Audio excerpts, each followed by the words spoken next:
reports that the SEC can proceed with lawsuits against Coinbase. So again, SEC can proceed with lawsuits against Coinbase according to a court ruling cited.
Got it.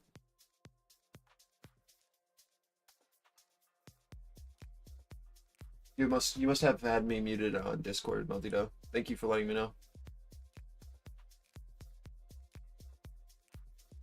Yeah, so just we're really watching this 88 to 84 area. We want to see buyers interacting there. Our weekly POC for this week is at 86.75, right in the middle of that zone. So we just are looking for initiative bids below in that area to push us out. We know that there's a seller who is willing to absorb at that 91.95 area, and we want to see a push over 95s, our overnight high, and then a supportive bid to let us know that we want to transact within this upper distribution. As of right now, it's just the exact same range where we saw absorption yesterday and then got the breakdown. So if we can't hold that 84, we are more than likely going to come back down again to the lows. So we want to see some supportive bids really show their hand here and be willing to push us back up. This is basically what I had for our structure. So yesterday we did this move. We failed to hold 290s. We then saw the breakdown and the push down to the low of our LVN, our low volume area, right? So now we've gotten the retracement and the push back up to our 290. We need to see if we can now hold this. What happens if we can hold this upper node? Well, that gives us the ability to then transact within this upper node. So what we're trying to do right now is figure out, can we see acceptance back into this upper auction? Or is it going to continue to act as resistance and push us back down? Right? That's the battle. Can we find acceptance back over 290 and see a supportive bid? Is that seller now gone? And if so, then we know that we can then interact within this upper node. If we fail to hold here, we know that we're going to retrace this and come back down most likely to this 50 to 35 area before we decide if we get continuation after that, right? Or if we then bounce. Hopefully that's clear. So really keeping an eye on this area right here, 88 to 84, and our area above 91.75 to 95. What we want to see for upside is the ability to hold our overnight high and continue to push to our next target at 300s. We are currently trapped within this range where we know that there's a seller above and we have a buyer below.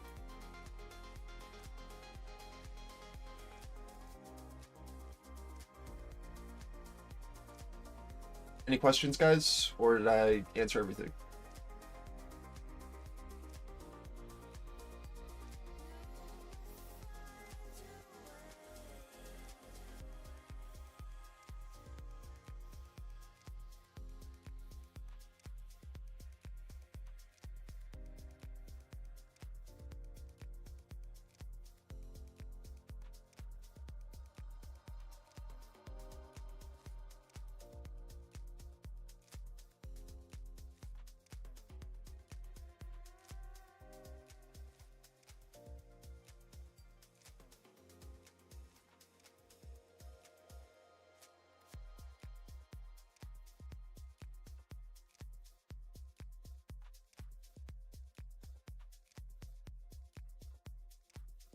I'm just gonna correct some levels because we are basically just trading in yesterday's opening range, but they've been moved a little bit.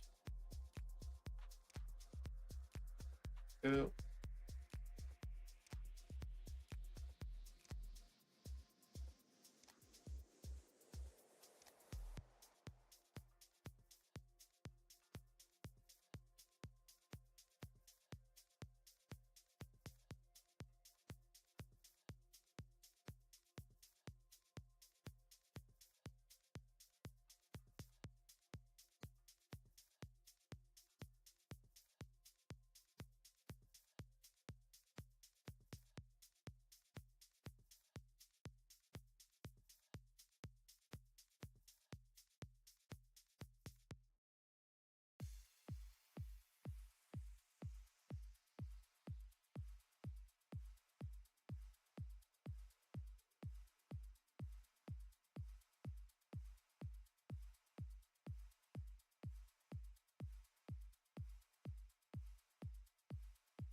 All right.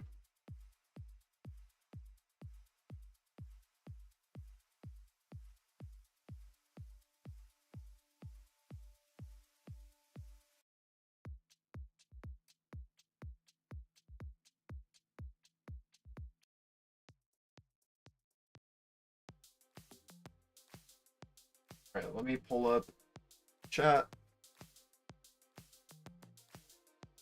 Question.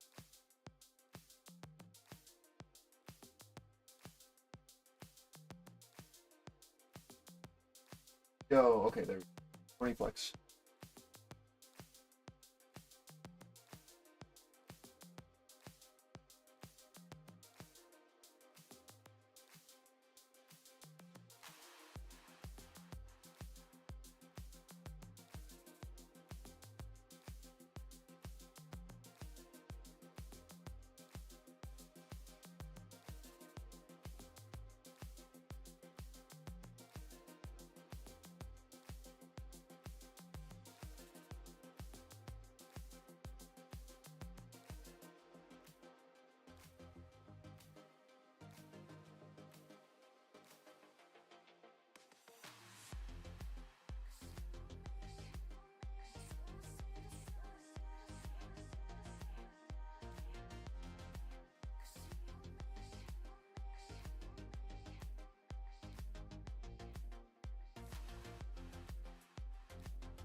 Go look at our sectors.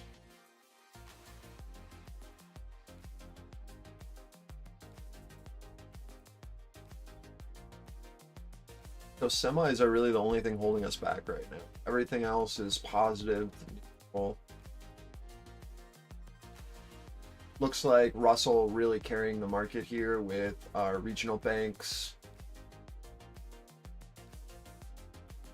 financials, tech mixed, industrials helping as well, but healthcare, energy, financials are what carrying right now. So if we lose momentum on those names and the Russell in general, it's gonna be pretty tough to keep going. So we need tech to get its shit together, and we need the Russell to just keep doing what it's doing.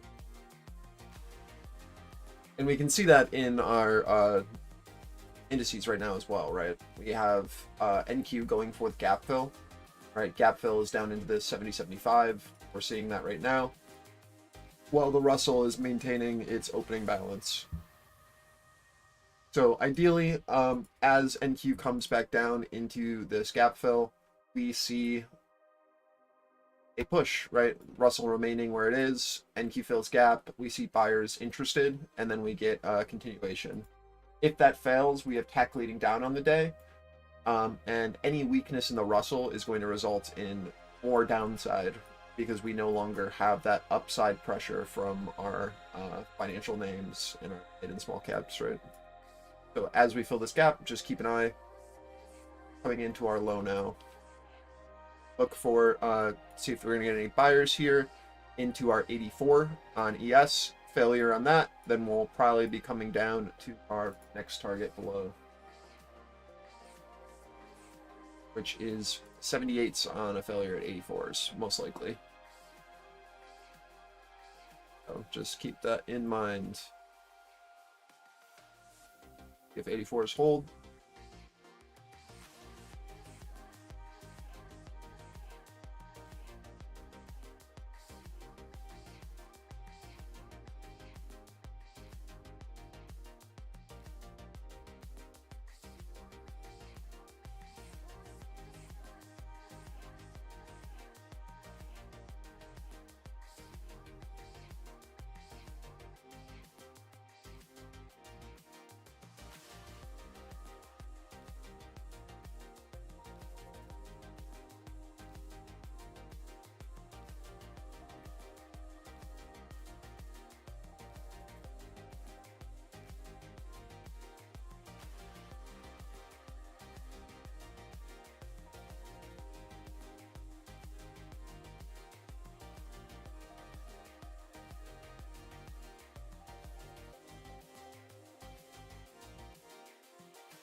Russell still holding our value low and our 30-second opening range mid. Looking for a supportive bid to push us back over 12s. That's where our POC is. If this rejects, right, we then have a rejection from a push on value low, and then POC holding as resistance, which will result in probably something like this. But we need to see a push over 12s, or we're going to at least come down to 107 point. Still seeing that weakness in tech. Remember, tech is what's leading us down. Russell's holding the market up. So we really want to see the Russell be able to maintain this area while tech gets its shit together. If Russell follows tech, right, then you have even more downside is likely.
We're attempting to hold this 84 on ES. We're watching to see if we can get over 12s on the Russell.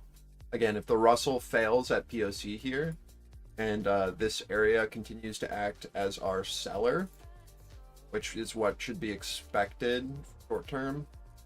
This is where our offer is sitting. Add POC to value high.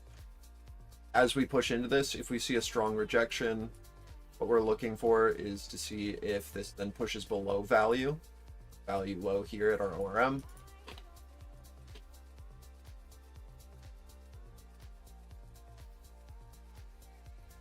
Or if we can see acceptance back above POC.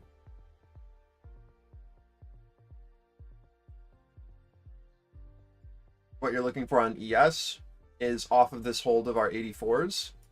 Can we get back into value? Or do we reject and then get continuation down?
Noting US January wholesale inventory is revised to negative 0.2%, which is up from the previous. Our first PVC zones have opened.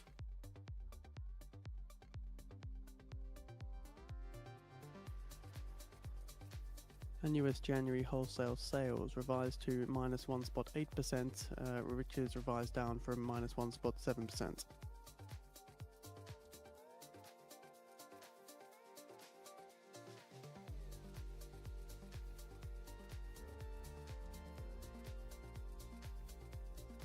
Breaking down with the Russell, just like we talked about. Issuing their annual revisions to the US wholesale inventory and sales data.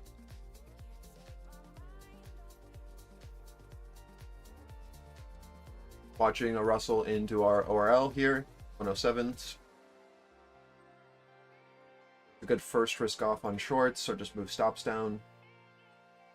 We are looking for 78s as our first target. If Russell rejects here and can no longer hold our ORL, we look for a push down. Probably more likely this one. Yeah. So this is our first target here.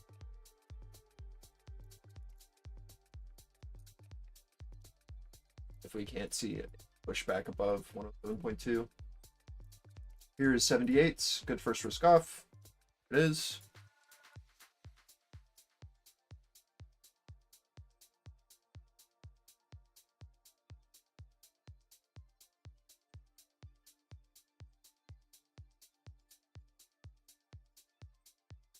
Full gap fill is down to 71.25. So this 73 to 71.25 is my next area. Below that, we have 60s. So noting the S&P 500 quickly pairing gains, now around flat on the session since market open.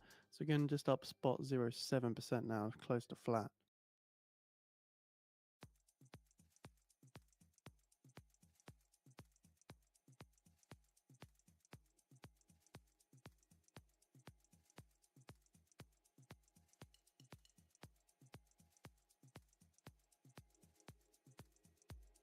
Later, Kowalski.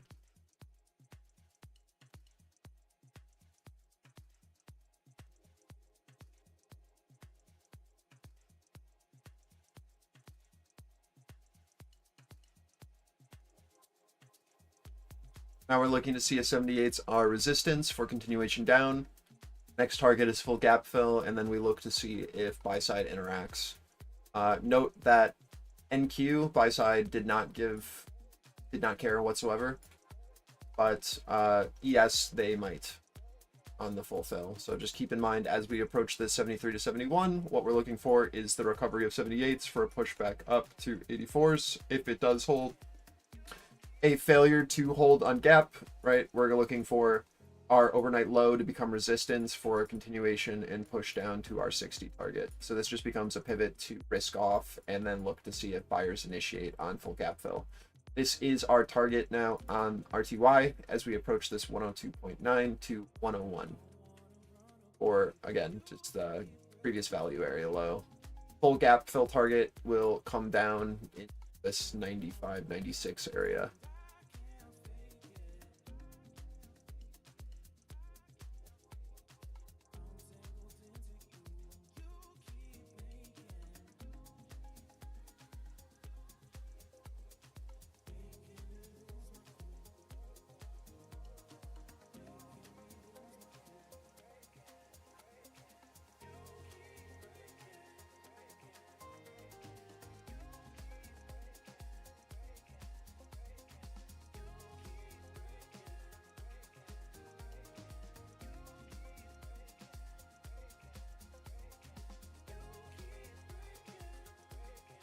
Sorry if this was already discussed, but I couldn't stream yet. The way I looked at the last 15 minutes was RTY was leading, but was making lower highs and a little biased. Is that a question, Bear? Because I don't really see it.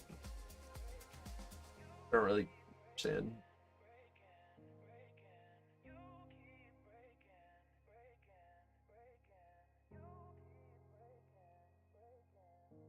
What was leading, I mean, NQ was leading to the downside. The Russell was keeping the market afloat. As soon as the Russell lost support, then the overall market shat the bed, right?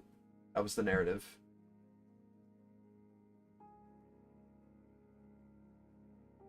Tech was weak. Financials, healthcare names were holding us up. Mid-small caps, basically. Tech leading down, semis specifically. As soon as we lost all of our Russell names, so port a bid, right? Then we went for the gap fills across the board.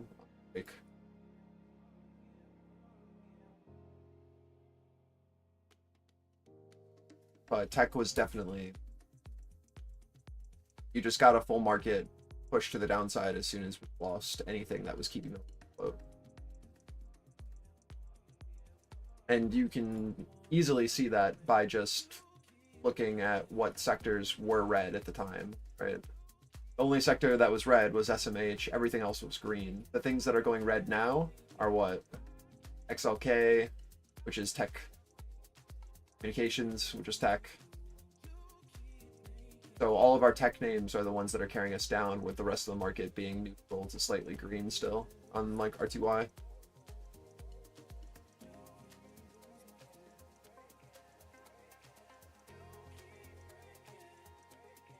But, I mean, regardless, yeah, drop looked very likely on a failure to hold value. No, it's just a waiting game to see if we get any more continuation, or if all we're doing is retracing the gap. Usually when we see gaps like this, they're going to get filled, especially when we have drastic moves overnight from a large move down. You are going to get a structure repair to retest to see if these buyers are serious, or if they just push the market back up to a level that they care about. It's basically just free money for the overnight session where they just retrace the balance. And then major players step in again, defend these key levels, and then it's like nothing happened, right? So these structure repairs are usually pretty likely if we don't see an immediate response from the morning participants to make these levels hold.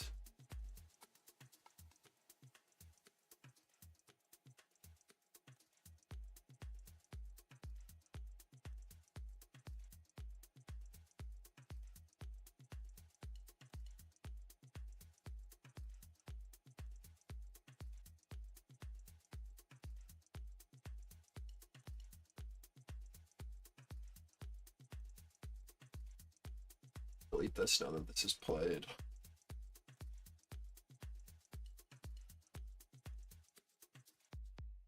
Keep an eye out on, really, I want to say this area, but I'm not an idiot. Keep an eye out, see if this is going to be our rejection here off of our 30-second opening range low, or if we get the full retrace into value. Either one of these, this is where we look for our offer. We always want to be aware of where our previous buyer was and where they're offsides, and use that as our first area to see if resistance is likely. If this buyer's offsides, we look to see if our seller is going to be there. It's always your most bearish outlook. Your secondary look, it will always be a look back to our value low, back to balance. So just keep an eye here at this most recent low at 106.1 and see if a seller steps in. If they don't, we're most likely coming back up to value low. But definitely a good first look, especially with NVIDIA back to value here as well.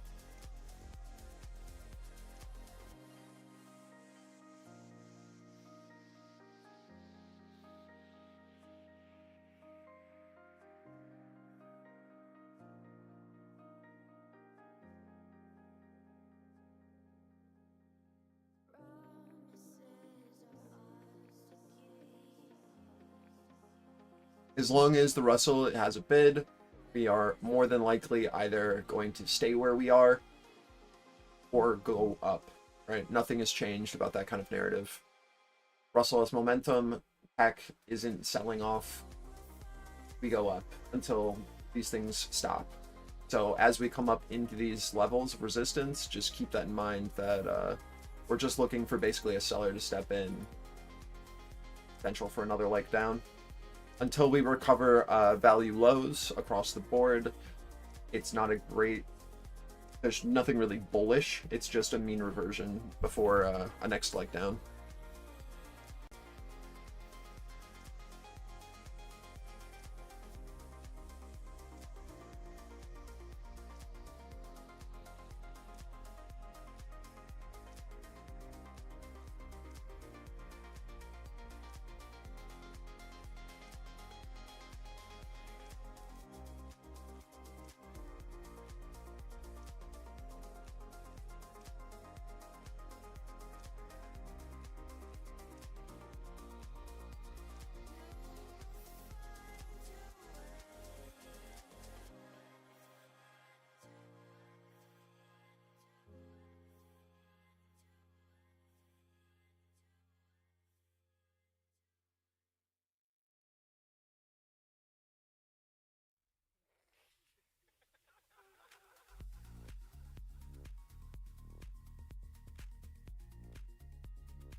Nice job, Julian.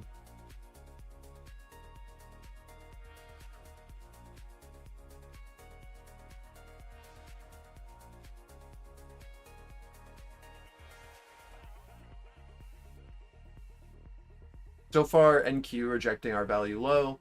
Makes sense, right? Now looking to see if we have interactions here at our 72 as our next target. For ES, remember, this is gap fill. So as we approach ETH low, that is a great risk off point until we see acceptance below it. So this can just be a choppy balance as we hold this area. What we need to see is the Russell failing to hold and NQ making a new low and holding that. Until then, right now, we're just building out acceptance below our balance on the day. So don't expect too much more until, again, we see that push below our Globex low. And we don't see buyers willing to just buy off the gap fill. As of right now, that is what we are seeing. Our signs, again, for continuation down will be the Russell making new Nasdaq lows, turns negative, Nasdaq down rejecting and 0.2% pushing now. below. Keeping an eye on the S&P again, that's just around flat on the session so far. But in my mind, you should be like 80% out of shorts from above as we approach gaps. And now we're just looking to see if we get continuation down or not. Because if 70s don't hold, right, we'll go down to 60s. You'll have another 10 point. But right now, this is always your gap target. This is where we really keep an eye on the Russell. This is our value retest into our value low. We expect sellers to try to re-offer this area, this 109.8 to 107.9. What we're looking for from buy side here is the ability to recover this area, right? Our 109.5.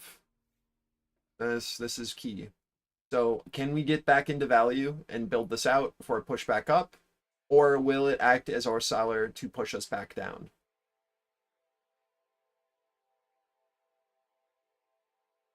I don't have the answer for you yet.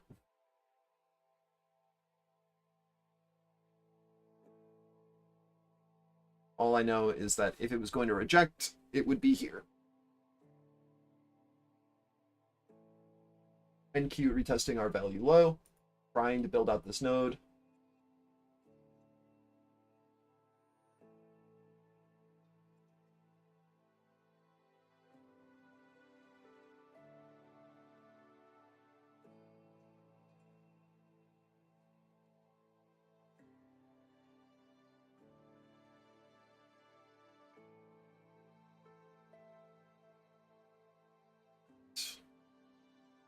Wait.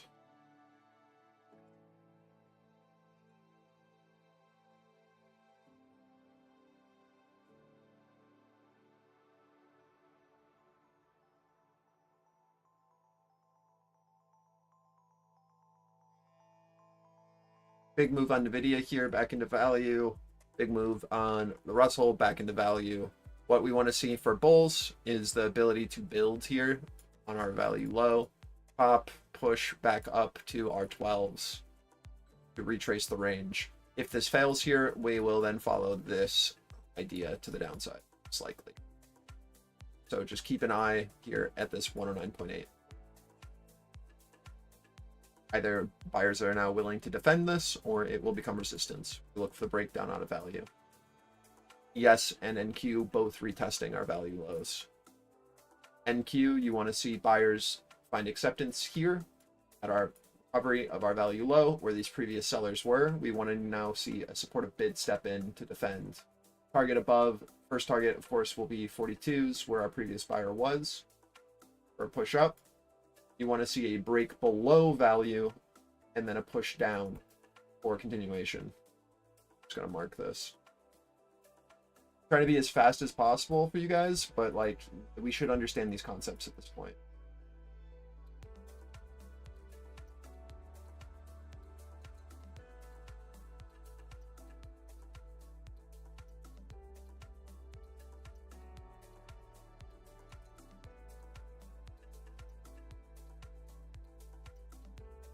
You said congrats on seeing Duke too. Thank you. It's a big achievement.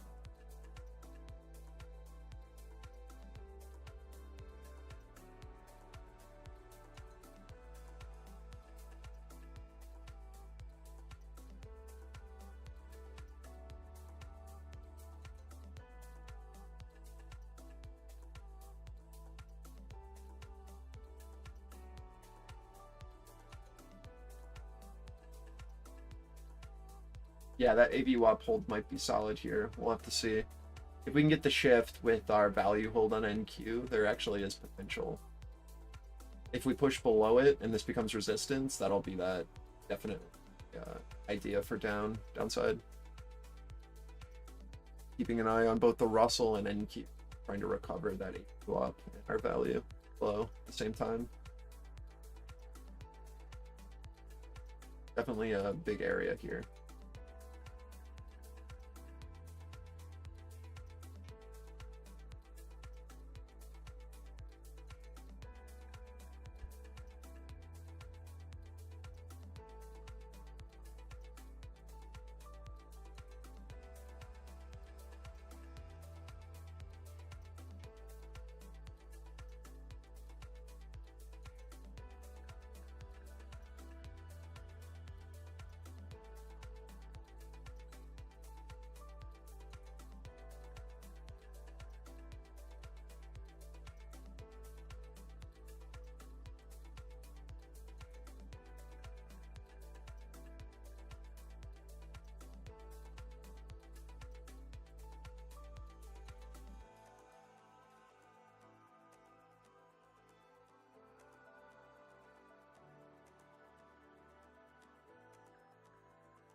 and said Apple's interesting news.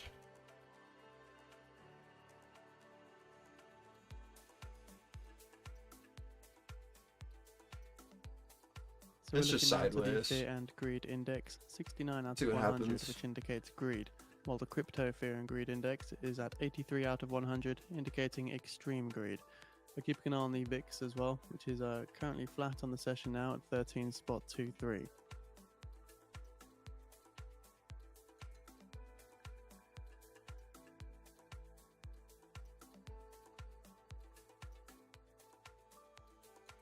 So in 10 minutes time now, at the bottom of the hour, we see the release of the weekly EIA inventories data. Crude oil inventories forecasted a draw of 1 million on the prior draw of 1.952 million. Range sees a build of 1.8 million to a draw of 2.318 million expected. Gasoline inventories forecast is a draw for 1.7 million on the prior draw of 3.31 million. Distillate inventories forecast is a build of 1 million on the prior build of 0.624 million. Inventories of crude in Cushing, the prior was a draw of 0.018 million.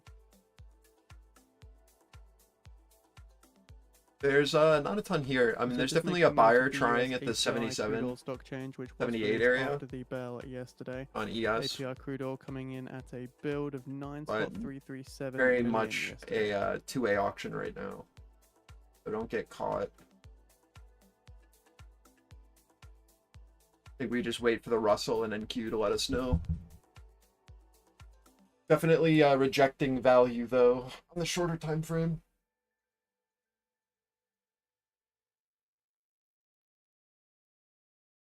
Just watch as we approach this 15, 14, 15 level on NQ. We just want to see buyers continue to react there. Again, there's not a ton until we get below 71s on ES. It's just balance at our gap fill, right? Continuation is on the failure to hold our overnight low as supportive. Keeping an eye on the Russell here, seeing if we can now find support at our ORL at 107.2. If this fails and we get that offer below, then we'll get continuation down.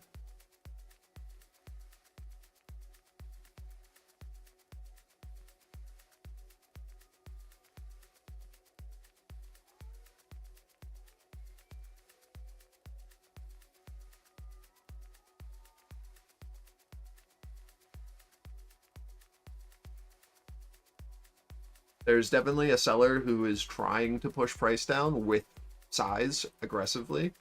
But again, you don't want to be on the wrong side of this trade at the lows on gap fill. Like, wait to see that we no longer want to see acceptance down here, because if this seller gets trapped at this edge, there's a lot of potential for him to be punished. So we want to see follow through below this level, and then the offer then stick, buy side failure, and then a push down. We know our target below this is 60. So missing out on a few points, figuring out directionality is going to save you a potential trauma by getting absolutely squeezed here if the seller gets caught off sides, failing to push us below.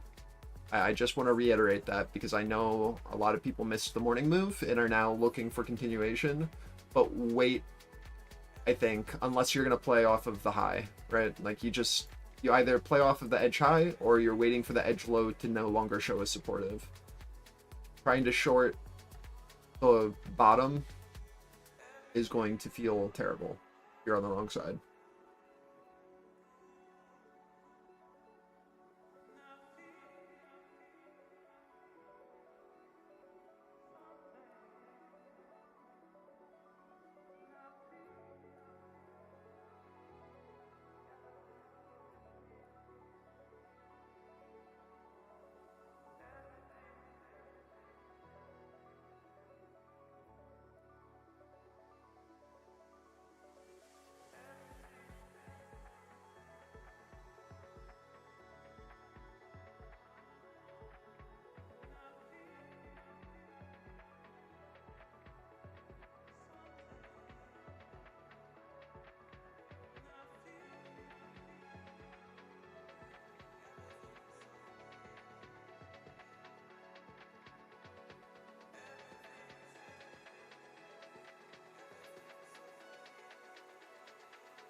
In 5 minutes time now at the bottom of the hour, see the release of the weekly EIA inventories data.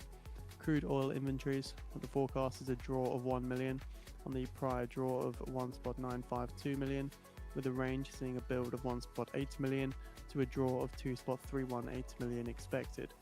Gasoline inventories, the forecast is a draw of 1.7 million on the prior draw of 3.31 million. Distillate inventories, forecast is a build of 1 million on the prior build of 0.624 million. Inventories of crude in Cushing, the prior was a draw and near flat at 0.018. Watching NQ here on this push below POC, we want to see it re-offer 14s basically, 15 as resistance on a retest if you want that continuation down, right? We want this buyer to be offsides. We want to see the Russell failure to hold as well. If that happens, then we can come back down to our lows. Until then, just be very careful here. Again, very careful.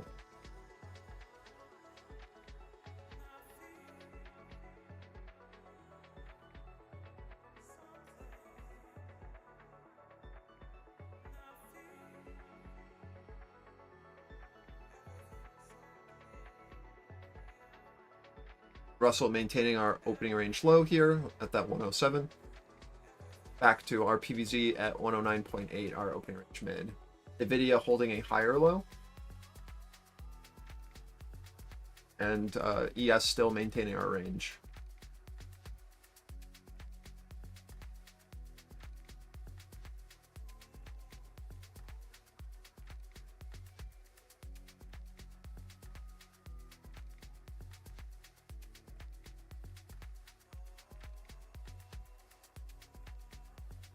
The deviation. Let me turn that on actually.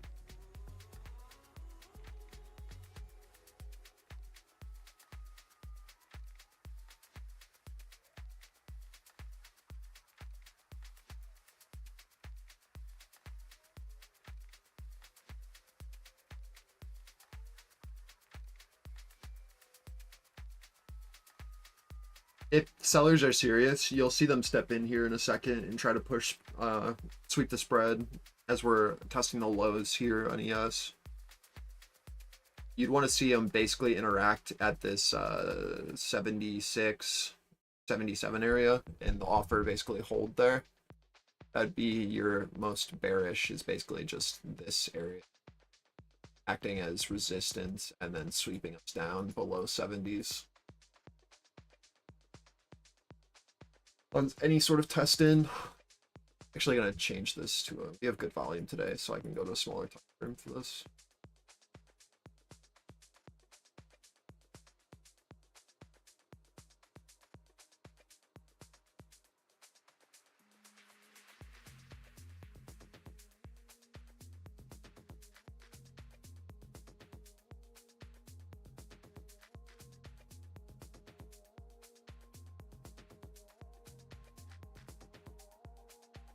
Nvidia rejecting POC so far. It's the middle of our distribution. Pack failing to push back over on NQ at our POC. Just waiting to see if this offer holds. What we want to see is the Russell failing to hold value low at the same time as NQ rejecting POC for downside, or you're just going to get chop. The Russell also moving with NQ is going to give us that secondary move that everyone seems to want. 1 minute remaining. I'll lead with the EIA crude oil inventories. If the Russell is able to maintain balance, you're going to have to wait. I don't think tech by itself can lead us down. Because we have a mixed bag on tech. Like, semis are holding, right? If all of tech was going down together, then you could potentially get more, but it's just not.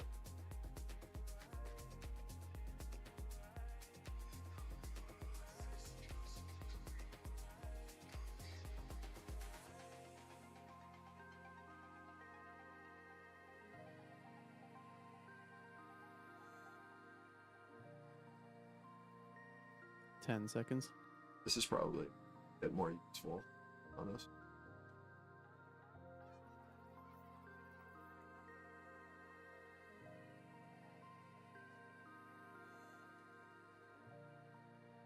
Build of 3.165 million, a build of 3.165 million, higher than the expected draw of 1 million. Gasoline inventories, a build of 1.299 million, a build of 1.299 million, which is higher than the expected draw of 1.7 million.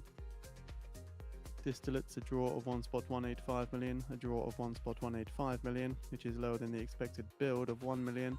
And EIA crude Cushing inventories, a build of 2.107 million, build of 2.107 million.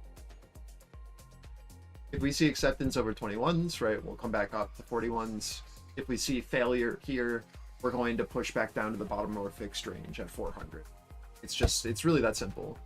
Right now, we're currently trading within this fixed range. What we're looking for is the ability to hold these edges, right? Also from the Department of Energy, Our the 21 US edge and our 400 edge. Reserve is up 0.744 million barrels, with a total of 363. Watch as Russell comes back up into value high. If we fail here at value high, right, this is our catalyst for downside. If Russell can build here at value high and NQ can build here at 21s, then we have upside potential. That's why it's so hard to short the bottom. And I've been trying as hard as I can to convince you not to do it. Just wait. Another opportunity will come, I promise. This is our test. Value high on RTY. Either we maintain balance or we break out of balance. A break of balance is going to look like this. Push over our 13.6 and then a rebid off of it. A failure is going to look like this, where we can't hold and we come back down our 109.5. Right? We want to see acceptance over our 113.60, or we will maintain the range.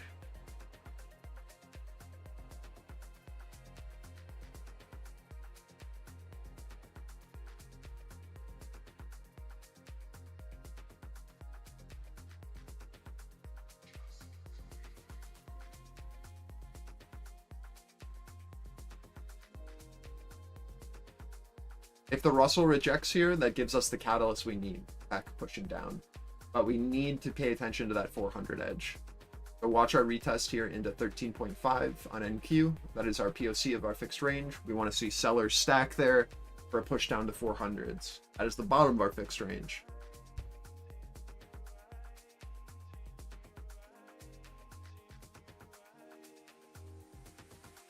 What we're looking for is acceptance outside, over 21s, below 400s.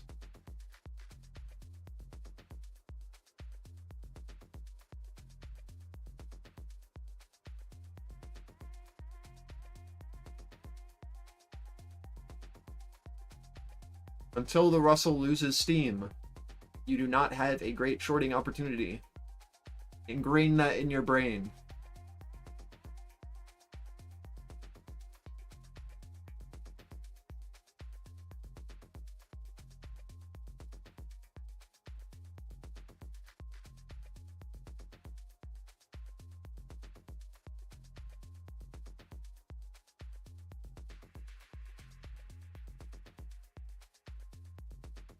Our test here into our value high on RTY.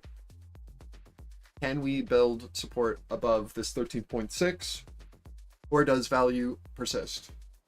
We want to see strong look above, and then the ability to see a buyer find value here, right? We want to see a build of this area. Acceptance back inside balance shows us that it has not shifted. That's literally.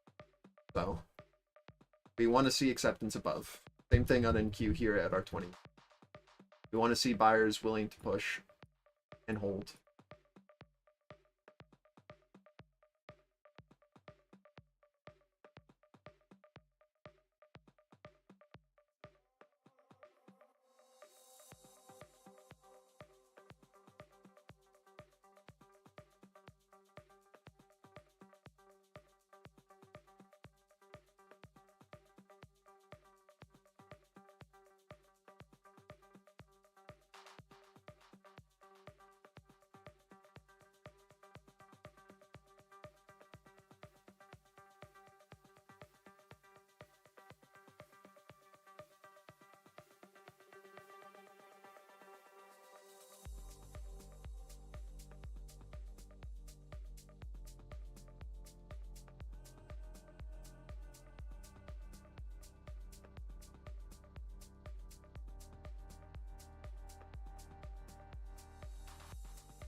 buying at the high and shorting at the lows is something I try to avoid now based on your teaching. Doesn't mean going or down, but the probability is just, yeah, exactly, right? And like, you will get another opportunity.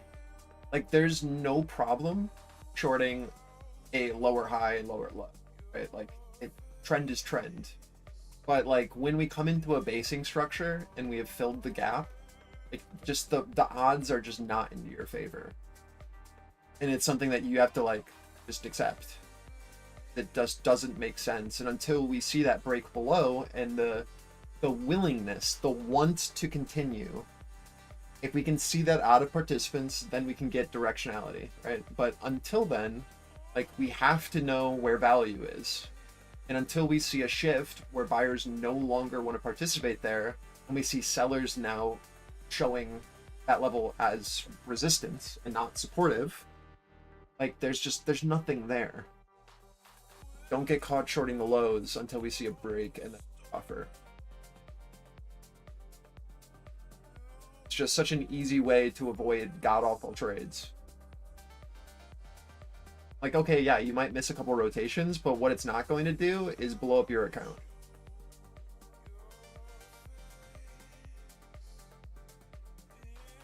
And at the end of the day, your job is capital preservation, right?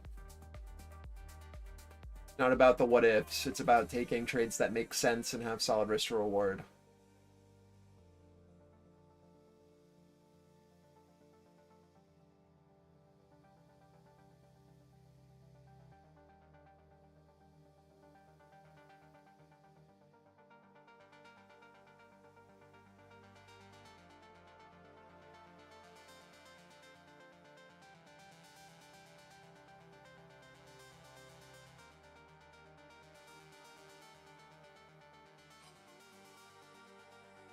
Noting crude futures pair losses slightly after the EIA storage report.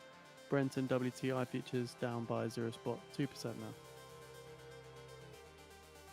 So again, that's WTI up by 0.2% there, a misprint here.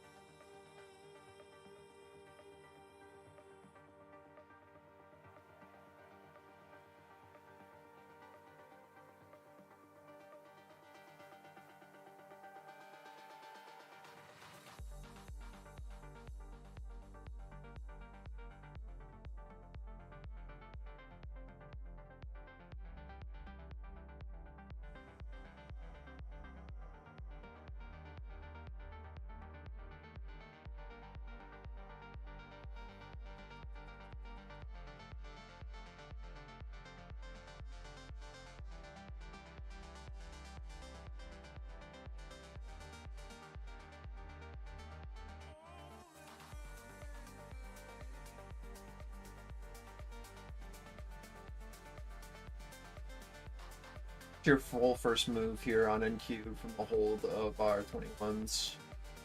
You now need to get back into this previous auction.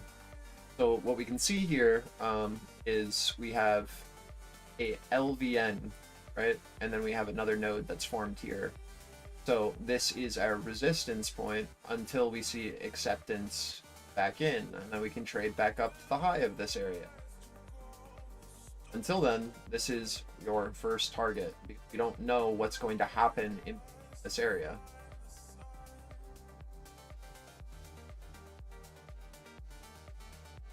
All we know is that buyers and sellers are currently interacting within this distribution.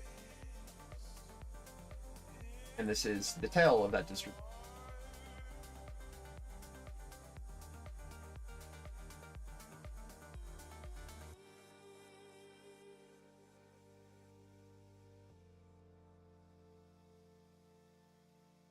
Morning Free, what's up?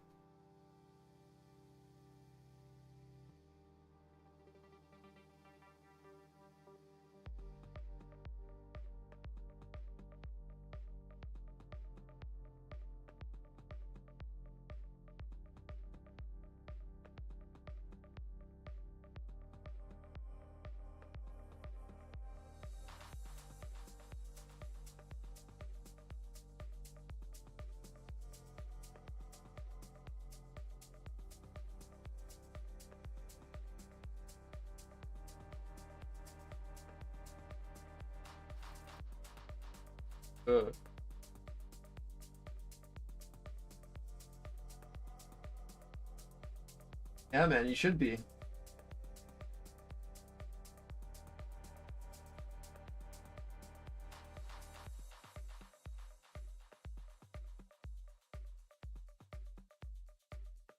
I'm so glad I clicked for you.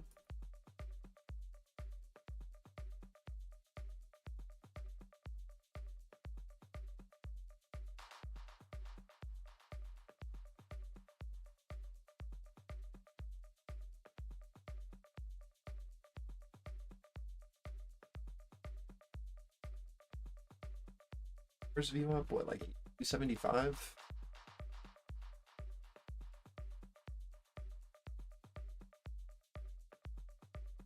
Wow.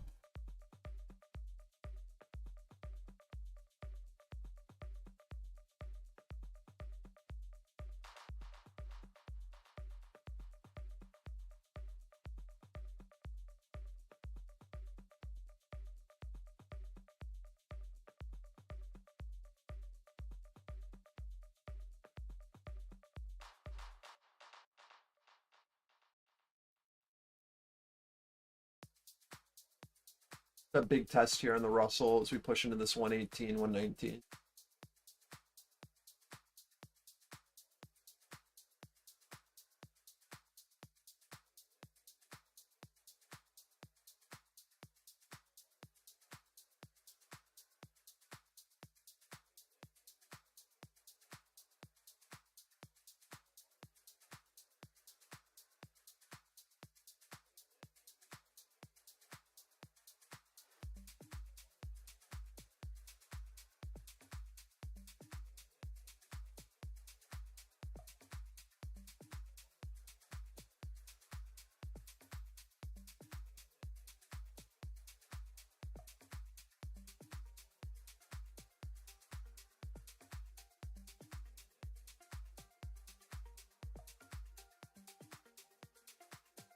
So as we come back down into this 21 area, and as the Russell comes down, right? Do you see as soon as we lost momentum, you get a big shift. Market moves down. What we're looking for is, can the Russell maintain value high now? Can we maintain this edge? And can NQ maintain this edge? If the answer is yes, we can keep going up. We'll probably come up to VWAPs at least. If this fails to hold, right, we then have the Russell and NQ both showing weakness together, which will result in that push down. So as we come into these areas again, just keep an eye on this and see if we can find acceptance above, right? We're looking for this 1360 to 1220 to become supportive. If that can hold, it's a great sign that things are okay. Same thing for NQ. We want to see acceptance at this 21 to 13. If this fails to hold, right, we're going to come back down to 400. So we want to see buyers care.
Watching NQ here into our edge.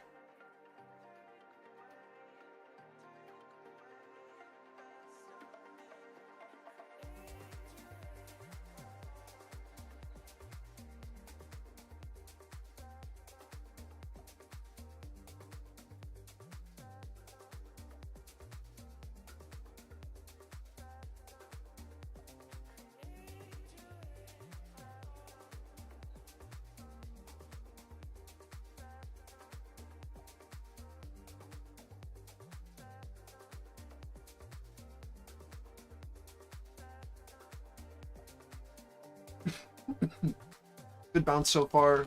Very reactive on NQ. Need to see a push over 35s or expect your offer to be sitting there.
We're just waiting for the Russell to come back down to value. Retest and then see which way we're going to go.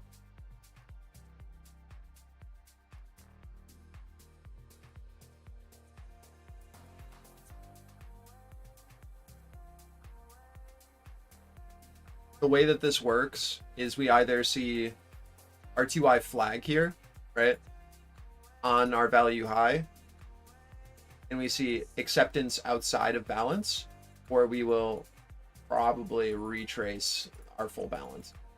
So it's a big deal what happens as we push into this this 1220 to 1360. We want to see UK strong Trade buyers. Ministry spokesperson says we're willing to ready to work defend. with Canada to find a solution on rules of origin, but won't accept a rowing back current terms. And Canada has decided not to roll over post-Brexit rules of origin arrangements will increase the cost of trade.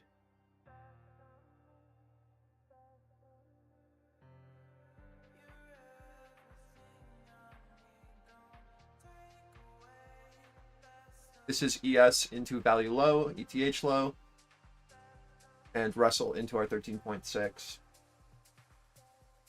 value high.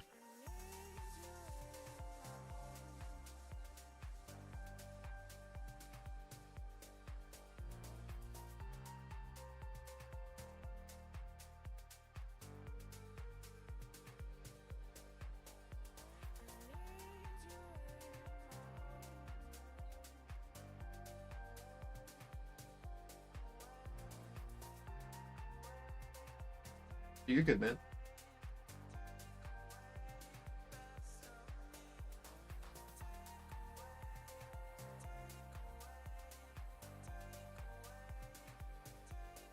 Still waiting for a bid to decide directionality here on the Russell. Can we hold our edge or not?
So far, solid bid off of our 13.6 on RTY, but we do need to skit over this 15.5 to 16. See a seller that is sitting there and willing to offer.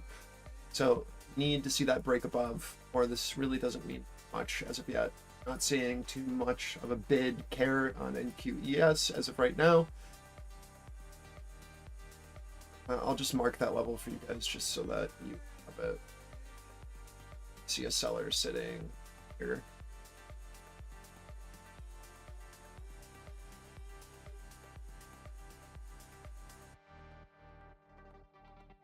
I want to see acceptance above that, or expect that to be where we see our reoffer come in.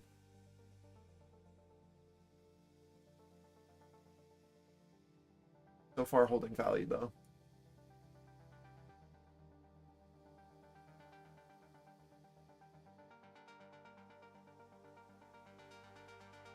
Trying to keep things clean.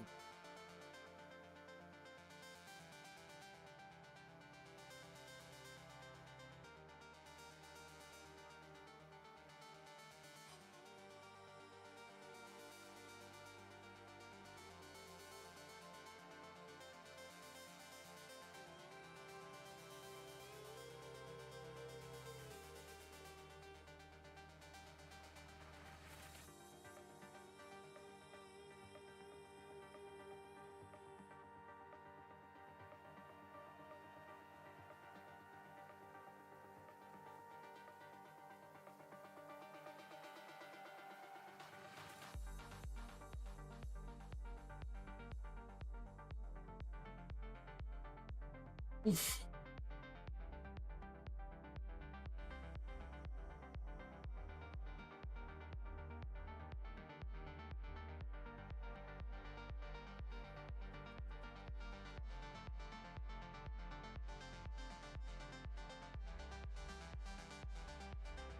Julian, I saw your post on Twitter yesterday roasting that live stream. Was he actually trading for 2 points upside, 30 points downside on his stock?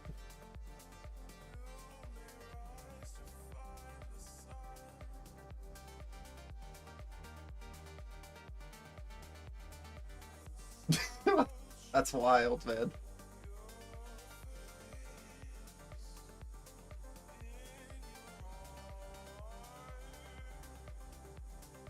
I don't get it. Why?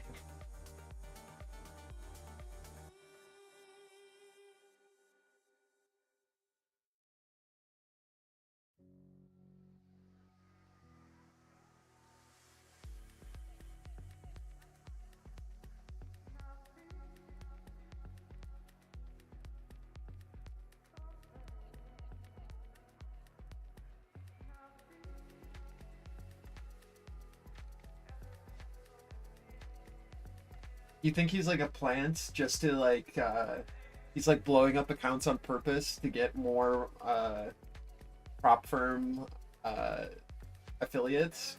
Like the more times you have to restart evals, the more money you get. You think it's a conspiracy? That's the only way that makes sense. Like, at what point does having like 2 points of upside and 30 points of drawdown on an NQ make any sense? Actually brain dead.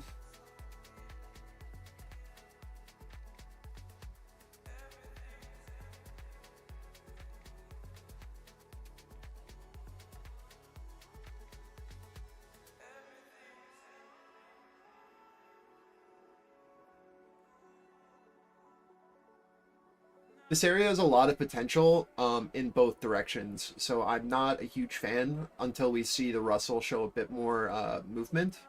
We are getting the bid here at our 1360 to 1220, but it's not aggressive, right? We're not seeing an active participant step in. We're seeing some pretty passive trading happening right now, and I don't really want to be a part of it. We need to see a push back over 75s on ES. If we get that, we can push back up to 78.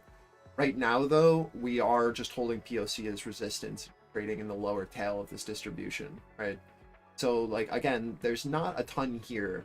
We have a pretty mixed market where Russell is holding our value high, ES is at our value low, and NQ is kind of in the middle of nowhere, right? Just in the middle of our distribution here. So please be careful. I would like to either see a strong breakout and retest to engage, or I'd like to see a larger pullback, a liquidity grab, and then we can get back in. With Russell still showing weakness, you're really relying on tech to find a bid, and we're just not seeing it. So to me, it just seems a bit wishy-washy.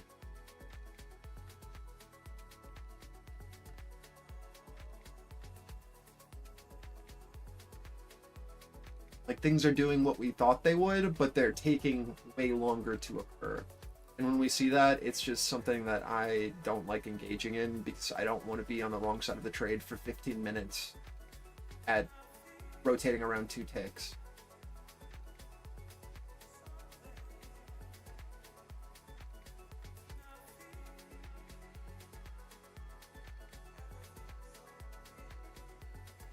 You guys know the nickname Diana on... I don't think so. I don't watch Top Step TV, so I wouldn't be the one to ask. I have no clue. You know how isolated I am. I stick to one channel. I do my thing.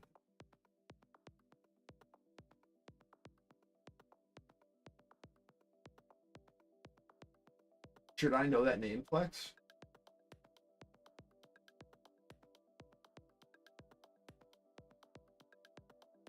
Oh, God. Okay.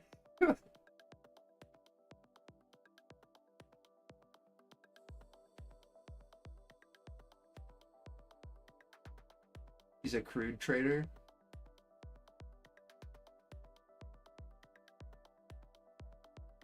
Our new PVZ zones have opened. It looks like no change on NQ. ES, just value low. We'll see, everything's the same. Only things to keep in note is the Russell shift in value, 215.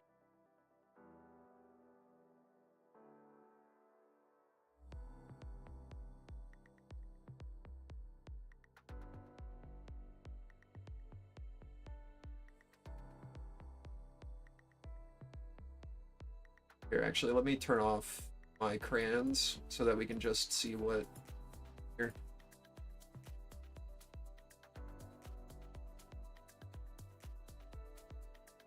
This is what I mean when we're like in the middle, right? Like we're trying to build out here and we see a buyer who's attempting at these higher lows, but our value is up at 92 to 40 to 77. There's not a ton. This is our shift above, and our value low is at 79.75. Right now we're basically just trading ticks around this distribution here, and it leaves a lot of room on both the downside and the upside. So like your best bet is that we continue to find buyers here at this 13 to 16 and see relief, but understand that we have the ability to have quite large volatile moves if we break outside of this distribution, right? Because what do we see? We see a lot of volume being exchanged in a very tight balance. And what's going to happen is that we have a ton, we have a, let me back up. We have a ton of volume being exchanged in a very tight range with very thin volume on our tails, which creates a leptokurtic distribution, right? Which creates volatile moves, expansion on our edges. So tight range, break of tight range equals huge volatile moves on the edges. You don't want to trade the mid. The mid is dangerous because it can create huge volatile moves on these tails. On a break of this range, we will get excess. So just be very careful. We're waiting for an active participant to step in and then play the re-offer rebid. I don't want to trade a slow market.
Big test here on the Russell into 15s. This is your first risk off if you're playing off of 13, right? You need to see a push and hold over our over our 15s outside of value, right? That's all we are looking for is Russell value to hold at the highs and bid. We want to see expansion. We don't want to be trapped in balance.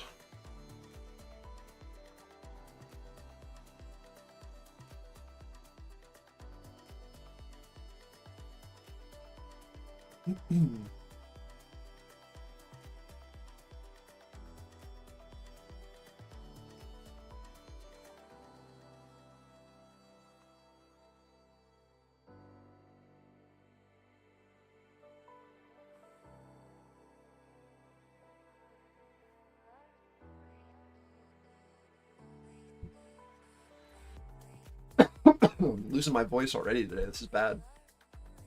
I think it's a short week.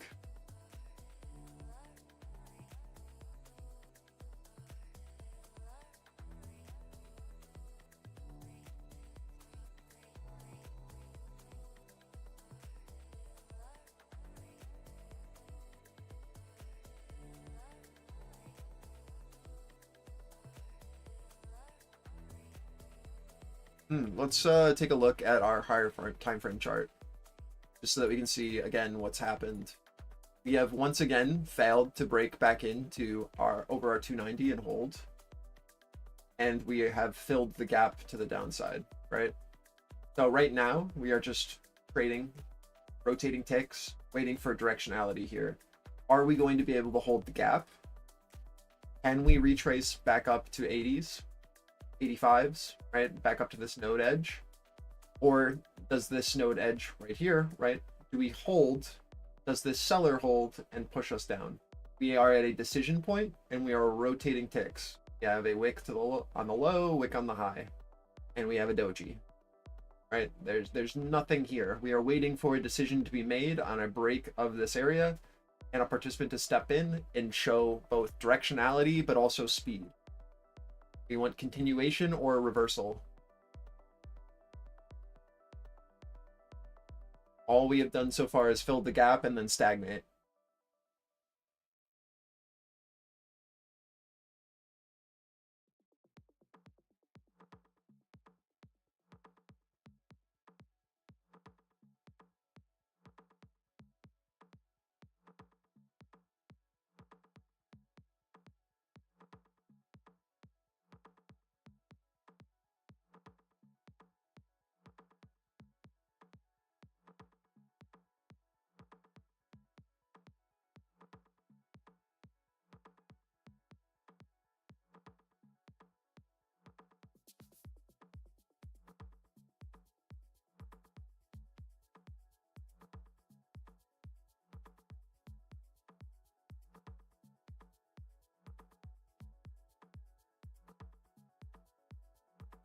So far, really solid rebid of 15s. We have a seller who's trapped off sides as long as this holds on the Russell.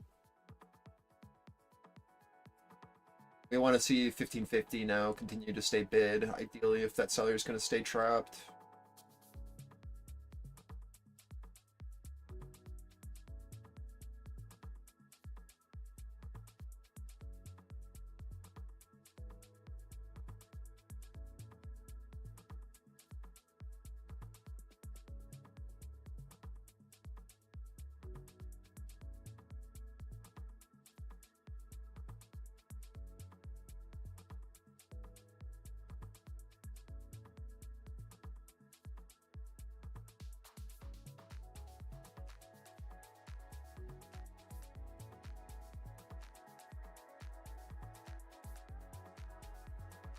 I'm gonna be so sad if it's like yesterday, man, where we get the move in the morning, it's really nice, and then it's 3 hours of stagnation, and then a move at the end of the day. Oh my god. It's gonna drive me crazy.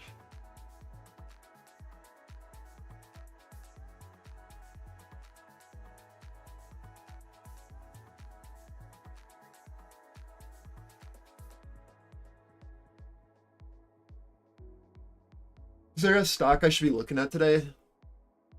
How's coin doing?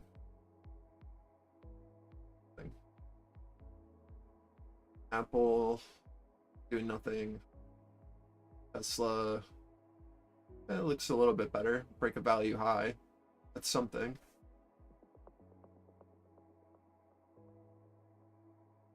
What about Amazon? Amazon still relevant? Oh. Meta. Communications were holding us down this morning.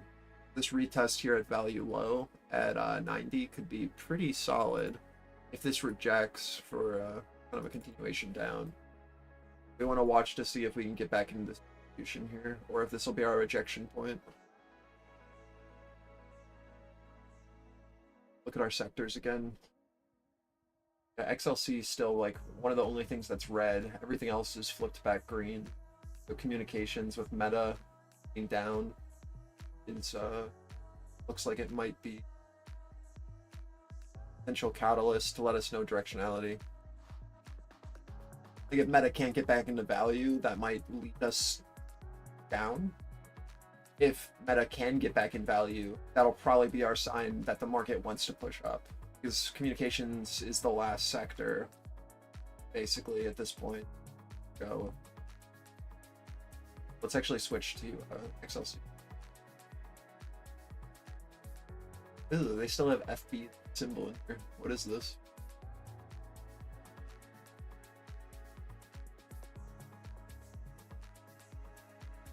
But yeah, you can see like Netflix and Facebook and XLC are really hurting us here. So if we reject value low at 4090 and see a continuation down, it's just a bear flag in a bearish channel, right? And a rejection of our value low. If we can get back into balance, then there's a lot of upside potential. But we are going to watch for sellers here at value low. seeing is that's the leading sector to the downside right now.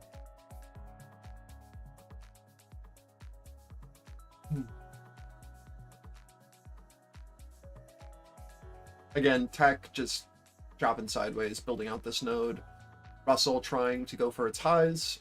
We've found acceptance above value. Just trying to build this out. ES as well, just rotating ticks around OC. In my opinion, pretty untradeable until we see everything kind of show together. There's definitely potential for scalps, but I think the opportunities are pretty limited with how choppy we are and how slow we're moving. So I think for most people, you should just be waiting. That is what I am doing. If you are going to trade a vehicle right now, I think NQ or RTY are your best bets. ES is garbage. What you're looking for on NQ are basically, you want to see the offer lower, right? You want to see POC become a rejection point. If that can happen, we know where we're headed, right? If POC holds this resistance, you're then looking for a price push down to the low end distribution. So 95s is your first target, and then 79.50 is your second target. If we lift back over POC, we know that we're headed back up to the highs with target. That's kind of how you have to play this. Again, we have a very wide mid in very short tails, tight tails, which equals expansion inside of a range, which is very volatile. Be very careful. Same thing on ES, right? Like we have 0 tails. Our tails are very thin, but we have a ton of width in the mid. And when that happens, we get an expanding structure. What I mean by expanding is a lot of like you TA guys are used to the term like a microphone or an expanding triangle. Looks like this, right? And that's created by a lot of volume being in the mid and no volume being traded on the edges, which creates an expanding shape.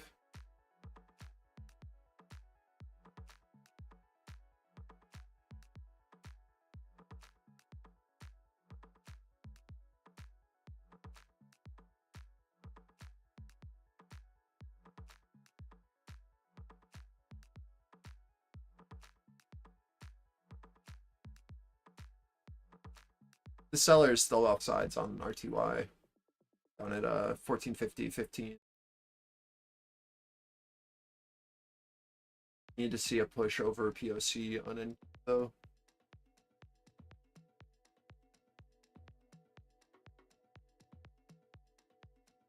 Again, I think the Russell has by far the best price action. So if you are looking to trade something right now, trading off of our Russell structure is by far your best bet. If not, you're just waiting for NQES to get the hell out of here. The market to speed up a bit. Is it 11?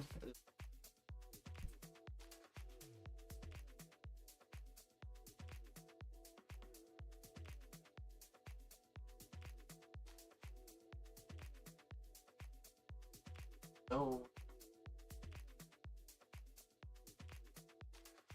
And EIA. So the only thing that we have coming up is 7U. We have Waller. We might just need to wait for Euro close, to be honest. Hopefully we don't have to sit here for now.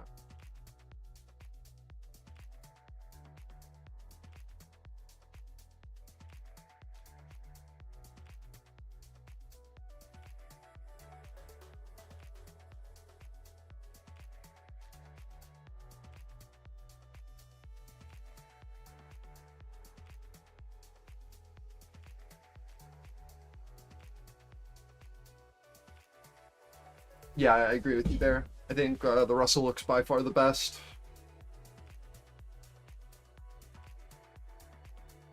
I think what you should be watching for is just scroll out. think this is our first pivot here at 118.1, that previous value, to 119.1, just this level I marked. If we can breach that, then I think you definitely have room to run back up to probably 23, 24. We'll see. I'm gonna mark this value low at 20.7 is our first main pivot. But I think that if we see acceptance here, I know the chart's super messy, I'm sorry about this, but it's fine. This is previous day value low. This is previous day value high. I'm watching. This is our first pivot look. See what happens. We're watching for interactions into this level. Either this will reject and we'll push back down, we'll gain acceptance and we'll come back up to either get back into previous value. If we do get back into previous value, then we'll probably trade back up to here. This becomes a major pivot.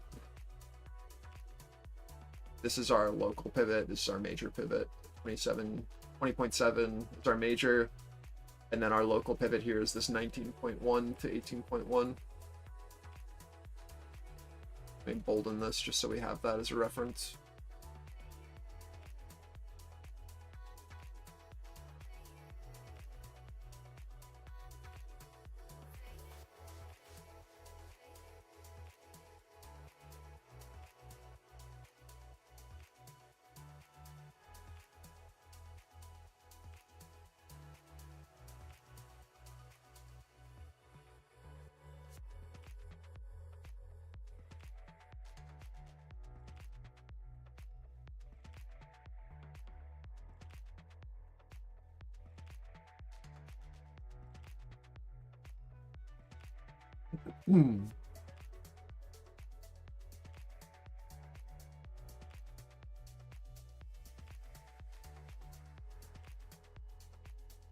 Right now,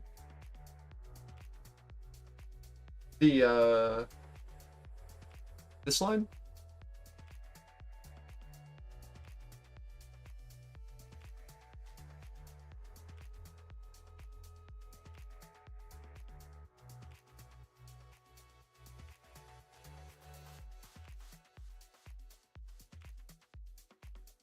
So the stack signals are these signals here, the white ones.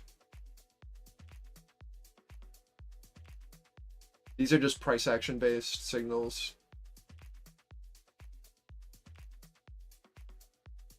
Oh, the white line, rebid, it's like a rebid reversal line. Unstacked. This one right here.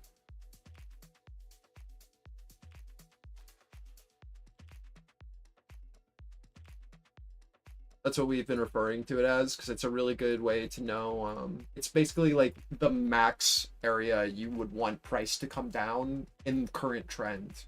And if it ever goes below that and then re-offers it on a retest, it's usually a really great sign of a shift in trend, basically. Okay.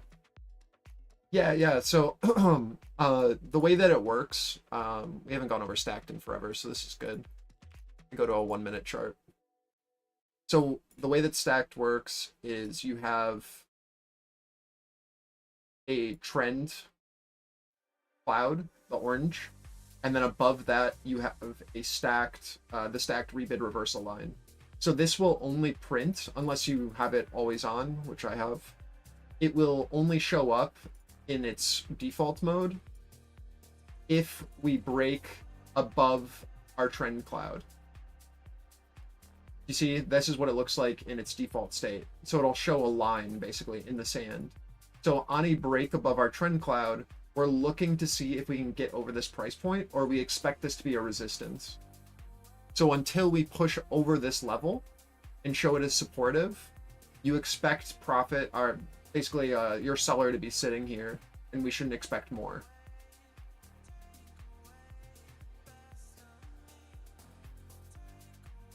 So it's a good level to keep an eye on. It's just like a default location of like are we still in our current trend, or has something shifted?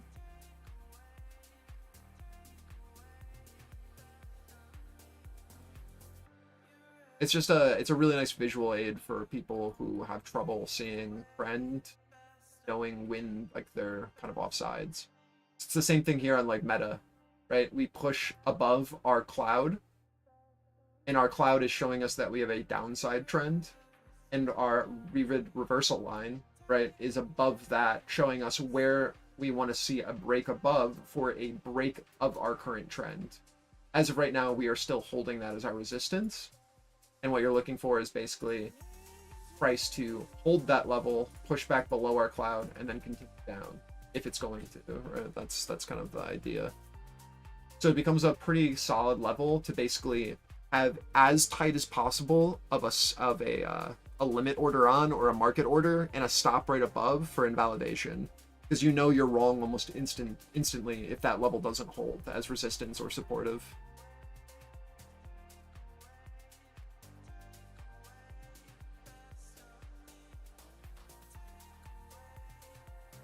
Yeah, man, the tools have gotten so much time has been put into this shit. Ugh, so much time, but it was worth. You like actually have something now that feels great and doesn't repaint and doesn't feel like absolute ass.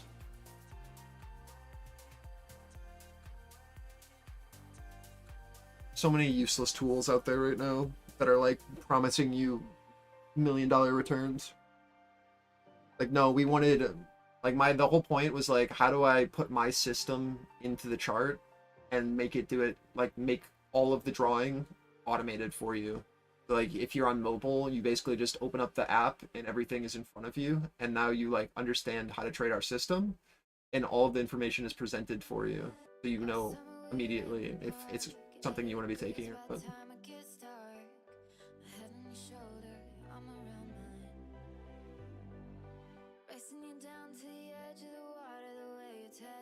why did this song get so loud, man?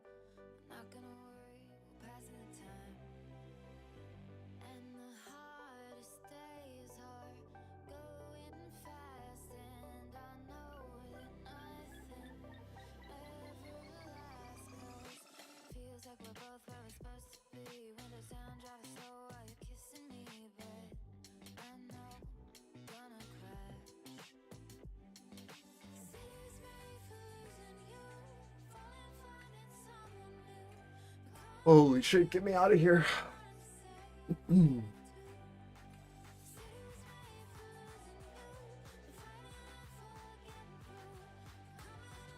I saw your screenshot yesterday where it's like channels going at angles. What's up with that? That thing was crazy. The speed fan with channels is nuts. That's that new tech.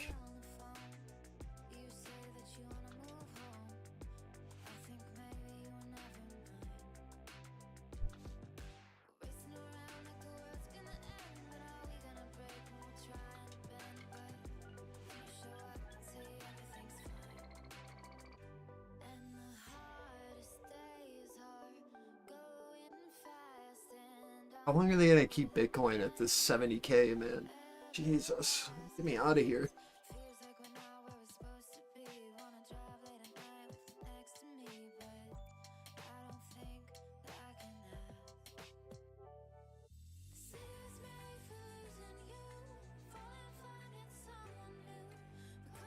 Yeah, I wish.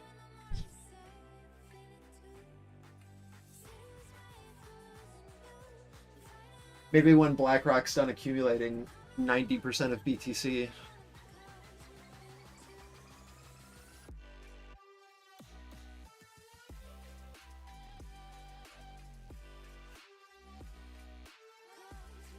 It blows my mind that all the Bitcoin maxis are happy about BlackRock owning all of this and like all these ETFs being created. The future of finance, and it's like BlackRock is now going to own all of crypto and still own 90% of the stock market. Like literally nothing has changed. You're just happy that someone else is pumping your bag. It's such a Ponzi. like if you cared about Bitcoin, you don't want BlackRock involved.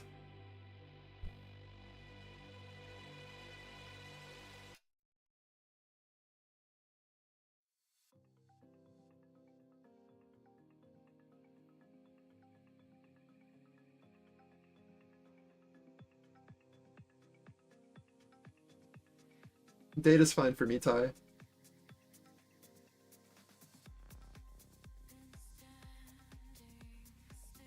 Yeah, because like now you have like ETFs and you have futures, and now you have all. Yeah, it's such a. Bitcoin maxis are so funny. Like you have the financial giants that you were trying to get away from now fully inside of it and taking advantage of the Ponzi. Just admit that you're just trying to sell to someone else at a higher price and that it's not the future of finance. I mean, as long as we're on the same page there, I'm good with it.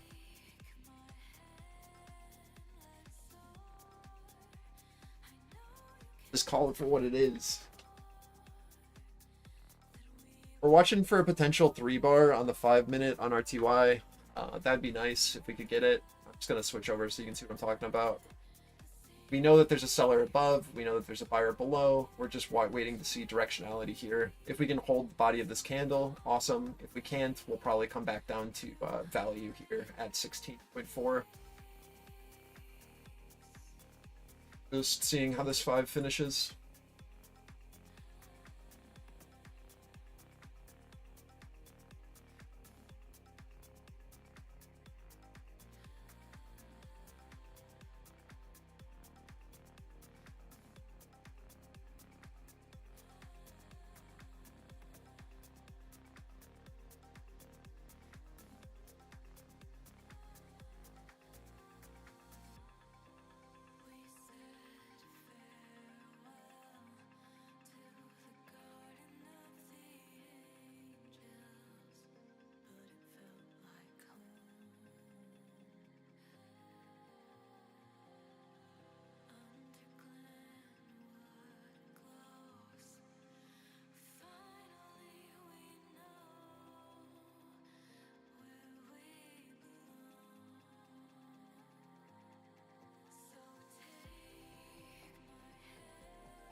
We'll break the range soon, Ty. There's only so much liquidity. Fitch Ratings says the large European banks' profitability to weaken only slightly in 2024. Alright, man. I'm sure you'll get an end-of-day move. This is very similar to yesterday. Got our initial move, then we went sideways for 3 hours, and then end of day we finally got the break once that guy got filled. That is the usual move, Gav.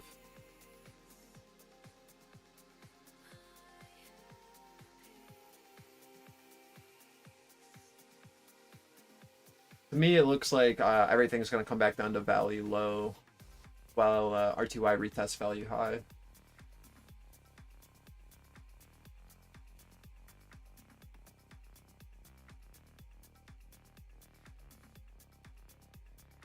There's that volatility at our edges. Just watch as the Russell comes back into value high.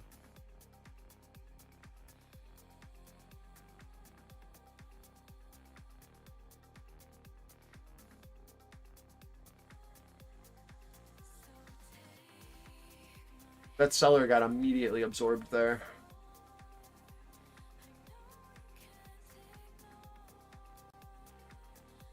See if there's follow through. That was ES into value low, into our ETH low, just immediate absorption.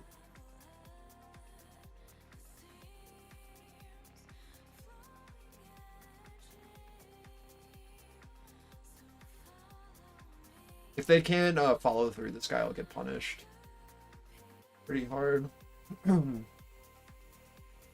Watching for our POC retests on NQ and ES off that.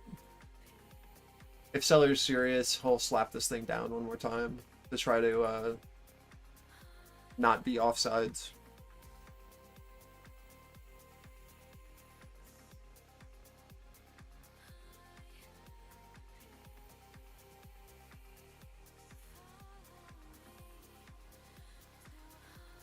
Tempting again, pretty significant size.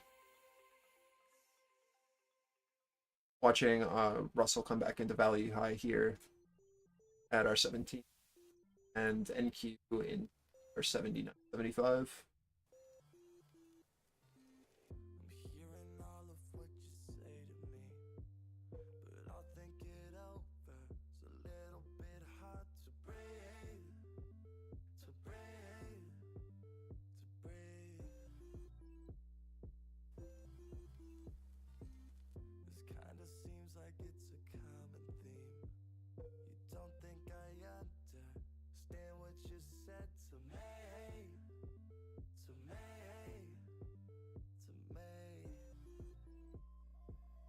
Is Russell in the value high?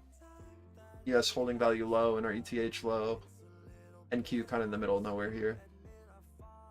We have a buyer who's offsides at 404 on NQ, and we have a seller who's attempting at 95 on NQ. So 404 and 9.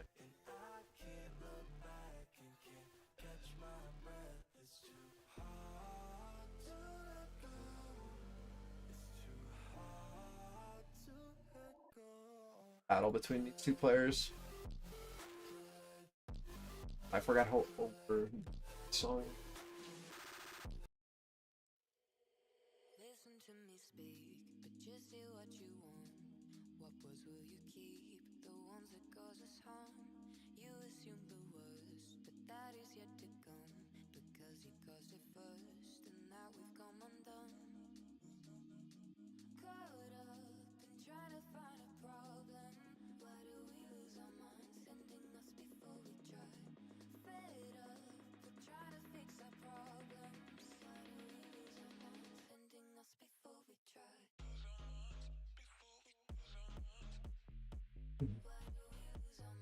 Offer's going to want to try to hold 95s here on NQ.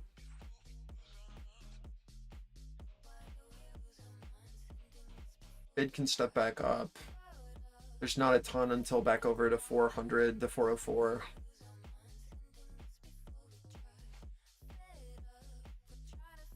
Just like put us down at value low already, please. At least that's playable.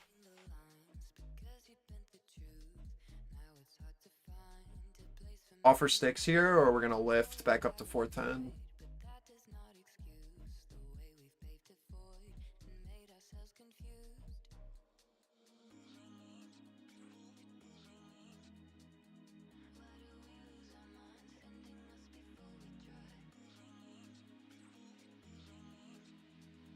Let me go back to 50. Much easier to see what I'm talking about. Just watching footprint. We have a buyer who's attempting at 404, who's offside. We have a seller who's willing to absorb 404 to 407. And we're looking for basically our offer to be able to defend this 400 to 404 from our downside. Or it just looks like we'll probably come back up. Yes, still holding our value low, just waiting on the Russell to figure out directionality here at value high.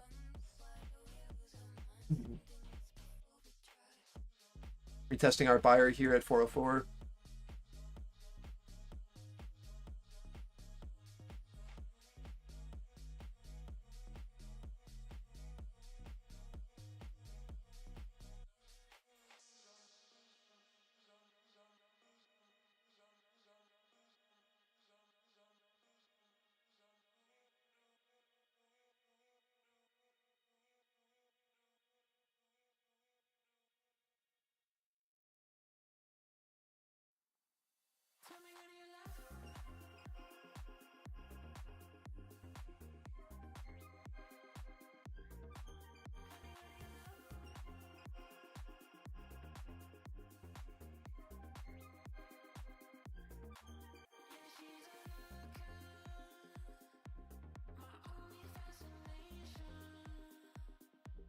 Big size stepping in to defend that 404, 404, 400, 404, sorry.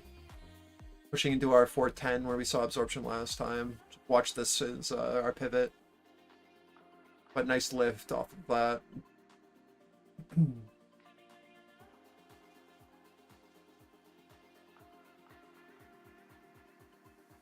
Buyer stepping in again, trying to push.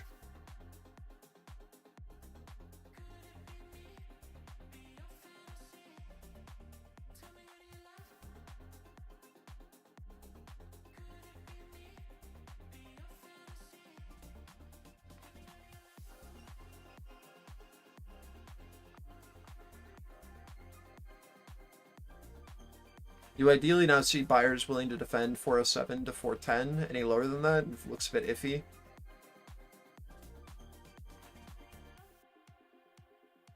I think if 407 to 410 can be defended, then we can come back up to 421.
We watch for reoffers here. This is basically a seller last chance, in my opinion. Russell coming back up into our 19.1. ES at POC from a hold of our value low, and NQ at POC. If we see all three reject at the same time, this is like seller's best chance. If they fail here, then it's just going to be a push back up to the highs again. Again, we have a very tight mid, and sorry, we have very tight tails or short tails and a huge middle distribution. So we're going to get volatile moves off of our edges, and then we're just trading back into this garbage balance again.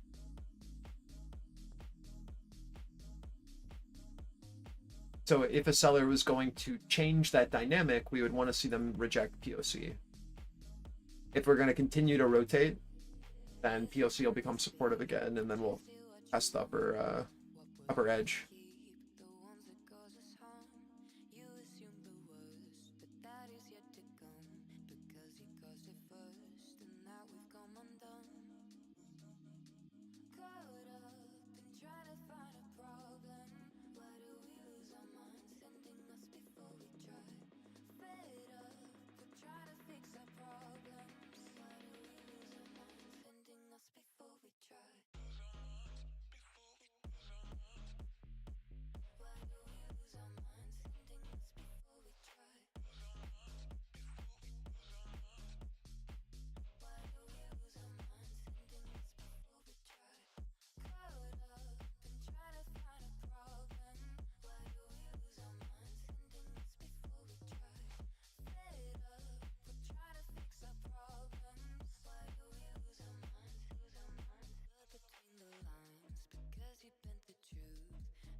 for 21 target. We want to see a push above this and then the ability to bid and hold here.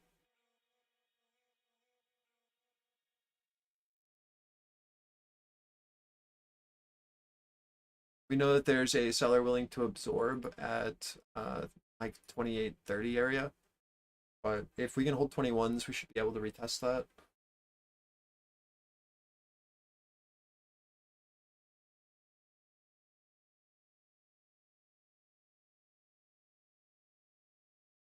Twenty-one's your most bullish bounce. Any dips we want to see bought immediately, defended at 15 to 17 on NQ if it goes lower than. If that isn't unable to hold, then there's nothing. You want to see our bid lift with this.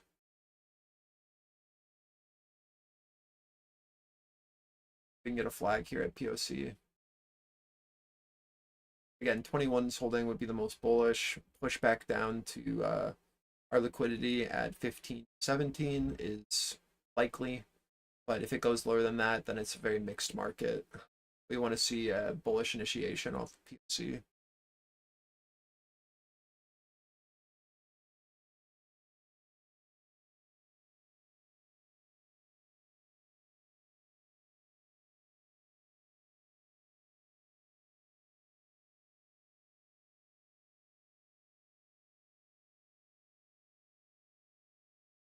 Good initiation. See if there's follow through.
Russell rejecting this 19.1 again. Come on. Yes, retesting POC here.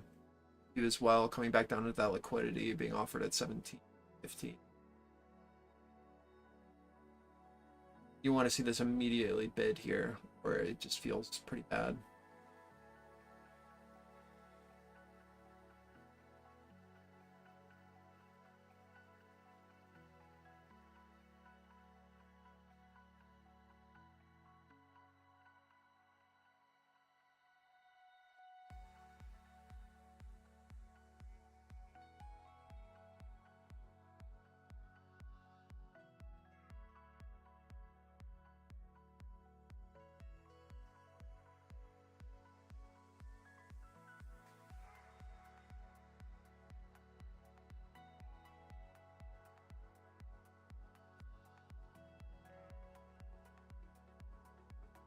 Yeah, we're not seeing the bid step in yet. Seeing sellers kind of taking advantage of this level. You wanted to see an immediate bid off of 15.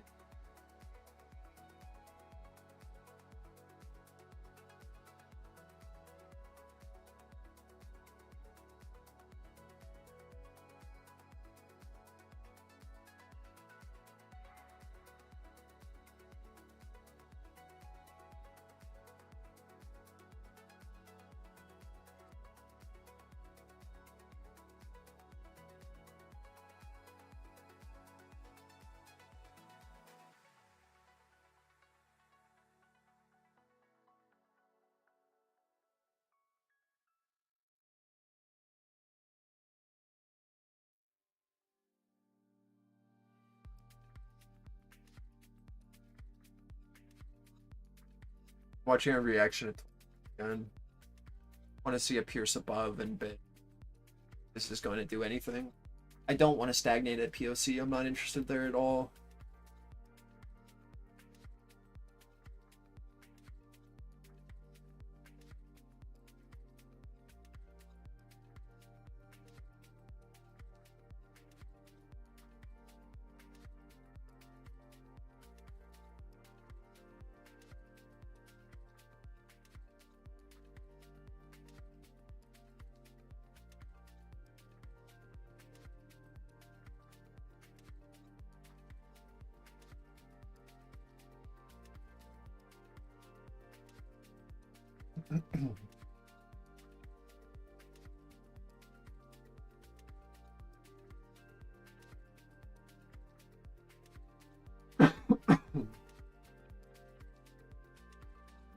Really nice move back into balance on meta.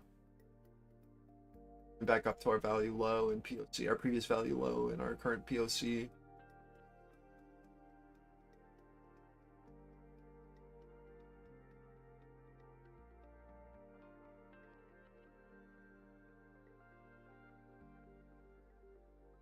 One's still holding. Dude, get me out of here. What?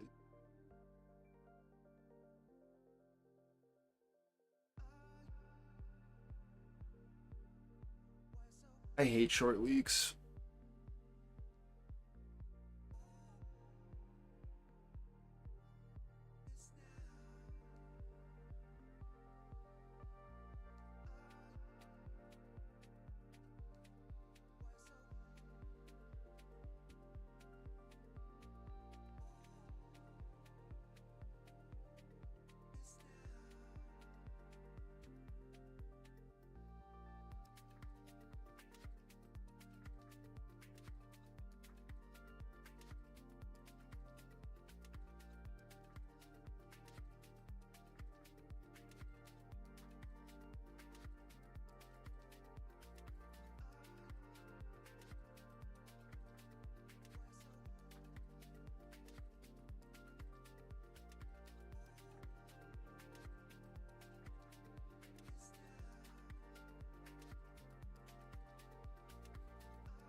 EM protraction. Look that up.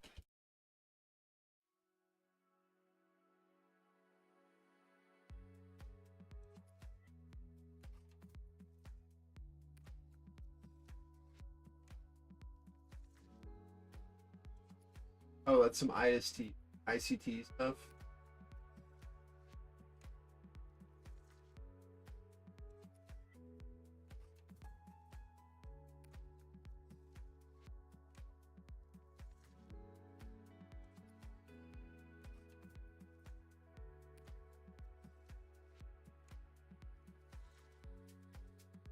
My man loves coming up with new phrases.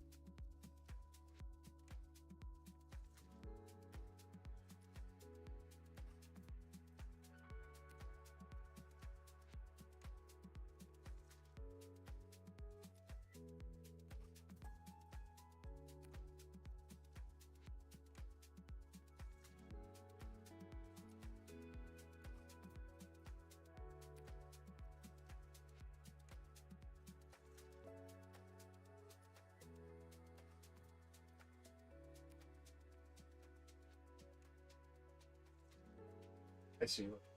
Interesting.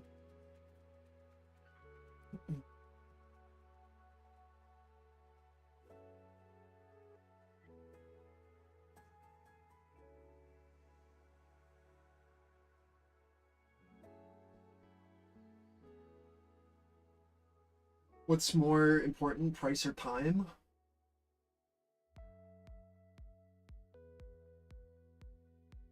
I mean, I guess it depends on what kind of trades you're, like what time frame. I think price is pretty relevant.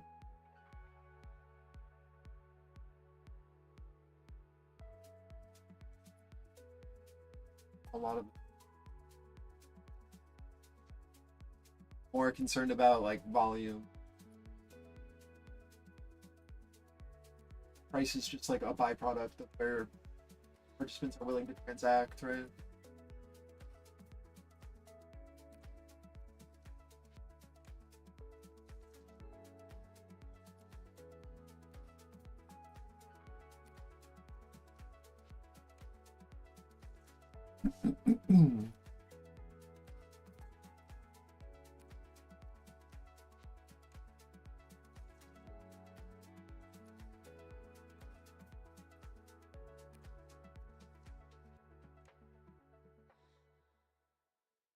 Time of day, I mean, or time of month, or the time inside the time frame, and given that as a sentence.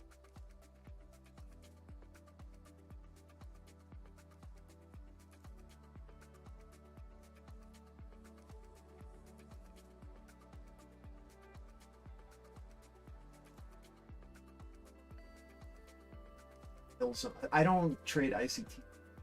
Kill zones are what? Just the sessions, like Euro session, just session.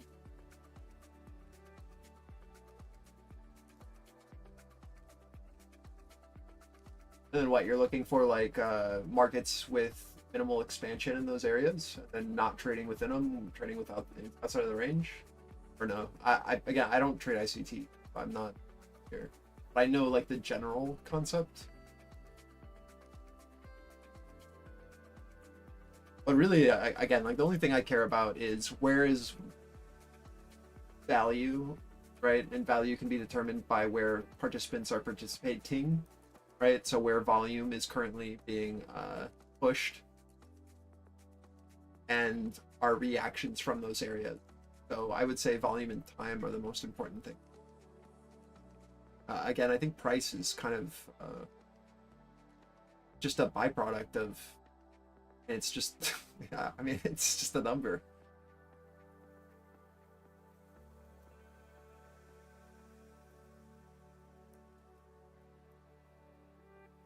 Only reason price has any sort of merit is because participants are putting value on it at that current point.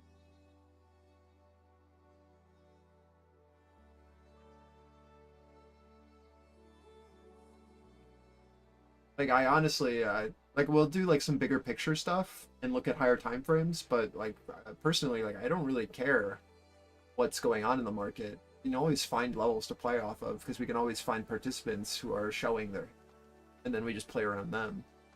Kind of how I actively trade is just by determining value and then trading around value and either understanding its balance or expansion, and have a full model to play around with off of that. What price we're at is pretty irrelevant to me most of the time, unless we're at like some like crazy higher time frame pivot, which is like a larger node on like the weekly chart. But most of the time, like I don't really care. That might be pretty backwards for a lot of people, but I find like if I have a larger narrative, that a lot of the times I'm going to miss opportunity. A bias.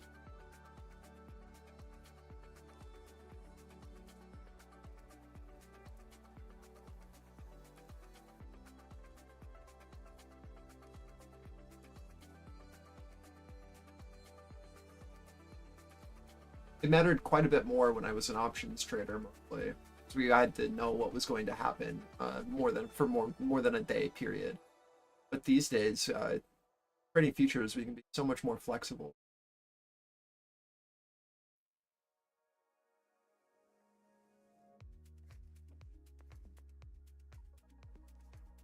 We're still just stuck at this 15 to 1 until we push out of this area. I just have zero interest.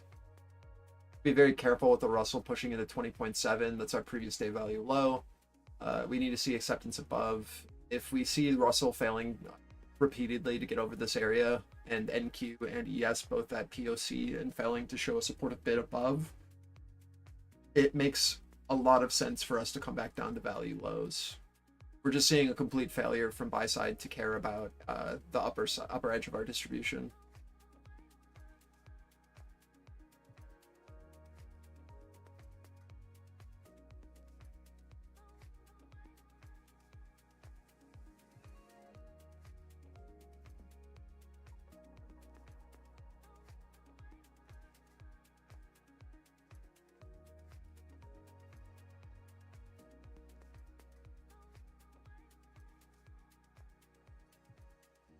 We're back to our buyer here at 404s. Let's see if they'll still participate here or if we're going to have to go for that value low down at 3.8. Ideally, we see buyers hold here. If sellers are serious, they're going to try to sweep below.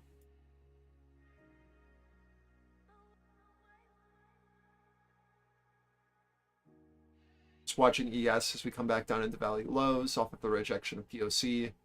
Keeping an eye on RTY as well at our POC here at 118.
If Russell can hold POC, it has room.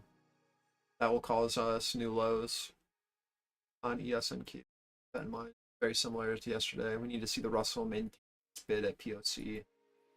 Coming into our value low here on NQ off of the failure at POC. ES at value low.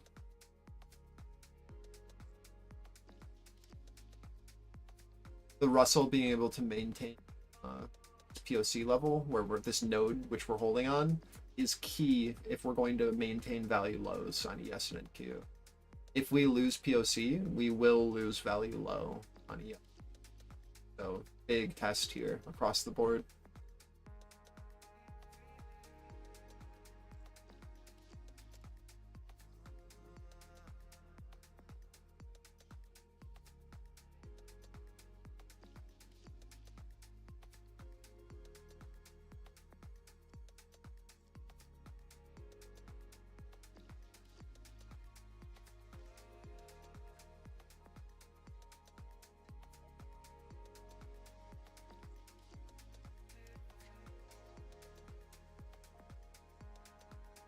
That seller just got punished so hard for that. Jesus.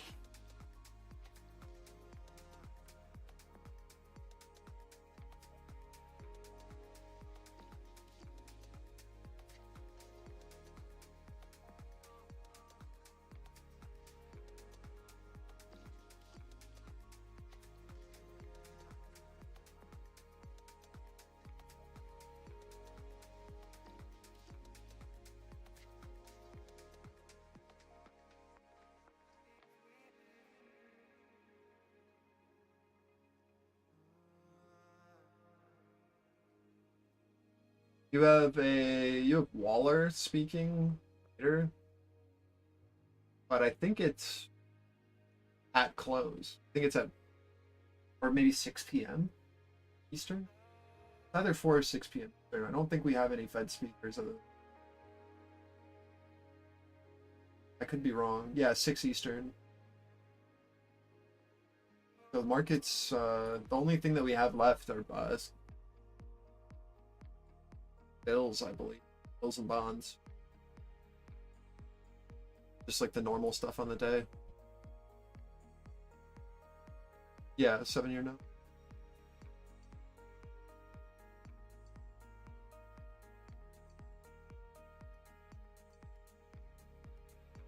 And then you have in 28 minutes you've got euro close.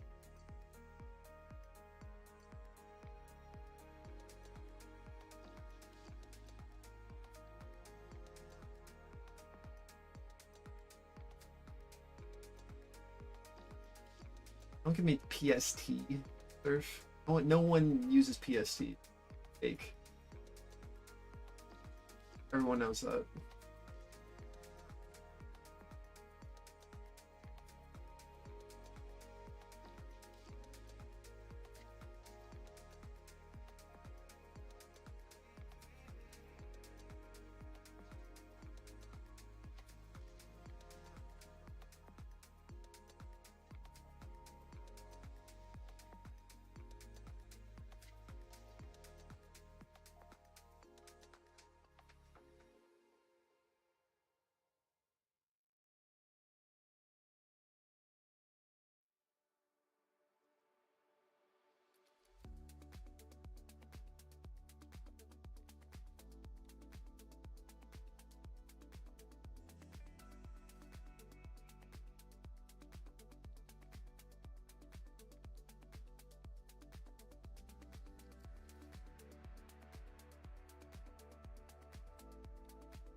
Eastern's pretty great too. You trade 9:30 to 12:30 and then you rest your day. What do you mean?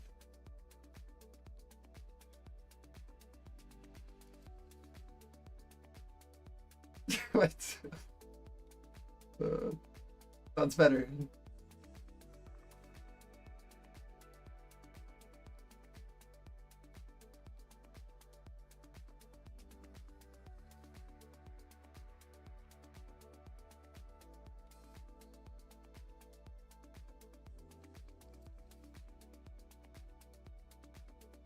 Holy shit, get me out of here. Russell back to POC. This is a major test with us still being at our NQ POC. RTY, again, retesting it as supportive. Bid needs to maintain here. I don't want to lose it. If NQ seller is still sitting here at this 15 to 21 as the Russell loses, and S is at our value low, it just is not a good look for buy side.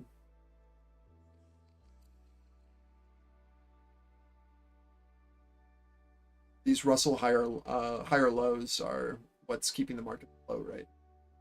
You have clear divergence with TAC making lower highs and the Russell making higher lows.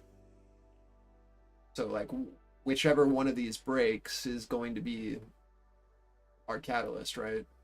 I want to see either the Russell get back over 20.7, our previous day value low, and make that supportive, or if we lose today's POC here at this like 19.1 area,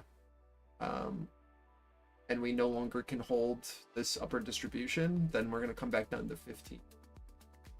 So like, need to see someone initiate here relatively soon before I lose my mind.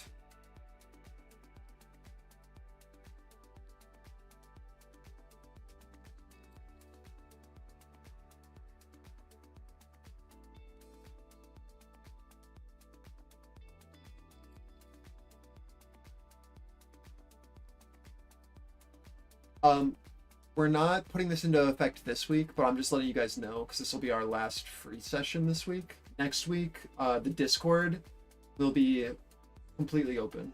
All channels and indicators will be at like a super discount so that you guys can try things. Like we're opening up the Discord for a full week. This is an FYI. But you'll be able to join us every day live instead of just 3 days.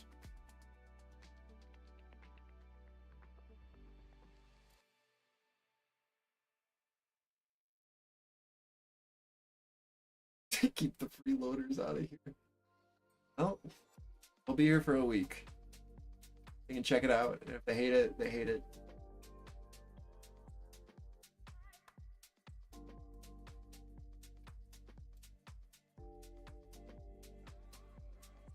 But I figured I'd let you know. I see the a little shift there, Maldito.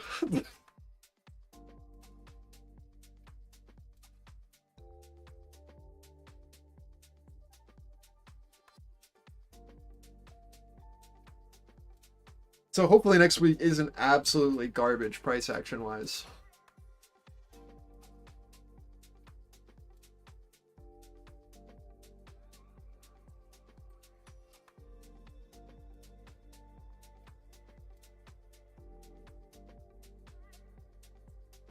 I'll be on vacation next week, so it should be the best trading of the year. Checks out.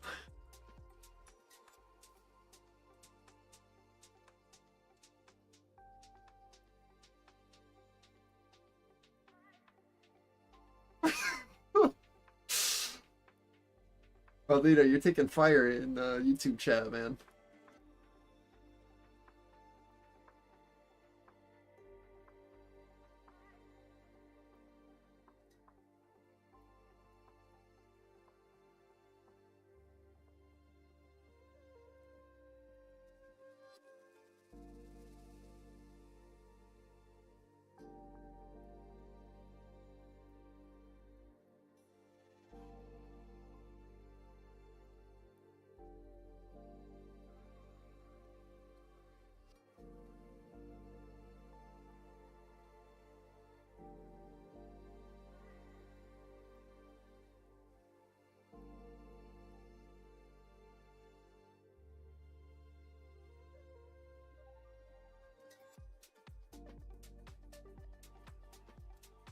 What causes them?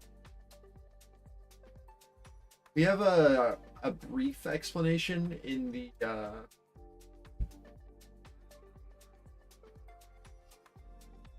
description, but I can't like give you a concrete answer. They're just periods where we see volatility step in. The way that we described them, first reversal is a common area, seeing initial large positioning affecting the market, often causing a reversal. So the first reverse, usually you see an initial reaction off of participants stepping in the first 30 minutes of the market. That's where our most volume is put in, usually at the beginning of the day and the end of the day. So we have initial positioning and like rebalancing basically. And then we have a reaction that takes place off of that. The second area is based off of our reaction from the initial balance being put in the first hour of the day.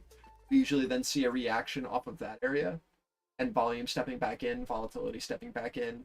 And then the third one is lunch closing and the bonds market closing that causes volatility to step back in with balancing that. So it usually causes volatility where we see a reversal, either a mean reversion back to a previous area of value or an expansion outside of our current rate. But like in back testing, these are just areas that we've seen responsive bids or a responsive offer to.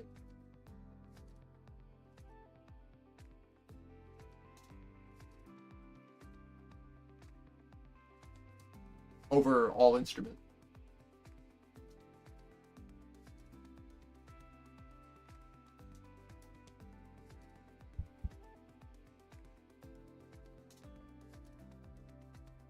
Hopefully that explained it.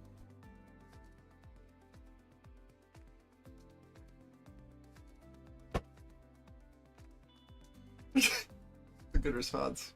Bet they can't see it.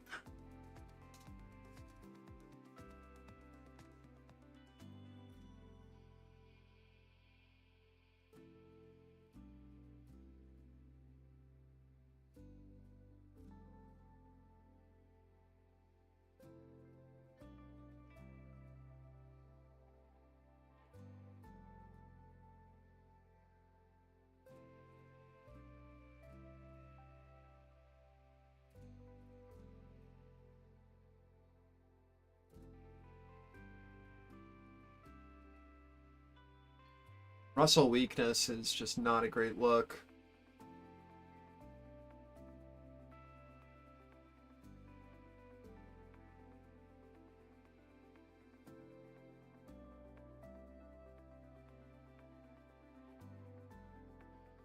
And if we lose this upper node, it'll be the catalyst that drags us down. Need to see responsive buyers again here on RTY, or we'll come back down to that value pivot. Like 15 first target and 12s below that. Need to see a responsive bid step in here over. As soon as we stop, it's not going to be great.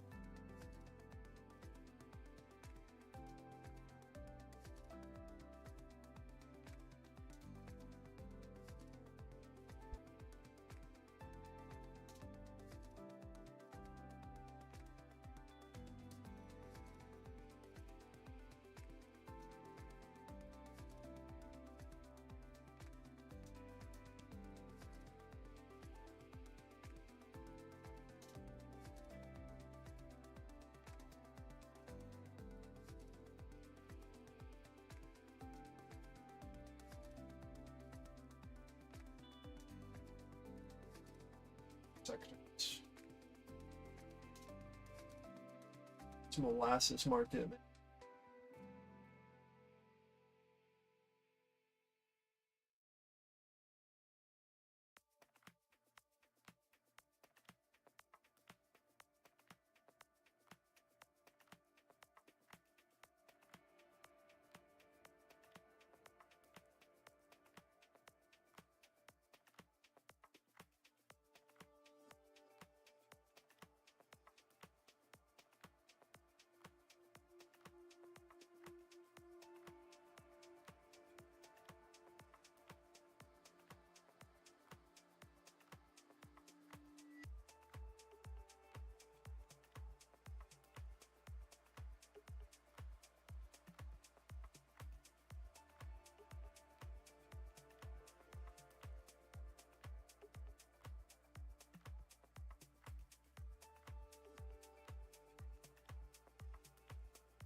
Why did that just break all of my charts?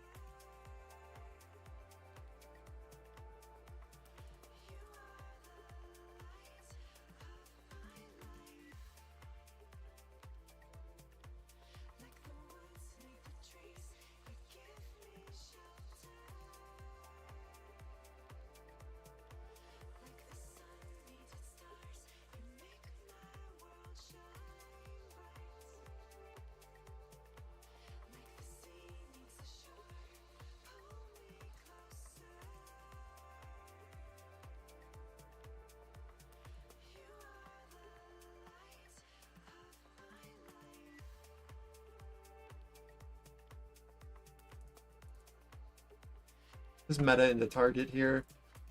Big test, POC and previous value low. This will hold as resistance, or it'll become supportive and we trade back up to 93s.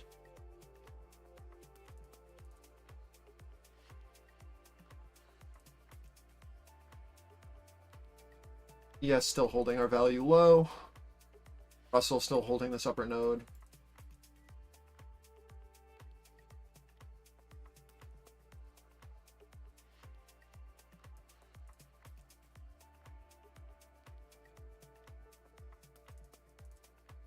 Did stack like break? What happened?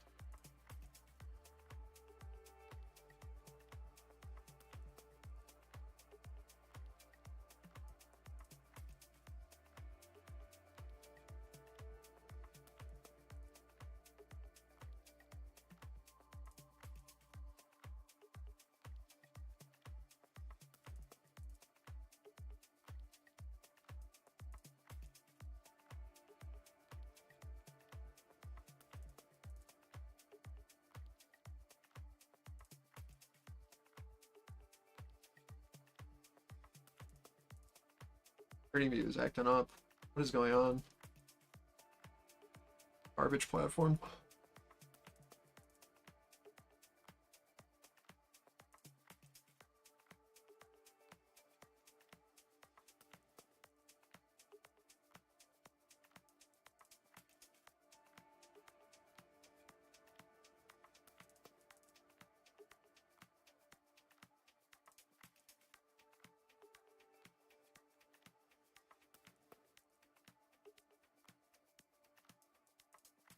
This meta push is helping us so much on tech. Holy.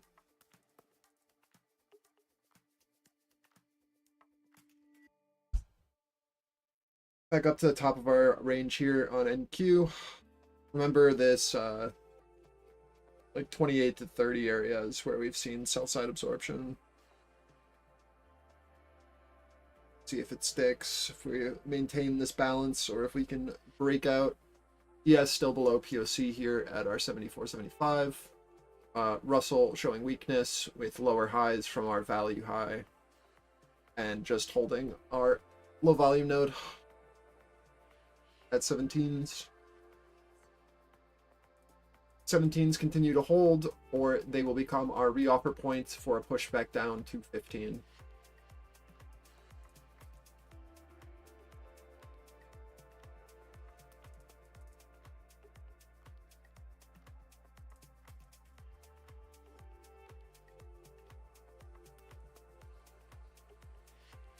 Fire attempting to push us over POC here on ES.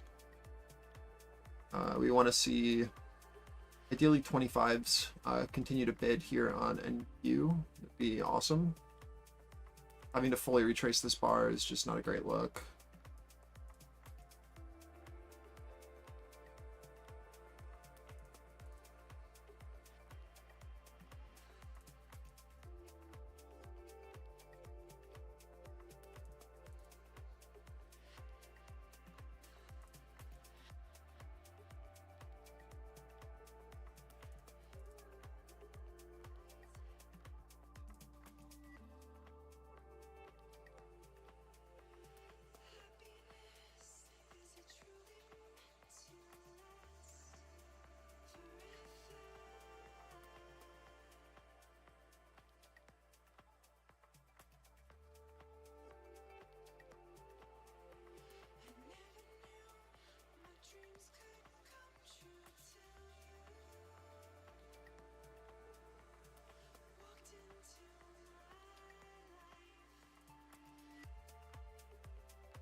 I agree with your lower one, but not the top one.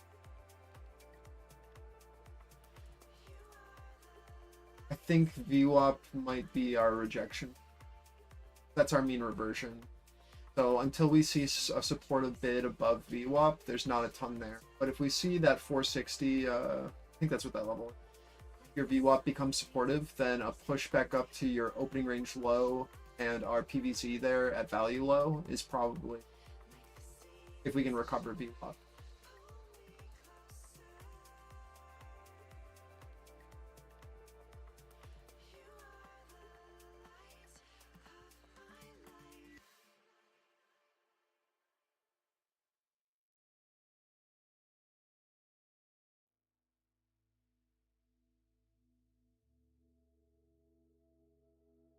I'm expecting that opening range low, value low, POC, that whole area that's above us to be a strong rejection point.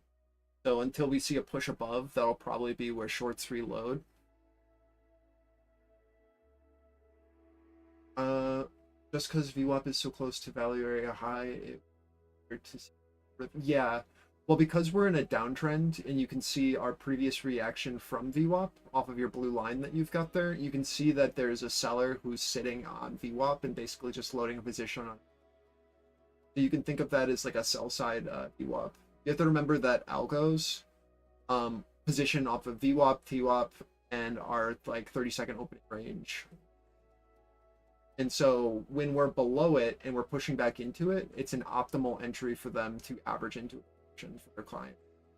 So just think of it as kind of a full reversion level. Like the reversion has been completed when we get to VWAP. And until we see a shift and a hold above it, we expect a seller to be basically present there, loading their position into. So think of it as like a dynamic support or resistant level. Especially when we're far away from it and we're starting to like slow grind back up into it. You're going to have a lot of longs who took entry into this lower node are going to be taking profit into VWAP. And you're going to have shorts start to position around that level as well. So you're going to have both profit taking as well as initial positioning. So what you're going to need to see is initiative bids step in at VWAP on a push above after profit taking has taken place to show that we want to push higher. Or it's just going to end up with both sides, both shorts loading and seller buyers taking profit, is both sides pushing price down, right? It says, I want to stabilize, not shut down relationship with China.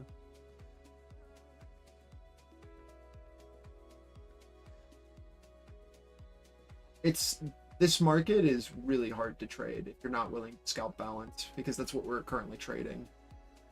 And I don't know if we're going to get a break of balance, you know, in the next 30 minutes. I have no clue. It's just so slow. So I think just trading at the edges is probably your best bet, and consider just until we see that break out of balance, consider it balance.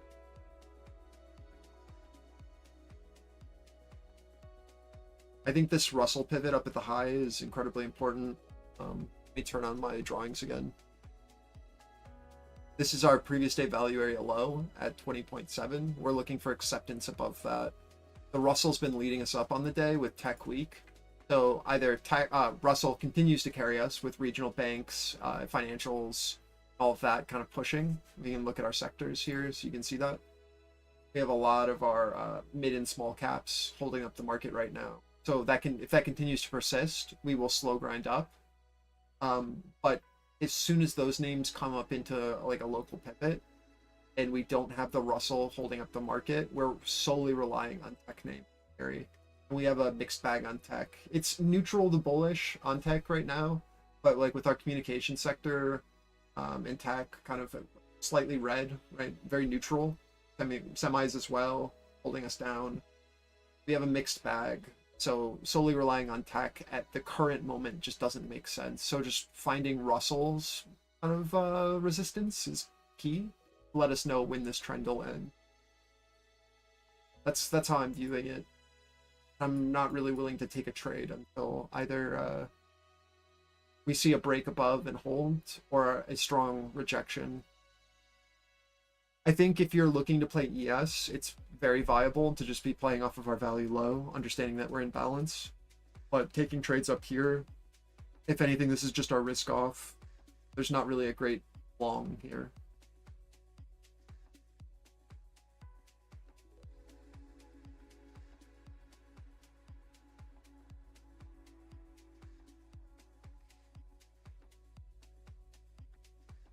We want to see acceptance back over 78 to trade back up to 84, 88 area from the morning.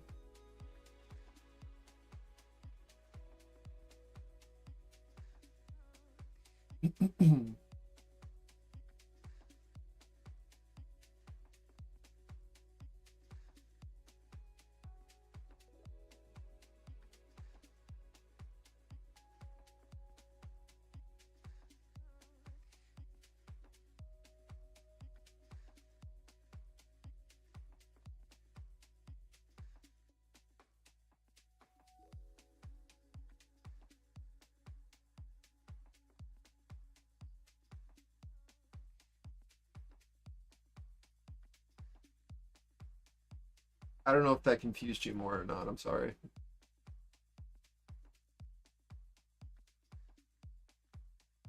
If it did.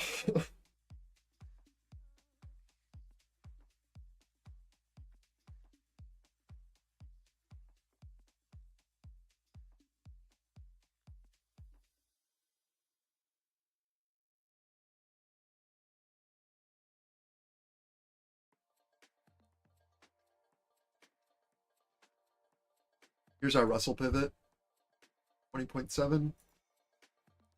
See if we can get a lift or if it'll continue to act as resistance.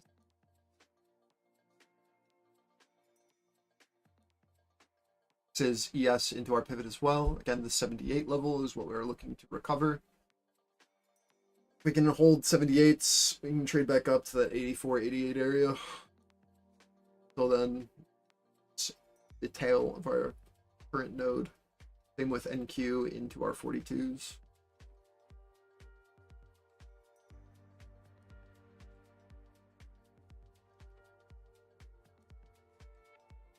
See if we can build.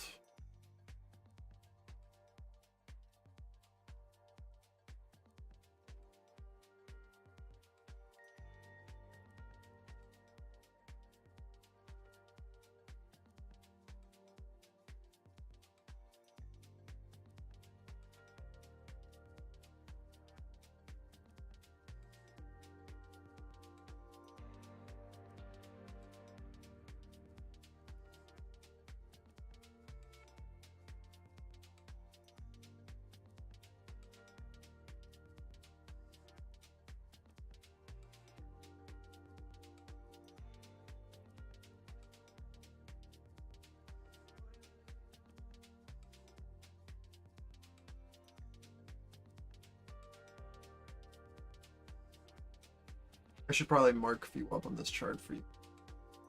My bad. Purple.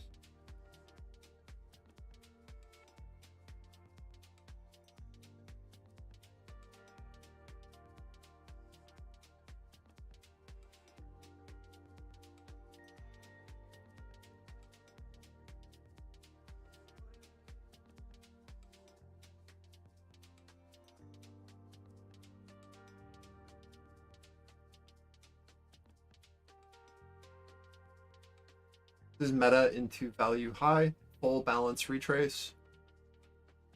Full balance rotation, I should say. Good look so far over that previous day value low on RTY. I'd love to see a supportive retest. Keep an eye on this 80.5 area as we come into it on ES. That is our view up. Same thing for NQ above. That is our value high, and our view up is up at 59, 559 area. So big tests as we have now done a full rotation.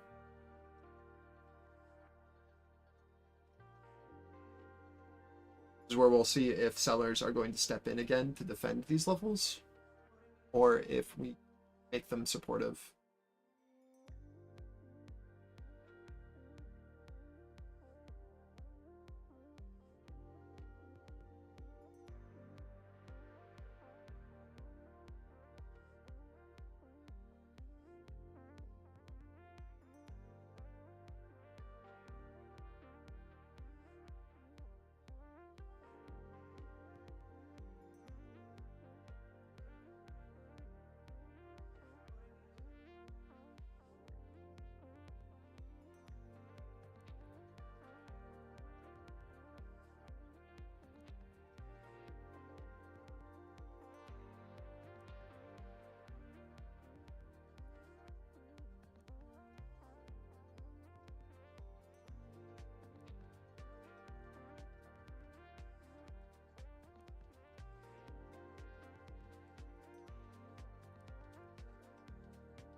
deleted.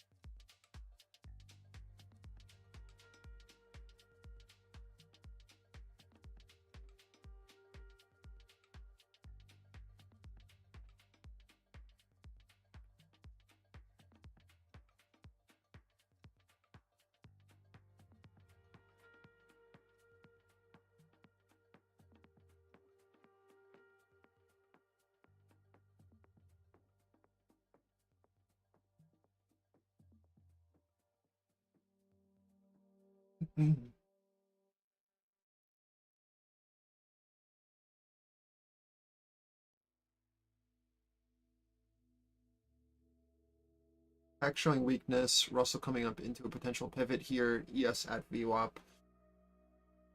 Not a great shorting opportunity until we see the Russell lose momentum, but we do see that divergence with the EU.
This is so slow.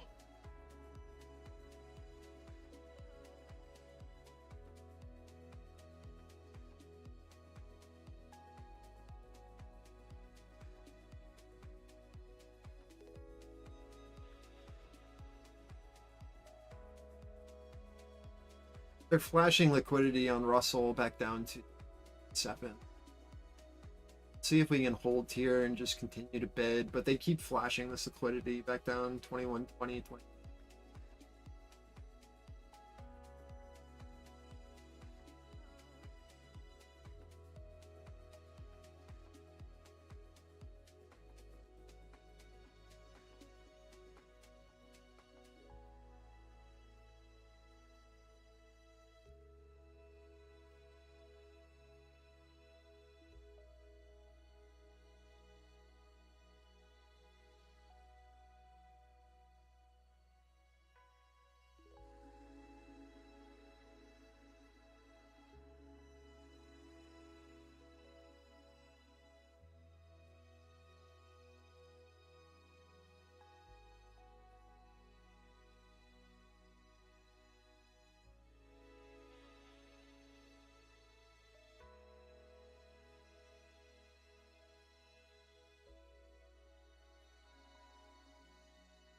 Did Mario say if he's trading the full week because of the short week or not?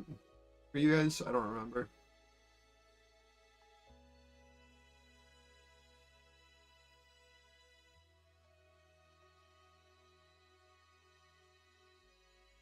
feel like he said something like that, but I could be completely mistaken. Okay.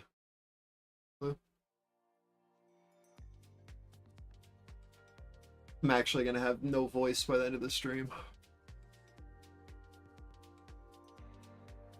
You said everyone was Trade Friday?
We have ES attempting to set up a 3-bar, but we have VWAP right above, which makes it feel pretty awful. But I'm just letting you know that there is a bullish 3-bar setting up right now.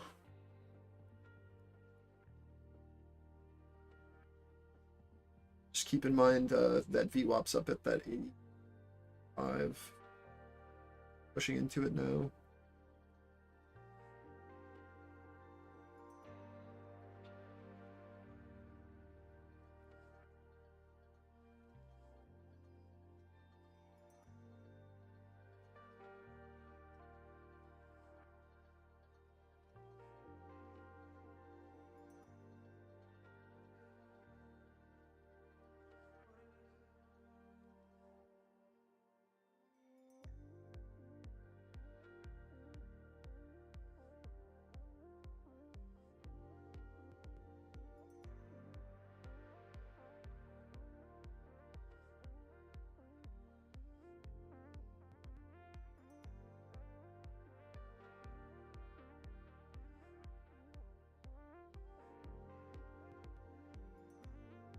Seller's still just absorbing into VWAP. You need to see an initiative buyer be able to push over that 80. Both ES value high as well as our VWAP. Sell side being present here is just to be expected. Either we maintain our current balance, right? Commentary today, so a Or renewed we bout of see volatility a gripped stock. solid break Final stretch above. of a quarter that saw markets surge almost 10%, with many institutional investors potentially rebalancing their portfolios.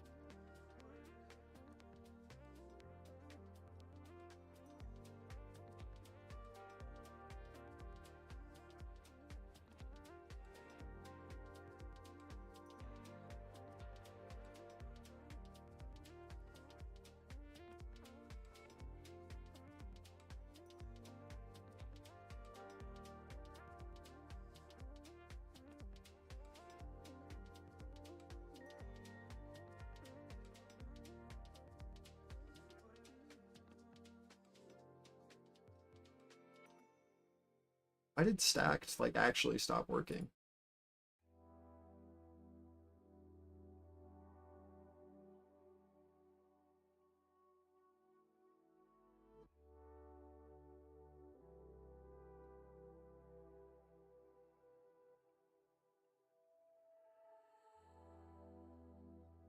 So the Fed makes no bids for this 7-year notes auction.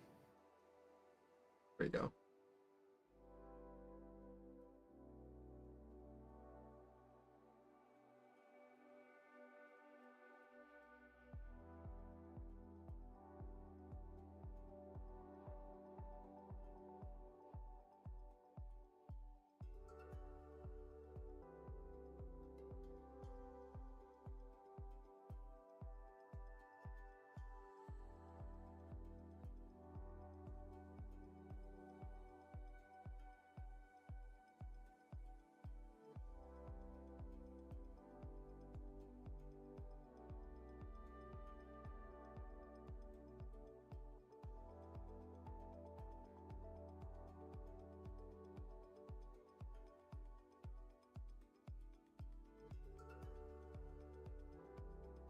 break on everything? Yeah, what?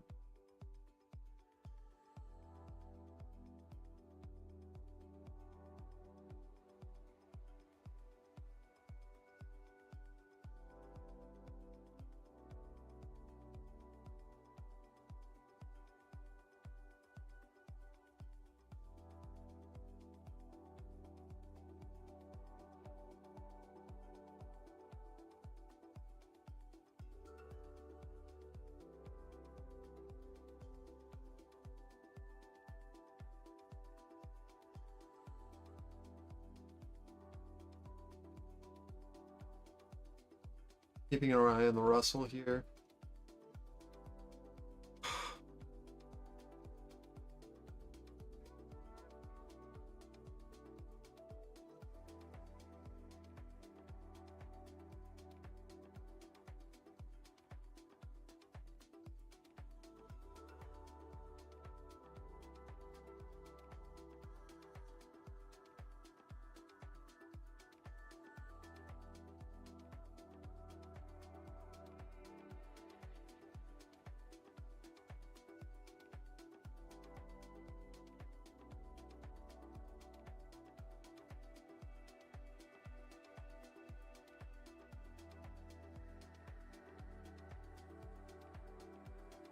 Traders experiencing lag this morning on Top Step X between 8 a.m. and 10 a.m. CT will have negative trades deleted. Winning trades will remain. Any breached accounts will be restored. The issue causing this lag has been resolved and confirmed with our partners. There will not be any.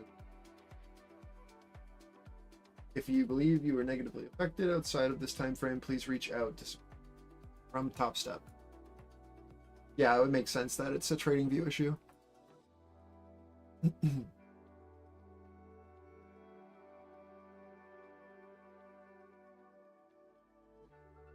The DG, they've got options out? No, I haven't, but I mean, it makes sense. The back plays are always crazy. IPO. Or D-SPAC, I should say. Back.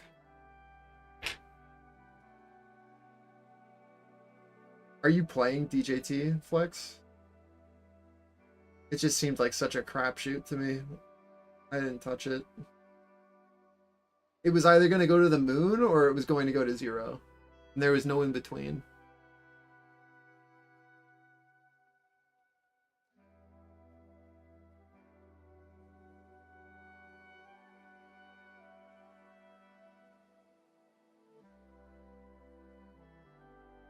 Big test here into NQ value high and ES into VWAP.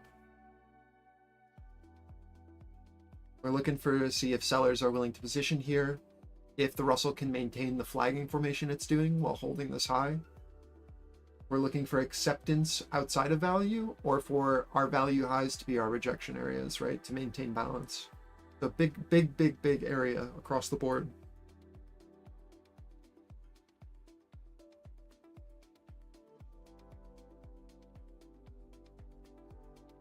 This is our top edge.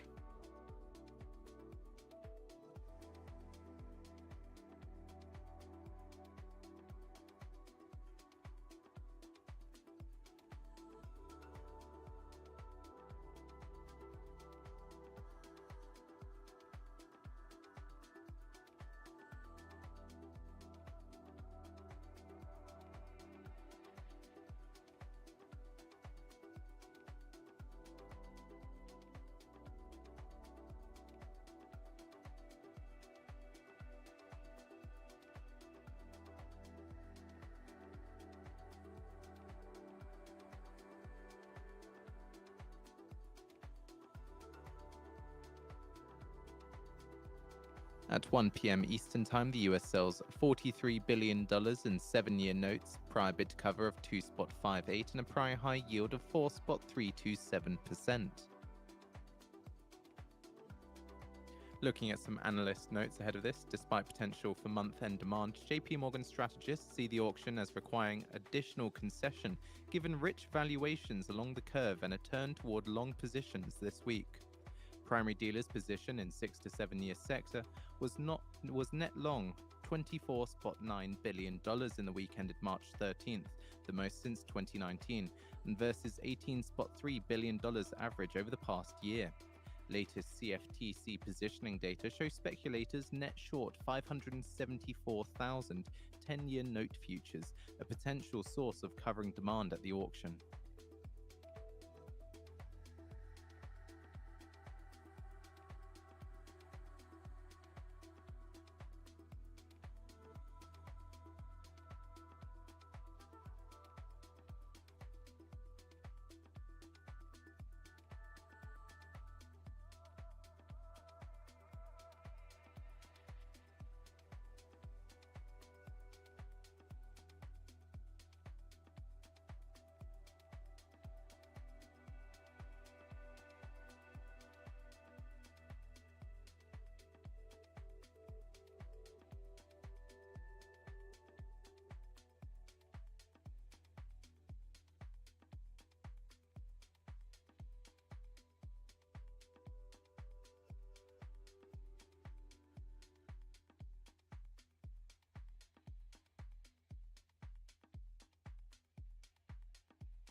You took a short at value high. This is your risk off here.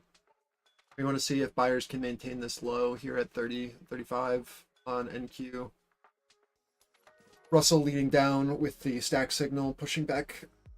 Again, this is the bottom of our fixed range. Either this will hold as supportive or it'll become our resistance. Oh, this is our pivot. Anything good on that lotto scanner? I don't have it up.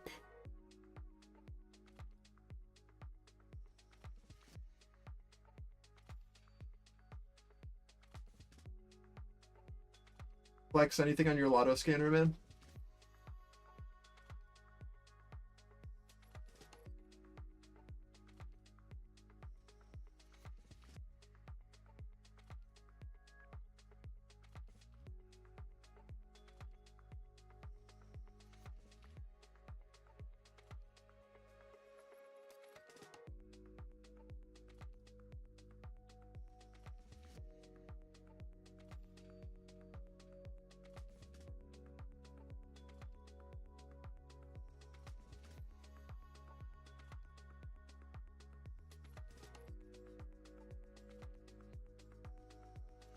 Not today.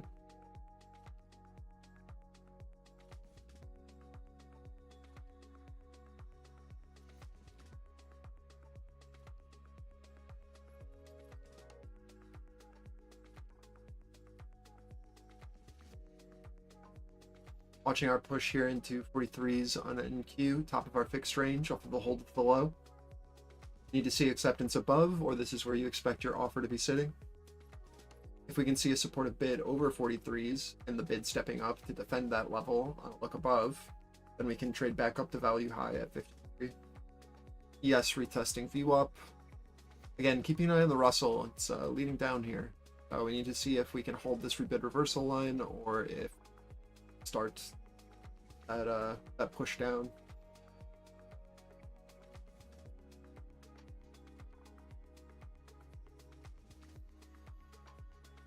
At 1 p.m. Eastern Time, the US sells $43 billion in 7-year notes, prior bid cover of 2.58 and a prior high yield of 4.327%. See on tick as well, right? We're at our zero test with divergence highs. Immediate rejection off our 43s, back down to the bottom of our fixed range.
Amazon spends 2.75 billion. Tropic.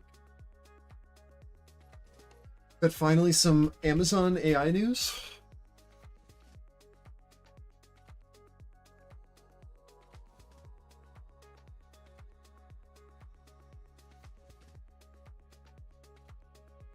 Make Amazon great again. Stock is washed.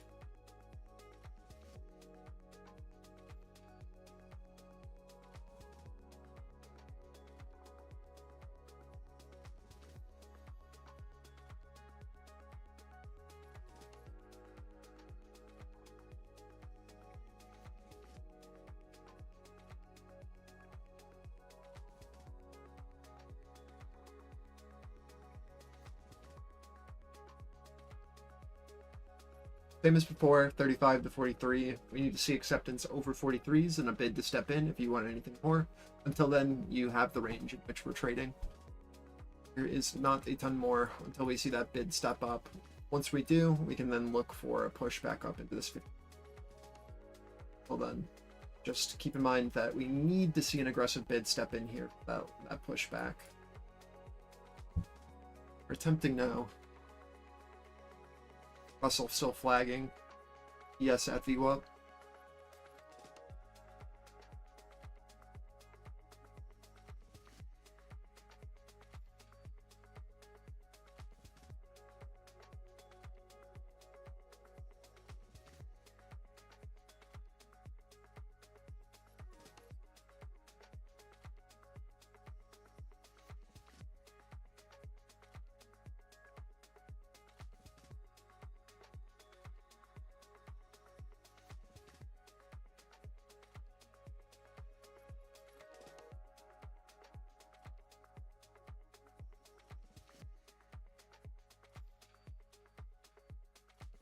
I forgot about the Paramount stuff. Do you guys remember when that thing was going crazy?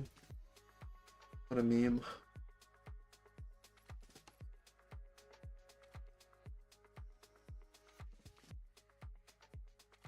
Yeah, Shortly Viac, expecting from results for the Viacom. 7-year notes auction. I'll lead with the bid to cover ratio. The Treasury when issued yield comes out at the top of the hour. Garbage.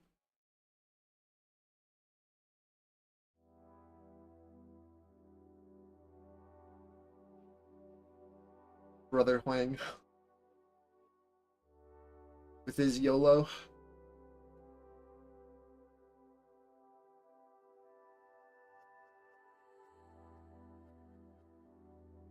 Russell retesting highs here. Looking to see if we can get a supported bid on those highs for the flag breakout. Or if we will reject again at the top of our range here. 26s.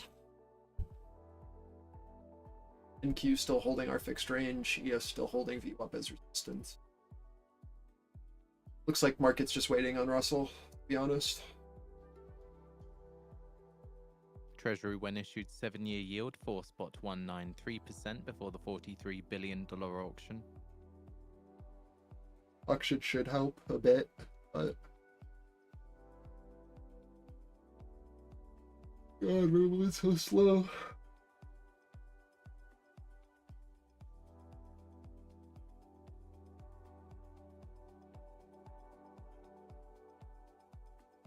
Jesus, look at that thing. Became a penny stock. That's crazy.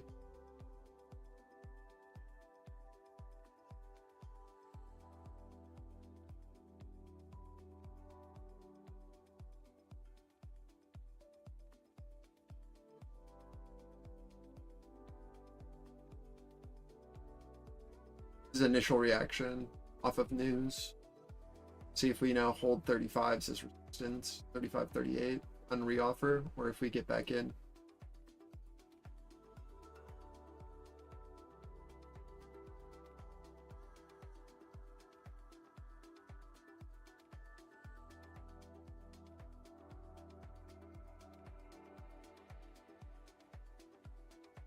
If this is going to sell, you would want it to hold 35, 38. Failure to do so, then it's just going to come right back up. Remember, this is a liquidity void because of news until liquidity comes back in. Gonna get volatility.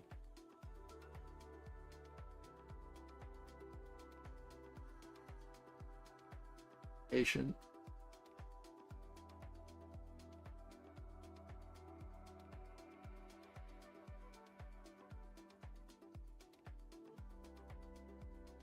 There's your volatility on the other side. 2 spot 6 Liquidity 1, coming high back. yield 4 spot 185%, 4 spot 185%.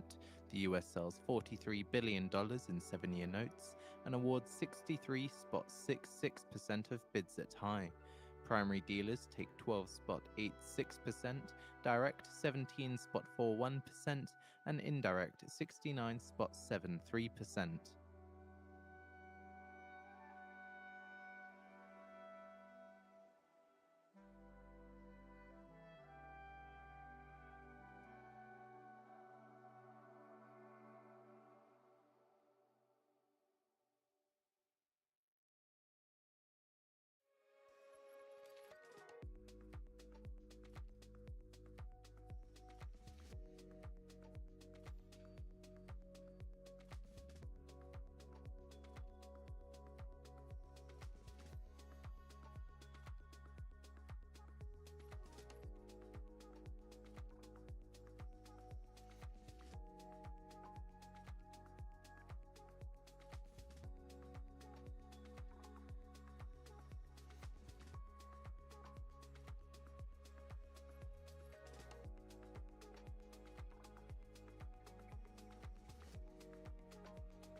Seller's still willing to absorb at 43s. ES 80s. Right, just VWAP still holding resistance. Back down to our lows. Market is so passive, man.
Amazon into our weekly VWAP here.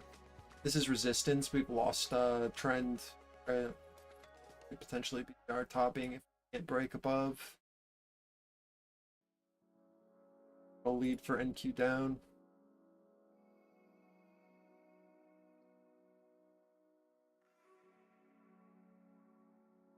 So far, sellers still holding our value highs and our VWAPs, just as we were talking about.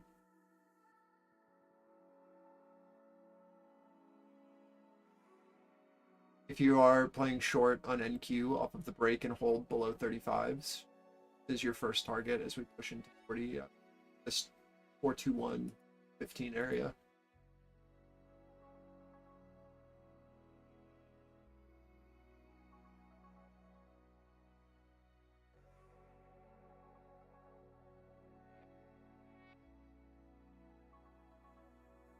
And we watch for reactions on RTY into our rebid reversal line. Same with S.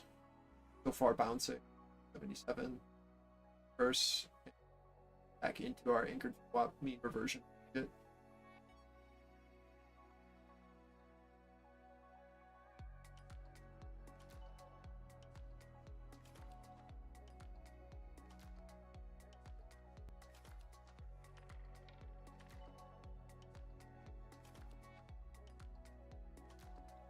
If Russell can't hold here at 21s, I think that we come back down to like 20, 21 area.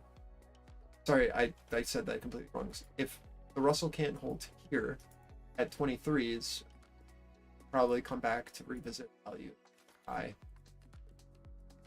So we want to see a strong bid here, or it's pretty likely that we'll fix this LVN and come back down to value. And that's where I'll be looking.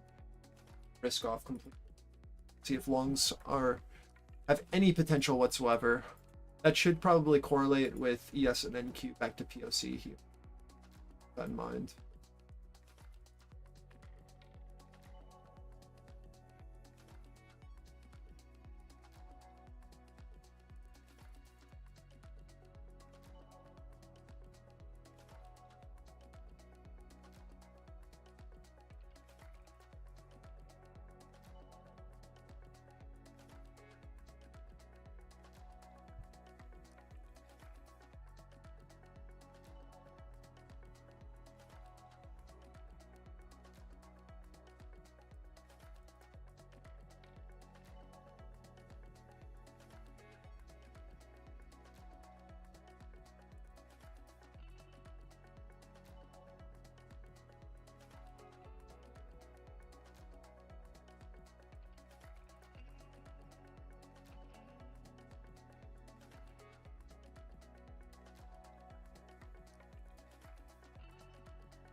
We are at NQ POC. Yes, one leg down still for that POC at 75s. Russell still has room back up. Back down to our value at, again, like an area.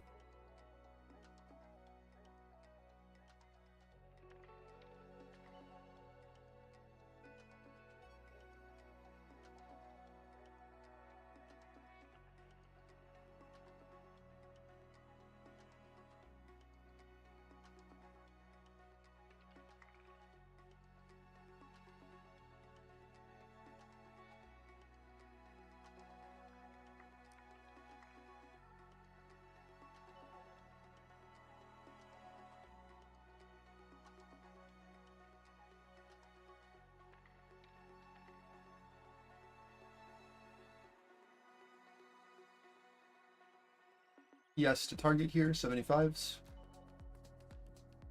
We see a strong bid here, or it'll push back down to our ETH low and our value low at 70 to 71. This is a great area to move stops down and now look to see if we get the full balance rotation.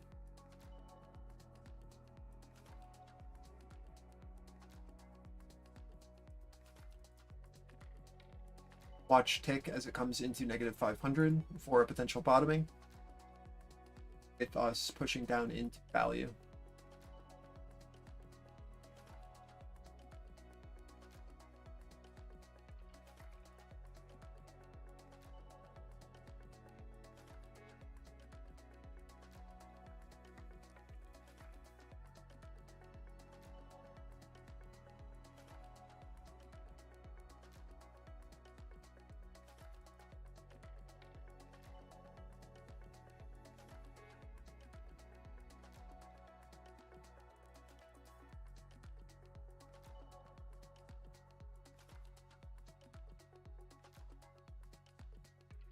So Max, do you see what I mean now with VWAP being resistance when we're below? And that being our like seller there, just sitting? So then it's just about waiting for the Russell to also lose momentum. And then as soon as we have both of those, it's like, okay, well, what's going to carry us up?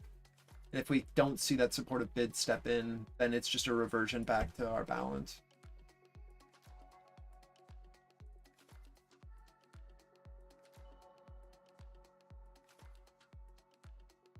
Yield on 10-year Treasury slips to an almost 2-week low, last down 4.6 basis points at 4.188%.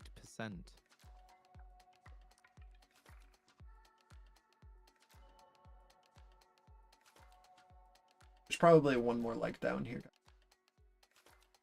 See if NQ can get back over POC, but this is it's really dependent on if the Russell can find a low here or if it needs to come down to value exactly.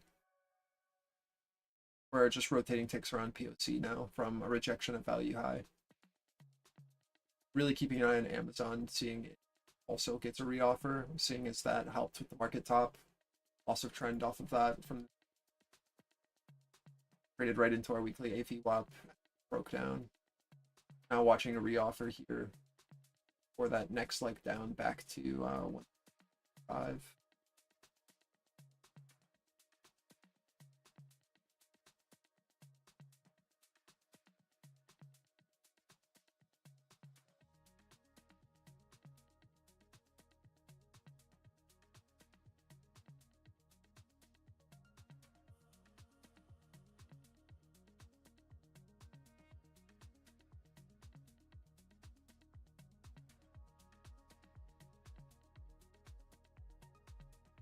Watching zero tick.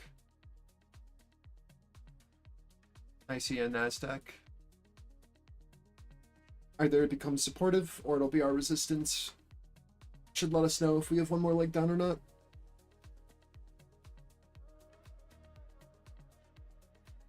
If zero fails to hold, right, then we have some buy side exhaustion across the board. If we can make it supportive, then that was enough.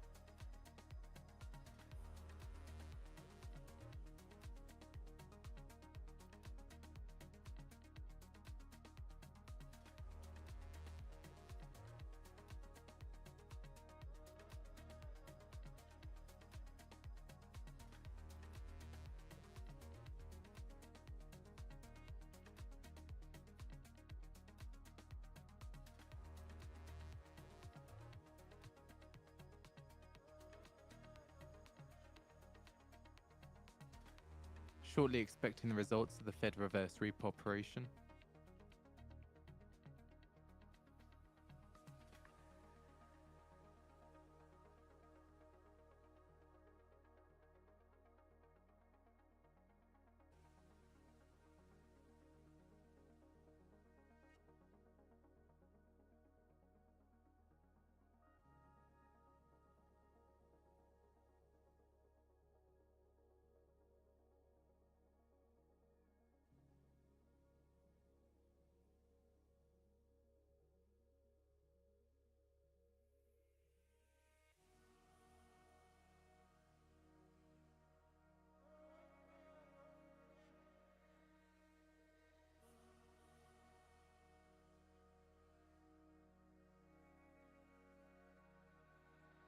I think the only thing that does that for us, Sauce, is if this comes out and they like it.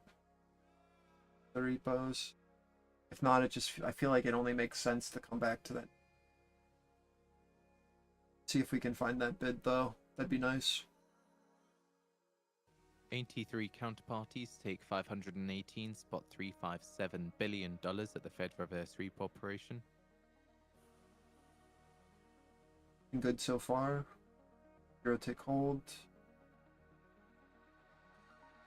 See if we can get back over. Need to see a lift over 24s on RTY for it to really mean anything.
Amazon pushing over our previous high really help us here.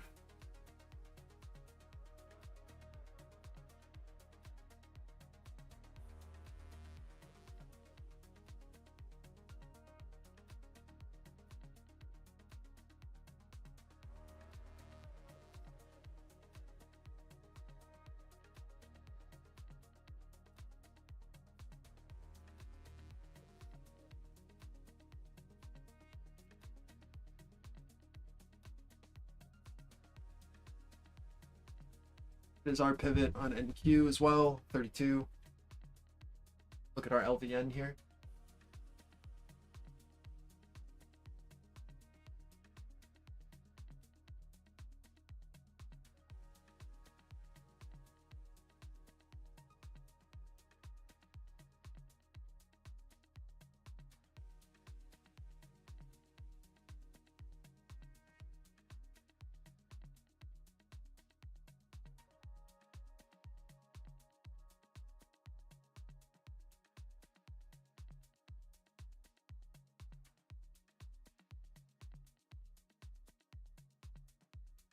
You hit DD. Oh, daily drawdown.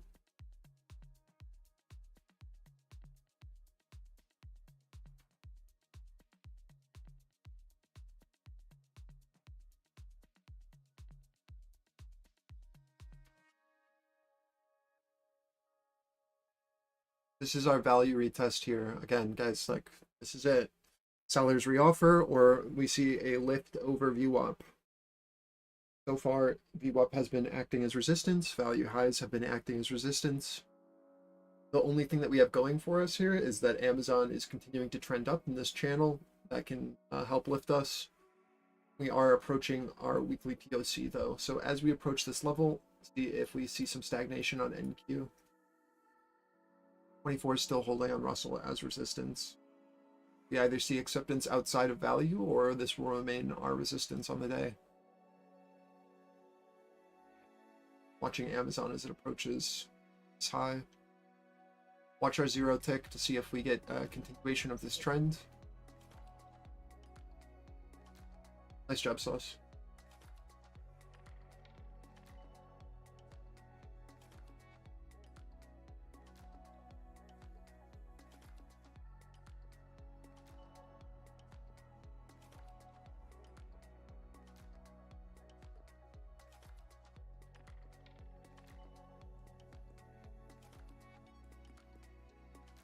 Attempting to lift us. Still holding resistance at 24s on RTY.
This is your test here, zero tick.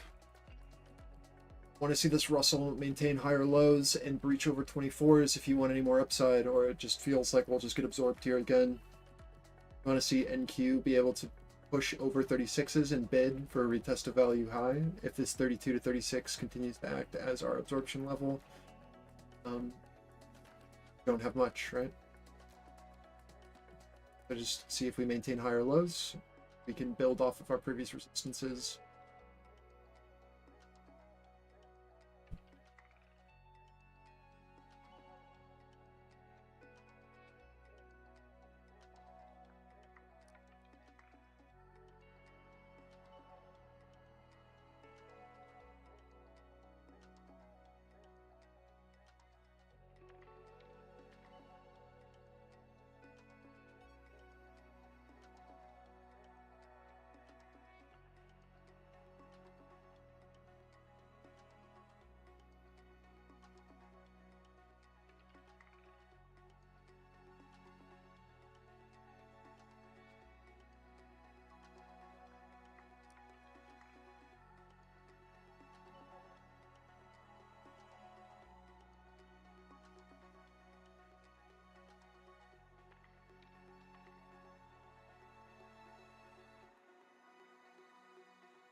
Infinite money glitch. Easy refresh.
I mean, you need to just really see a bid step in here in the next couple seconds if this is going to pop. Sellers are going to take advantage. Watching our Amazon retest of our weekly AV up here. Let's see if we can get that. Continuing to watch that 24 level on RTY, 36 level on it.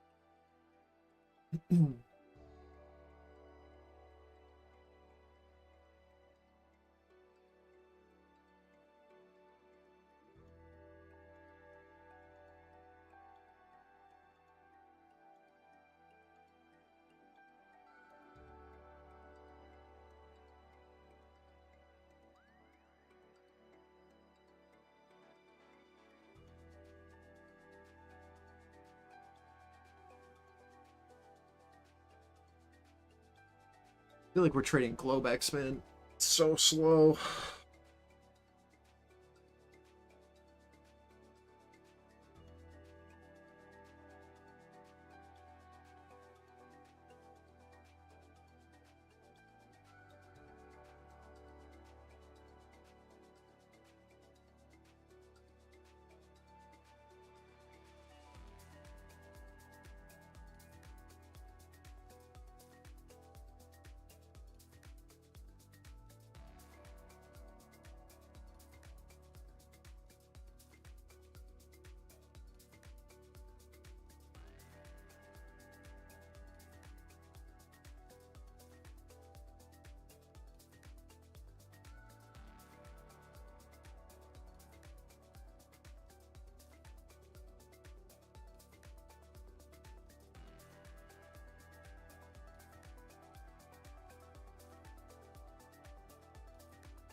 Ooh.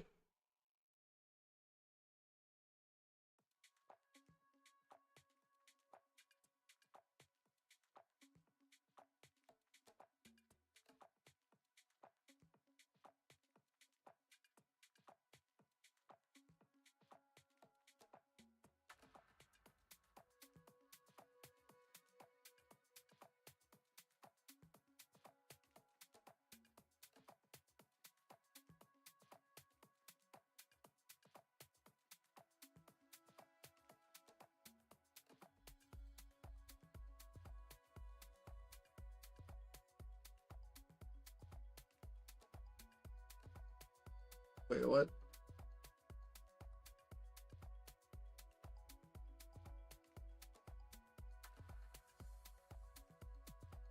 Oh, technically the rebid reversal line only forms if we break above or below the cloud in the opposite direction.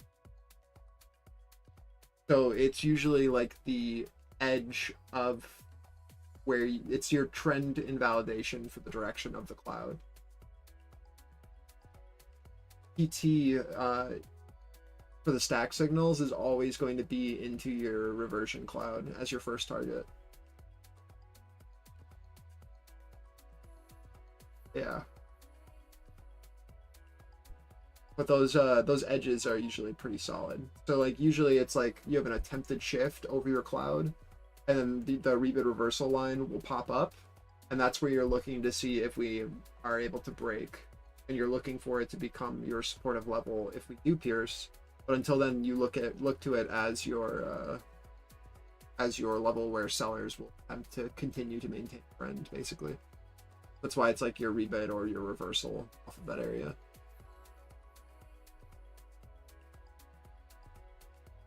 Does that make sense or no?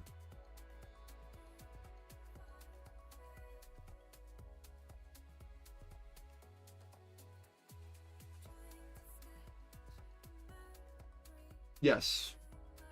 That's how I usually use it. It's like it allows you to get in at like the edge of invalidation. Like you're either right immediately or you're wrong very quickly, and you'll know, and then you can stop out.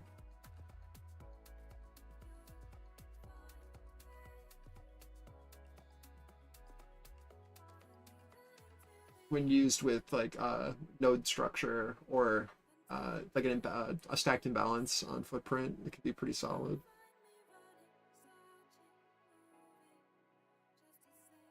I find on the 1 minute chart, and they're great like liquidity grab levels. If we're in like a really tight trend, you'll usually see like a liquidity grab into that and then it bounce off.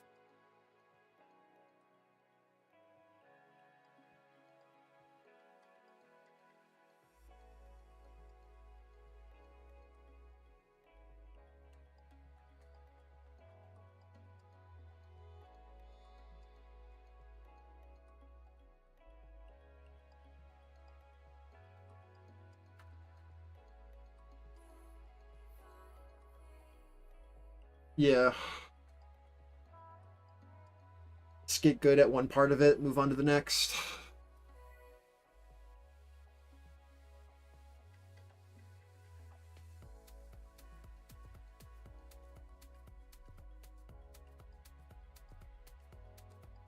So far, we've seen zero inclination from buy side to participate above VWAP or our value areas.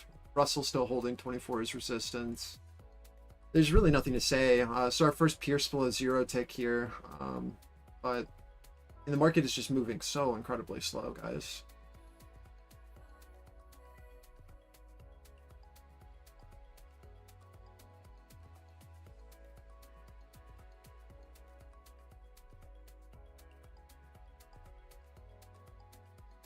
Yeah, I agree.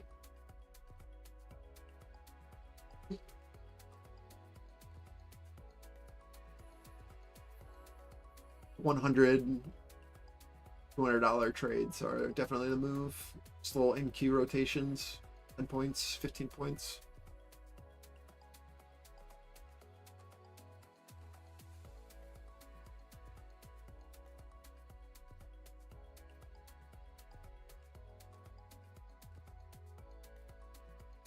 looking for anything over that just feels terrible, and just give it back.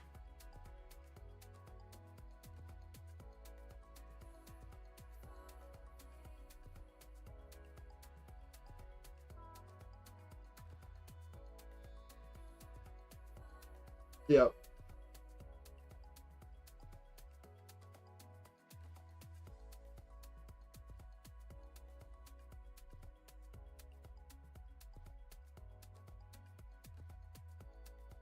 I'm still just watching for RTY to come down to value low, and that see at that 19 to 20 for us to figure out what we want to do. Yes, still rejecting our 80, it's our VWAP, as well as our value high. Seller's still present here, so it's just like wait for the Russell to find a low, let liquidity come back into the market, hope for a bit more speed.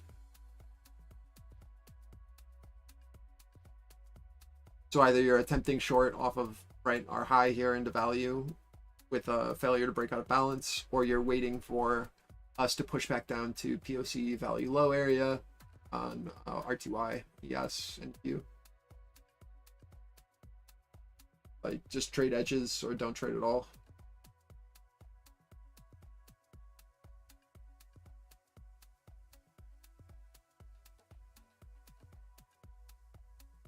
Not when it's this slow. Just give up.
On these shorter weeks and these weeks that are lower volatility and very thin, like no real like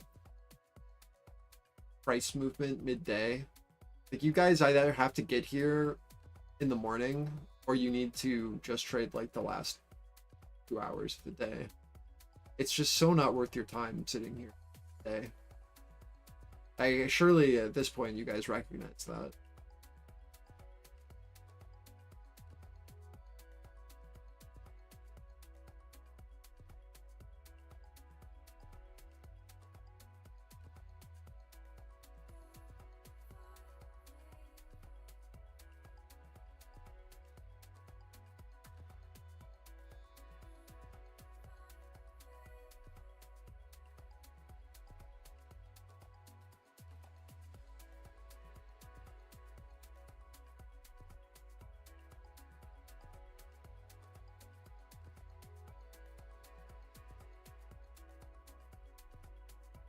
Like, this is ass.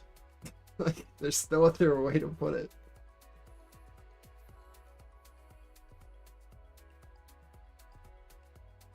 But like this morning, there was a great opportunity because we had structure to play off of. And then it's just like playing the gap fill trade. Like, it's such a classic trade in the morning, especially after an overnight gap up back to resistance. Like, okay, well, let's just play that. Everything else since then has been pretty mediocre.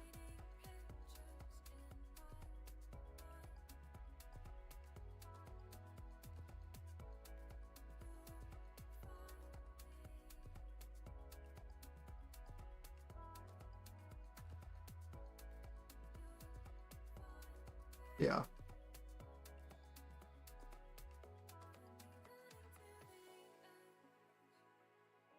find if you don't do that, what you just said, trade open, once slows down, go away, only peek it periodically as things come into your value edges. Like, that's how you're not going to get back your morning gains. If you keep up the same mentality and like the same type of trade that you were getting in the morning with more volume and volatility, like, you're gonna have a bad time just getting like paper cut after paper cut, getting stopped out in slower action in this kind of market. Then all of a sudden, like, your morning great gains off of like a very mechanical setup are gone because of all your garbage discretionary trades. And then you start like revenge trading and emotionally trading, trying to get it back, and then it's just over. It's over.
It's so hard, man. You know how many times we tried to create like a chop indicator? Or like an area that like tells you expansion versus like balance? It's so hard. It seems super easy in concept in your head, but then like creating a rule set that you can actually define with code is just it just doesn't work. It's so easy to see visually, right? But to actually put it in code is a different story.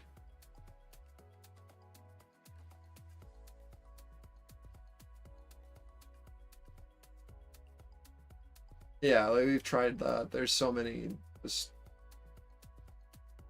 the amount of like indicators that we have on the back burner that are like half done or just like never coming out is, I mean, it's insane.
If we had more data to play with on TradingView, a lot of them would be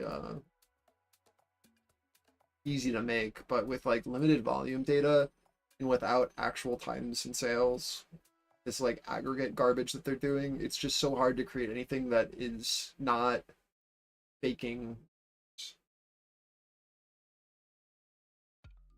Like 90% of volume indicators on TradingView are actually lying to you. It's just an aggregate of tick, green tick, up tick, down tick. Like they're not actually taking in volume data. We don't have access to it.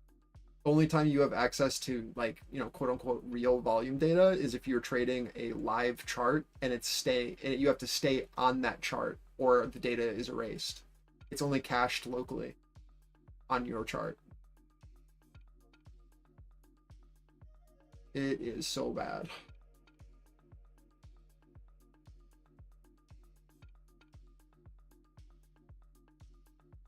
It's one of the reasons why they don't have a footprint on TradingView, because they don't have real data.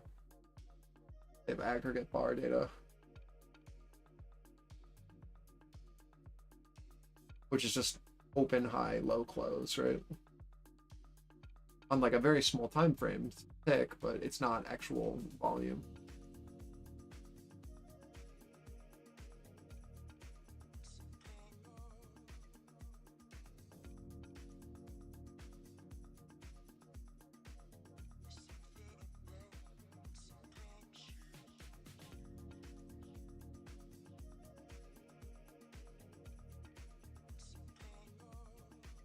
Slight bullish divergence on tick, retesting our value high here on ES and Q back to the top of range.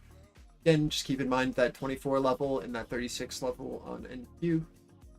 Other than that, not too much to talk about. We'll see if the sell side fails and we get a bullish push over our 80 here, 36 or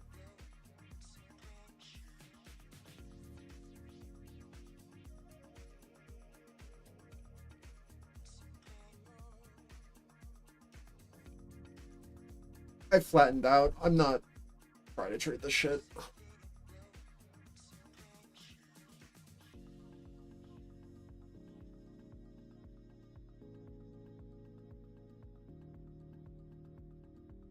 Actually, a coin flip.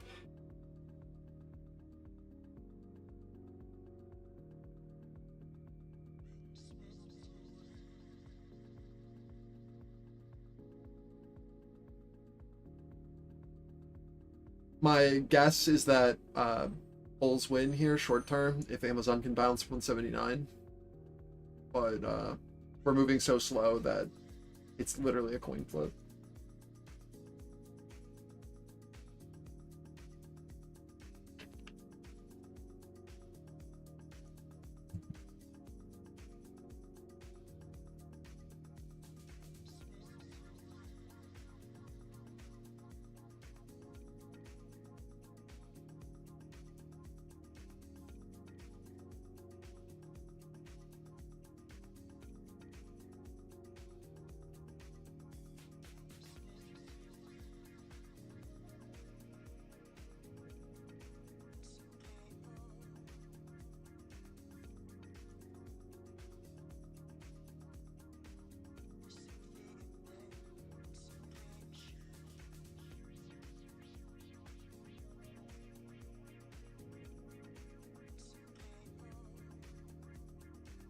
A indication for you guys, I mean, talking about a chop signal, one that I've found that is very good to let you know if you should be trading a market or not is, are we just rotating around zero?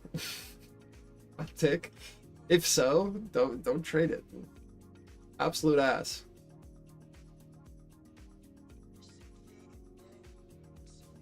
Wait for an extreme.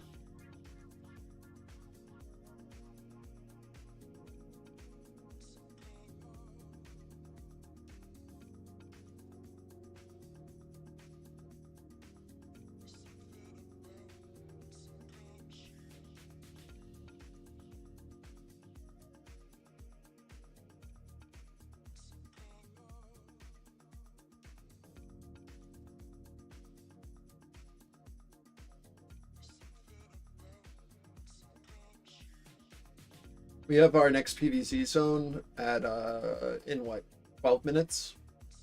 Hopefully that'll bring some volatility back into the market. Top of the hour.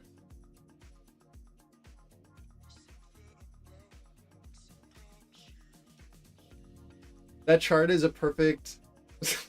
We've got more volatility on tick than we do on ES. That's crazy.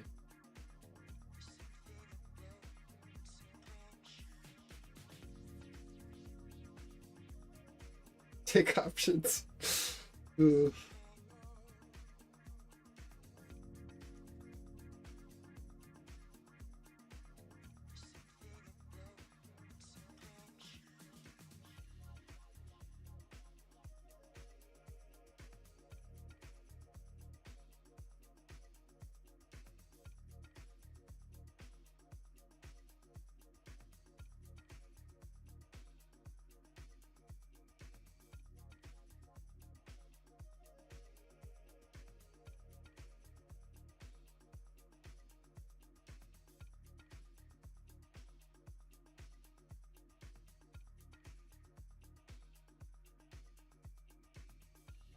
Another rejection of 36s on NQ. Really keeping an eye on Amazon here into our value high though. If we can see a supportive bid and a double bottom, that'd be great.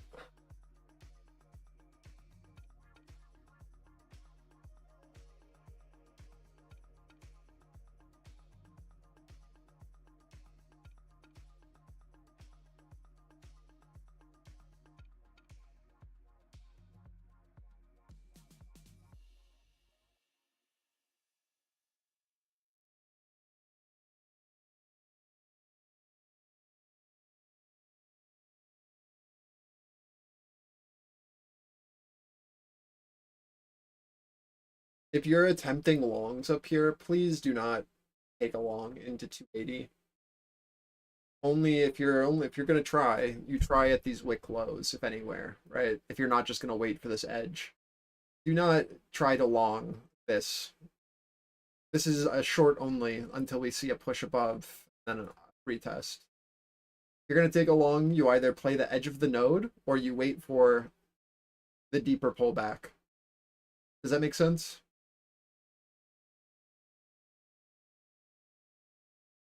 Okay, good.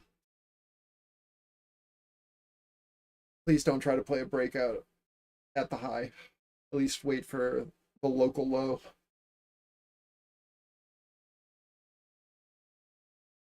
I recommend just not touching it in general, though.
Swiss National Bank vice chairman says lower inflation pressure allows us to lower interest rates.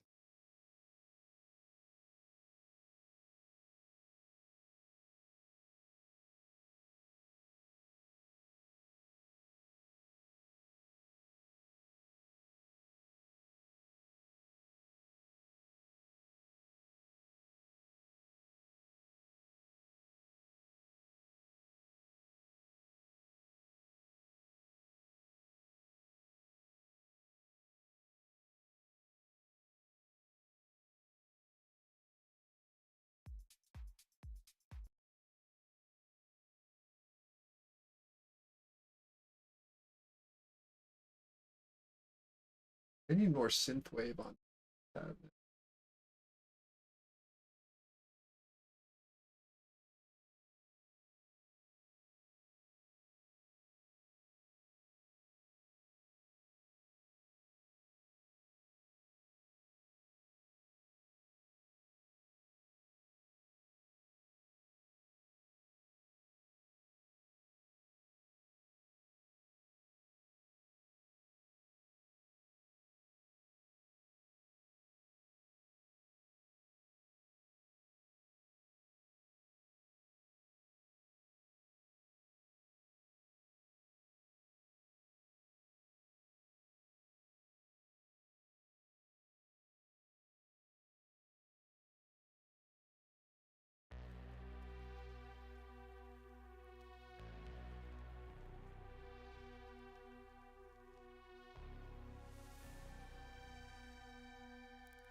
some cyberpunk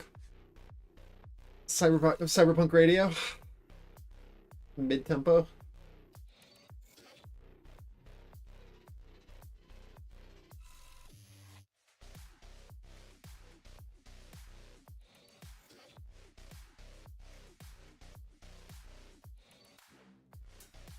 It's too fast. We're literally trading 2 ticks.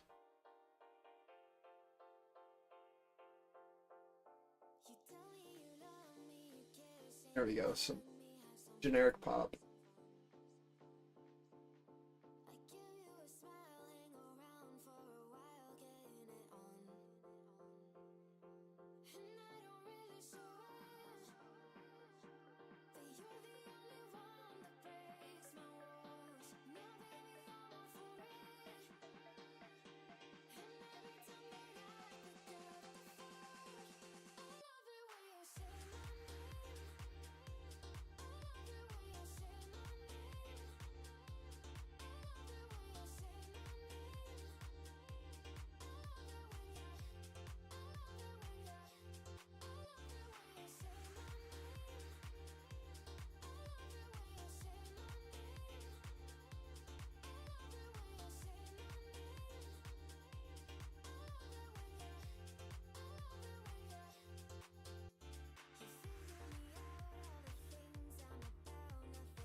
An SMB chairman says the national bank looks at the exchange rate closely and intervenes on forex markets when necessary. And the SMB has not set a goal for the franc exchange rate. All right, new hourly. New hour, I should say, not hourly. See if we get anything. New zones. Imagine our zones are looking for the exact things that I'm looking for. Nothing's changed.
Just give me the pushback down or acceptance above.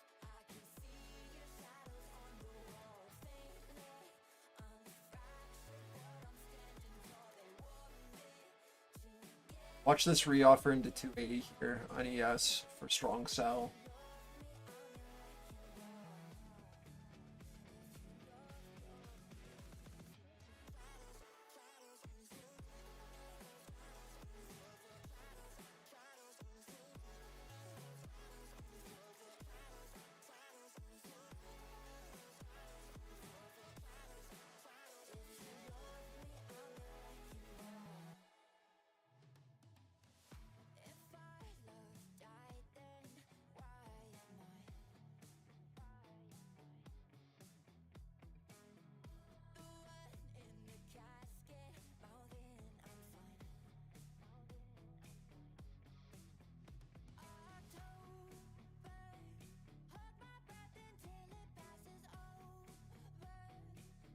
There's only so much liquidity available at a level before people want out of here.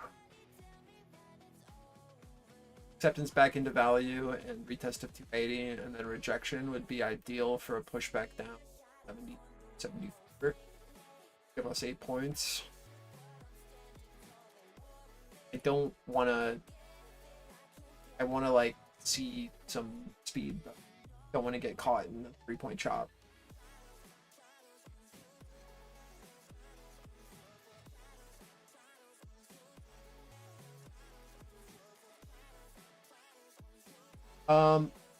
I use both.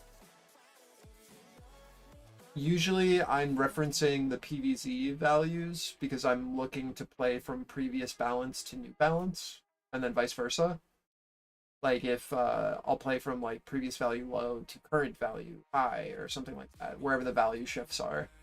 But we always want to keep in mind our overall daily profile and where those edges are. A lot of the time they will have confluence, but the whole point of PVC is showing you potential levels with inside our distribution that have value. By separating it into basically 3 periods, we can see how positioning has taken place over the day, basically splitting our daily profile into 3 balanced periods. So it just gives more to work off of. But of course, like if we break over our daily value high or our daily value low and acceptance outside, that's great. Always worth.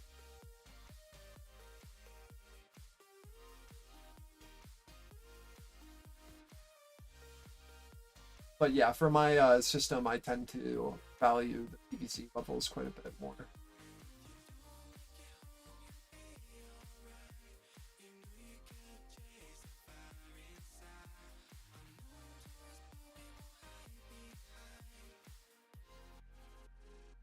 And the reason for that is because my trade time is usually, 2 to 5 minutes, 2 to 10 minutes. So like I'm playing smaller rotations, and if I had to wait for, okay, let's say we're shorting value high. Okay, great. But like what are we doing in between value high and value low, right? And sometimes you don't need to wait very long. It's a full rotation. But having an understanding of like where previous participants were seeing value can give you levels to watch out for to take profit, and that's usually how I'm playing it.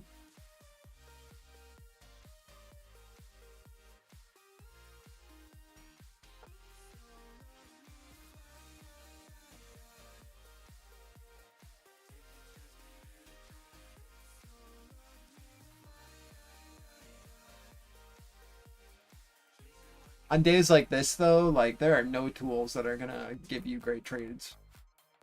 I mean, like you can short value, but like you're now just in this trade for 2 hours. It's not a bad trade, but it's not a trade that I want to take because I'm in the market for too long. I have exposure on for too long.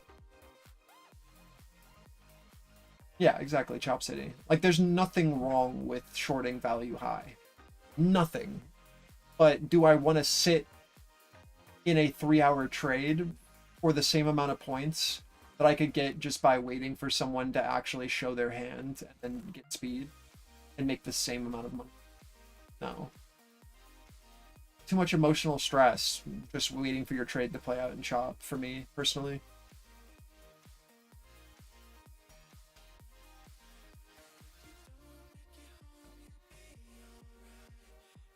Yeah, definitely. But that's like one of the biggest issues with looking at stuff historically as well, is like, how does it feel inside the trade, right? And it's like, yeah, the node played and everything worked, but God, was it painful to actually trade it.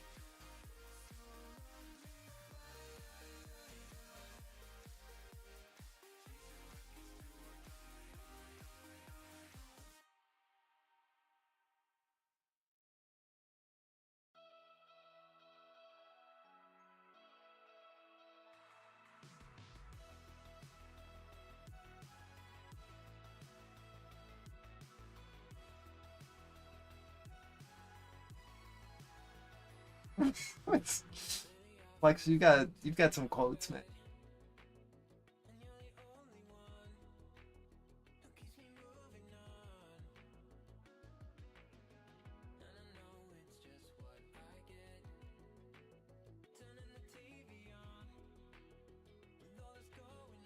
Like, I've tried shorting this 280 a couple times, and I've taken a few points off. But again, like I said, I closed. I closed it literally the high. But it's just because I don't want to manage this trade, man. Like, I'd just rather wait. Like, okay, cool. I missed out on 3 points of opportunity. Like, blow me.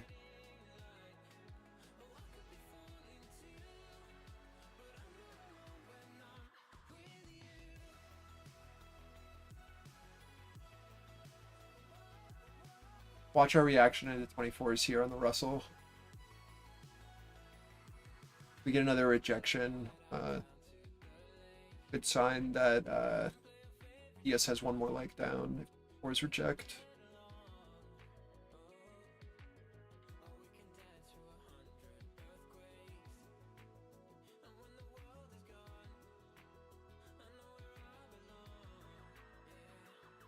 All I want is for the Russell to come back down to value high. That's all I want.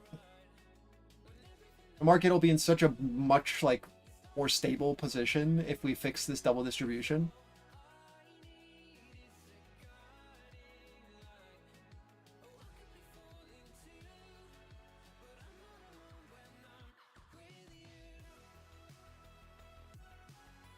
Kill me.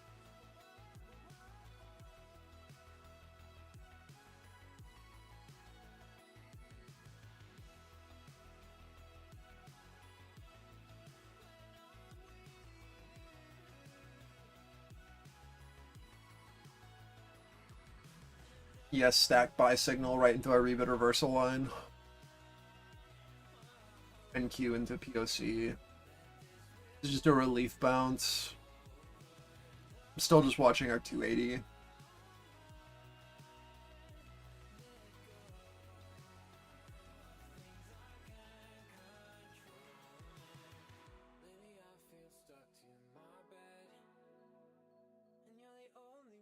Someone's got to give, man.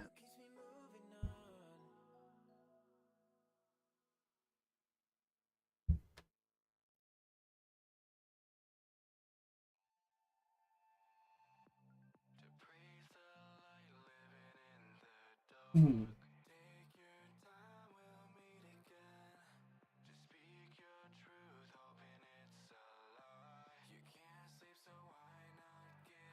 That's like my biggest issue with these live streams. Is like, if I don't have a setup, I don't have a setup. Like, what am I going to talk about, you know?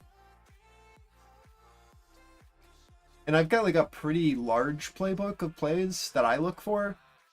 But like, a lot of people have like one trade that they're trying to take on a day. And if they don't see that one trade, they just aren't trading.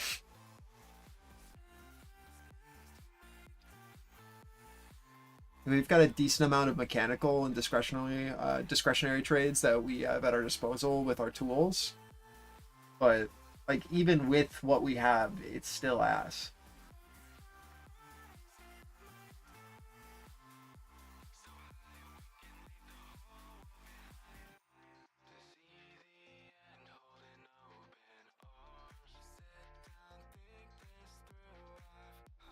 You want me to pull up BTC?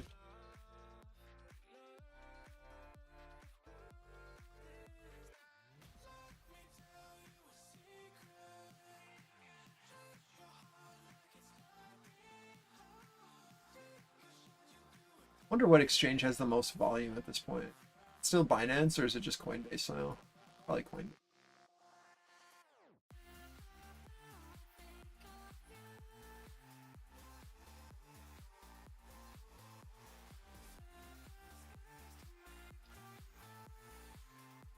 I was thinking, I usually go Binance, but I don't know.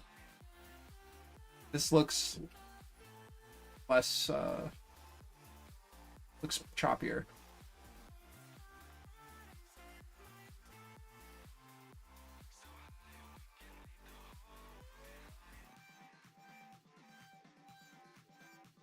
Yeah, I mean, I used to only, when I used to day trade crypto, it was Binance charts. But I just don't know anymore. Now I look at a weekly chart and say, yeah, sure. Buy or sell.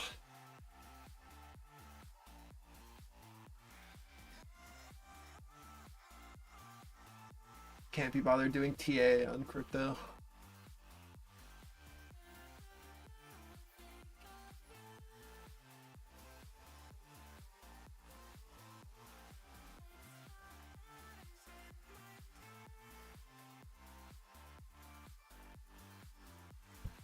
Let's check the crypto port actually while we wait here now.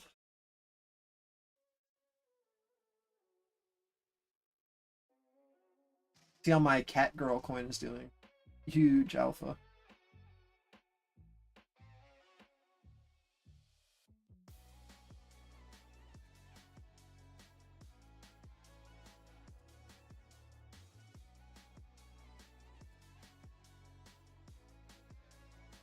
I'm down $17 on cat girl, man. I might never recover.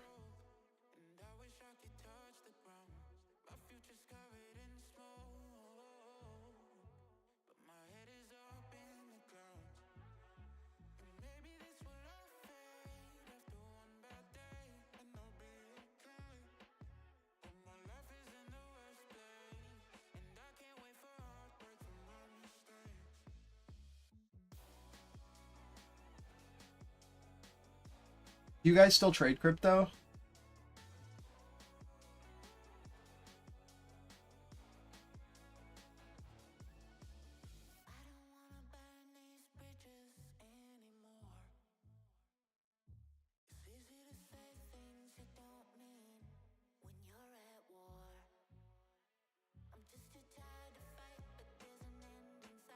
Yeah, look how Coinbase's second chart is compared to Binance.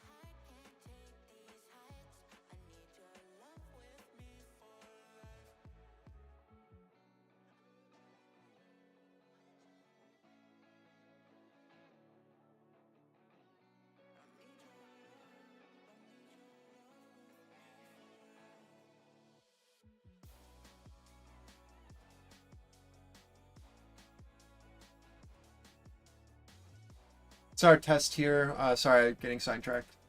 Back toward 280 on ES value high, as well as our VWAP. Things that have changed. We have the Russell retesting the highs.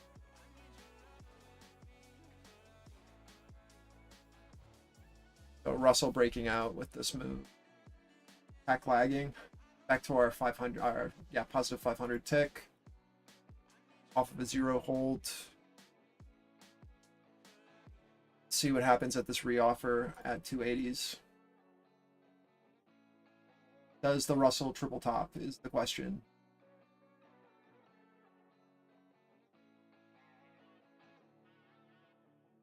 Excuse me.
Watching our zero retest here.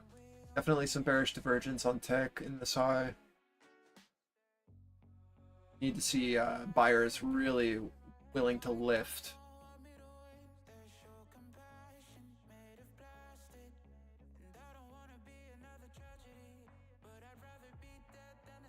Watch our 44s on NQ.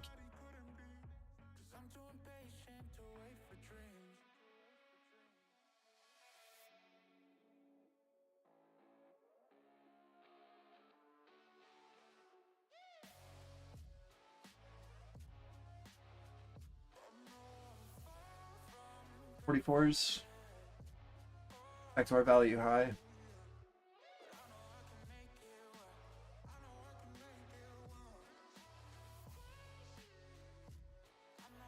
This 44 to, I don't know, 56 area is where we're going to see if sellers take advantage. Nice little buy-side liquidity from POC, push back up the value to see. It'll be probably our VWAP test on NQ if I had to guess.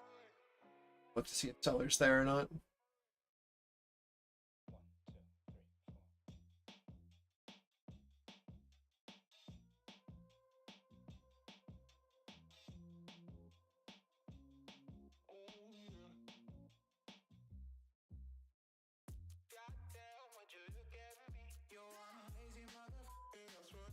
This look above is great for us regardless, because I'll either, one, retest 280 as supportive bid now, or two, push below it, reoffer it, and that will engage a full rotation back down.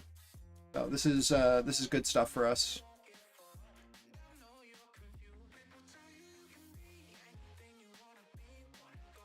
Should be able to get a viable play out of this relatively soon.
Into our view up now on NQ.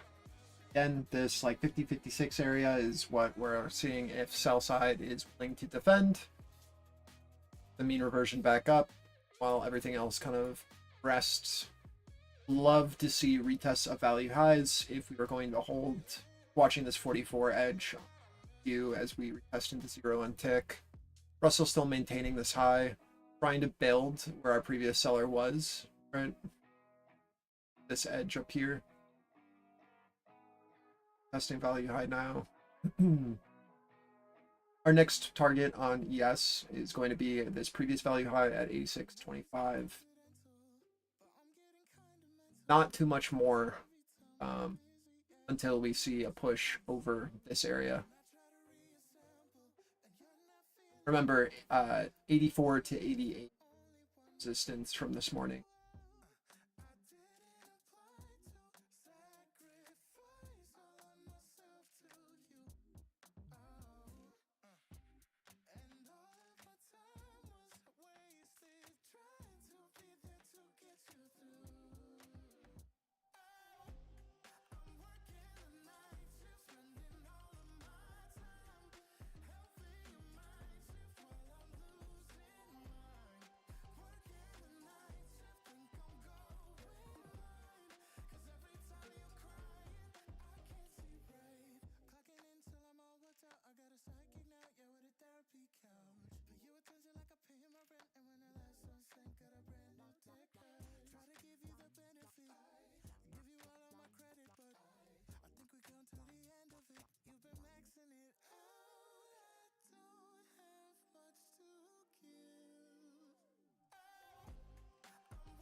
We're just looking to see if this liquidity at 55 is on NQ pulls or if this 50-55 area continues to maintain as our seller. If it does, right, it just results in a retest back to our value highs. Either we see acceptance over this area or we have pullbacks back down to value for retests for continuation. Either way should give an opportunity.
Testing our previous value high here at 86.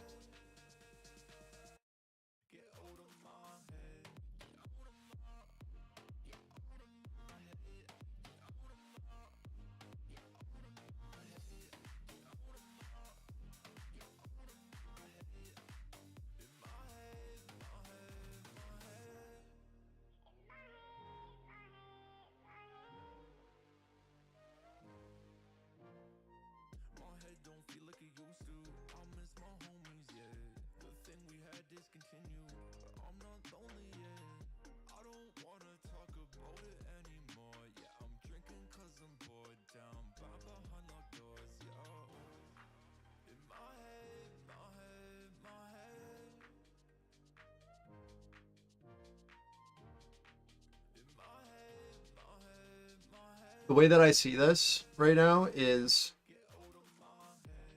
delete this.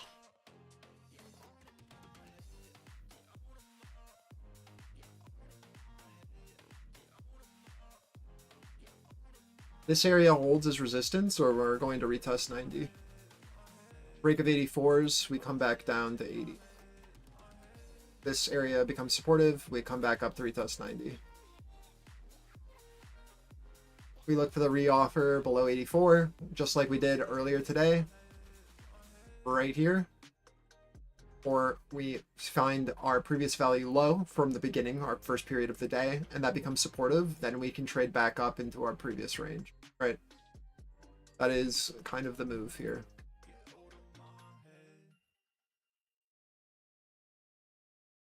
Just mark.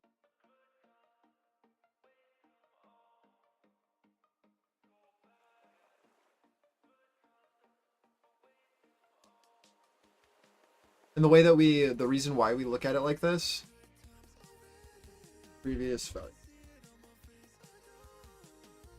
This is the recovery of our first period value low. Should result in a push to POC at least.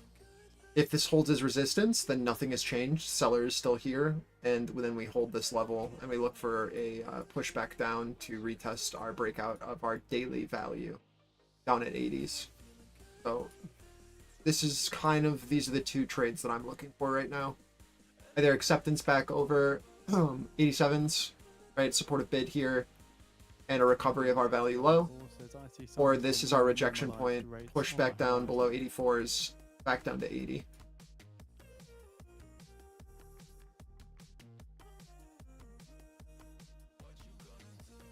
So keep in mind RBNZ's Governor Orr is currently speaking in an interview with Radio New Zealand.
Seeing a NYMEX WTI crude futures settling at $81.35 a barrel, down 27 cents or 0.33%. The NYMEX gasoline April futures settle at $2.68. Diesel April futures at $2.60.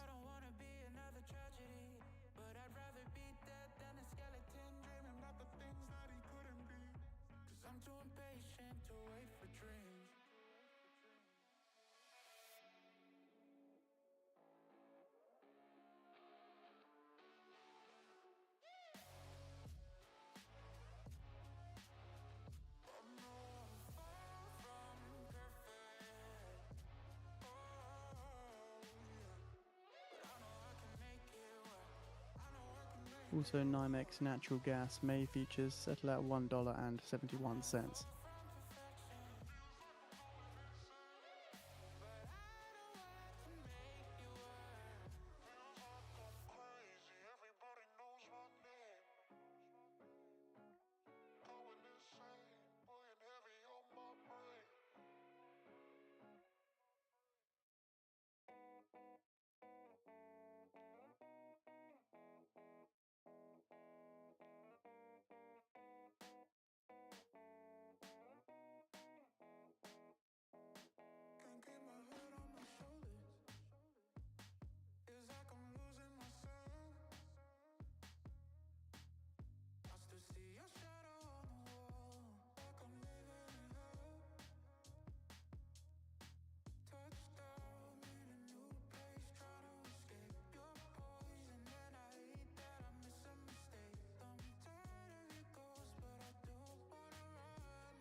Watch this retest into 44s on NQ, value high retest, as we approach 84s on S. Ideally, you see a supportive bid step in at 44s. If you're bullish, that's what you see. If you're short, off of 86, previous value high to previous value low, this zone that we've created, 87 to 86, right? You need looking to move stops to break even as we approach 84s, just because we need the offer to step below that for continuation down. Until then, this is just a higher low.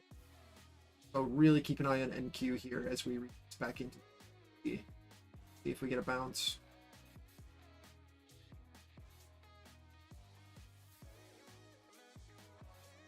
This is your first risk off.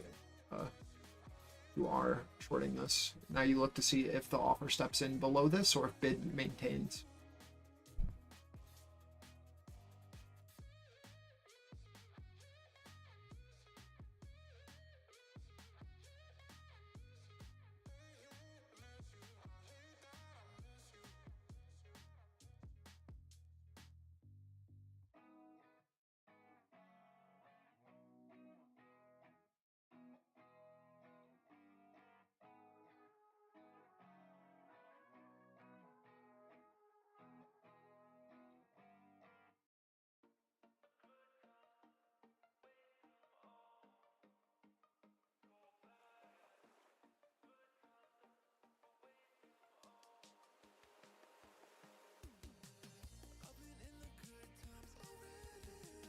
True.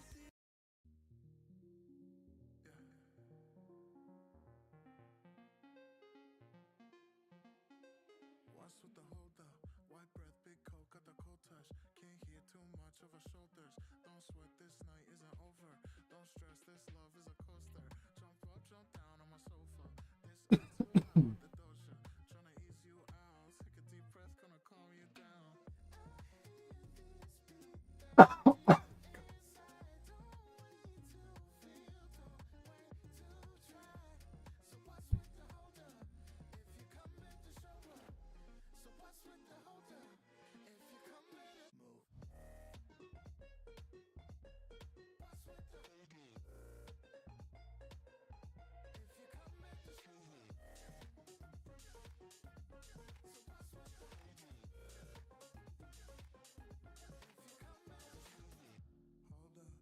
slow touch. Always blowing up phones when the door shut.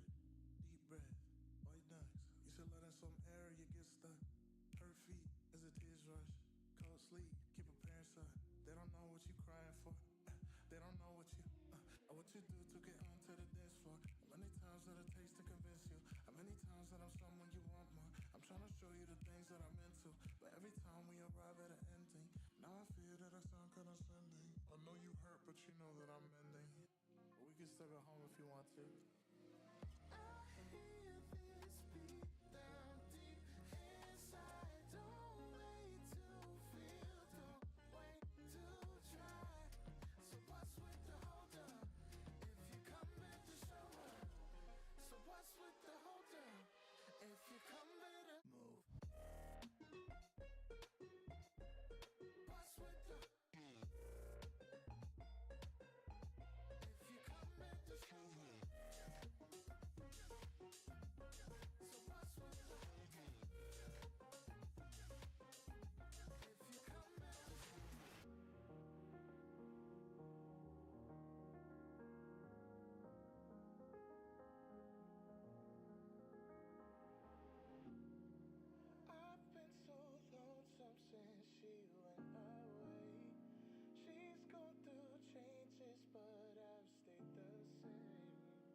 Finally a trade.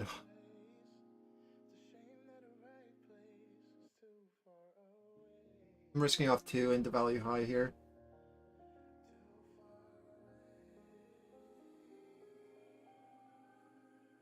Want that 80.5. That's our VWAP as well. I will take this 80. Potential as we push into that for a re-offer of 84s. But if we don't see a strong supportive bid here to hold us at our 0 tick, then potentially one more leg down. We'll have to see.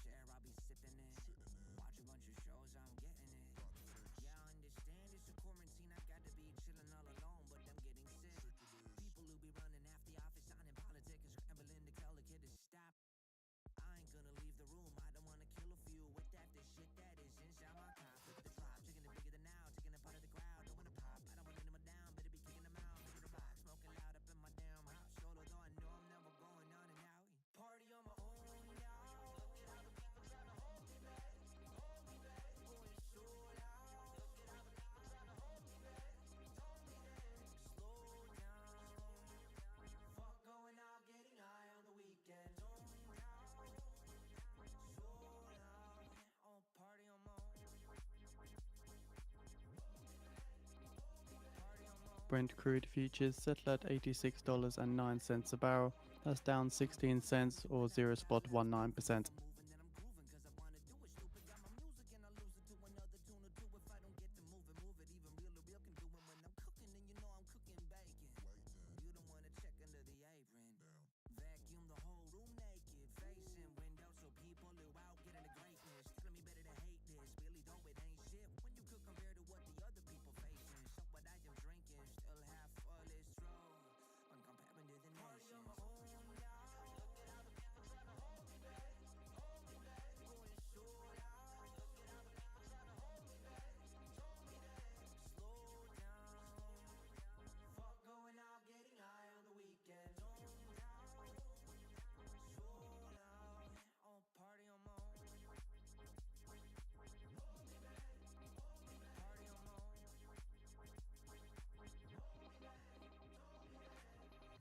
Got one more here, the 81s.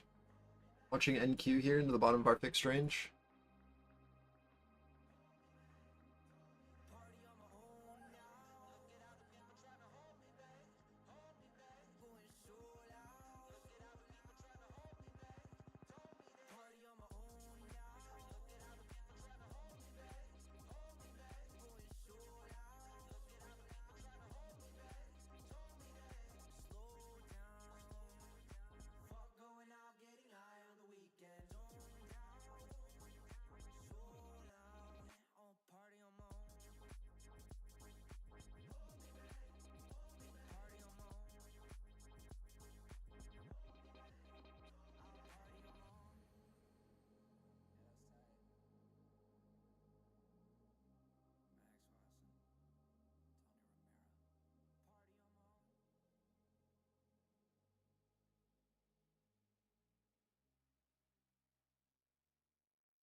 Oh, you're good, man.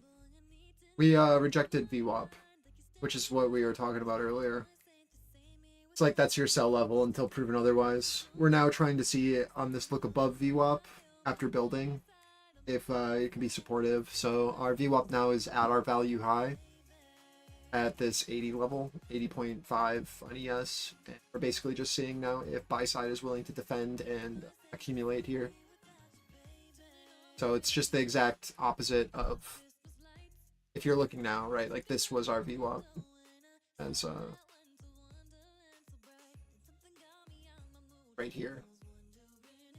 So we've now flipped it and it is now attempting to be supportive at our value high. So it's like, okay, can we now see a look into this and bounce? Are we going to see acceptance back below and then a push back down on a failure to break out of balance? What's the deal?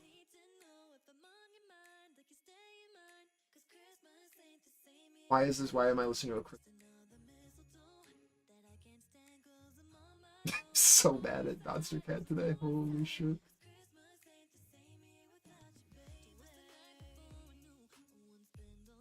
Kill me.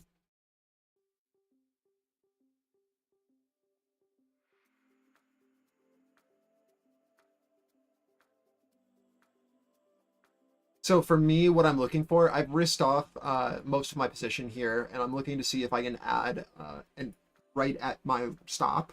So my last position is on at 85. I want to see a strong rejection at 84s, ideally, as NQ retests 4450.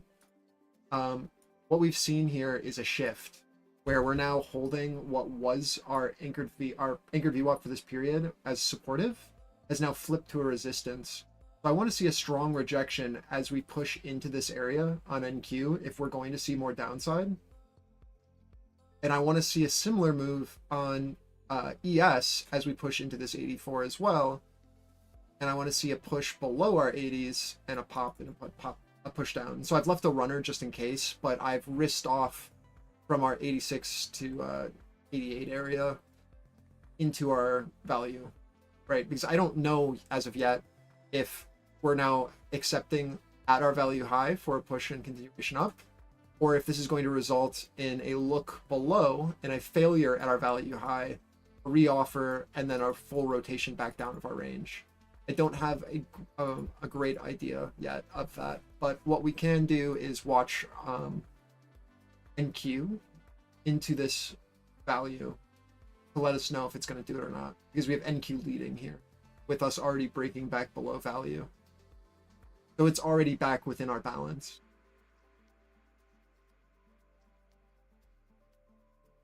So I'm kind of just watching that to know if I should stay in this runner or not. Russell double topping here, just chopping around at support.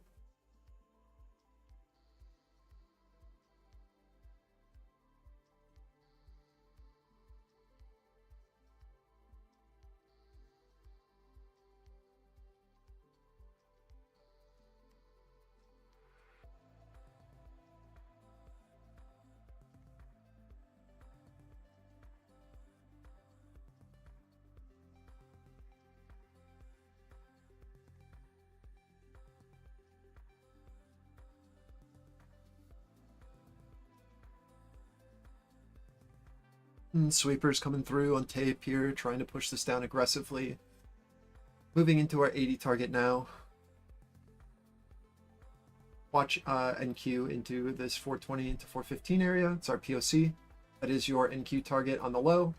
Either POC holds as supportive, right, for that pop, acceptance in our high of our distribution, or it will become our resistance, and we will look for 93s.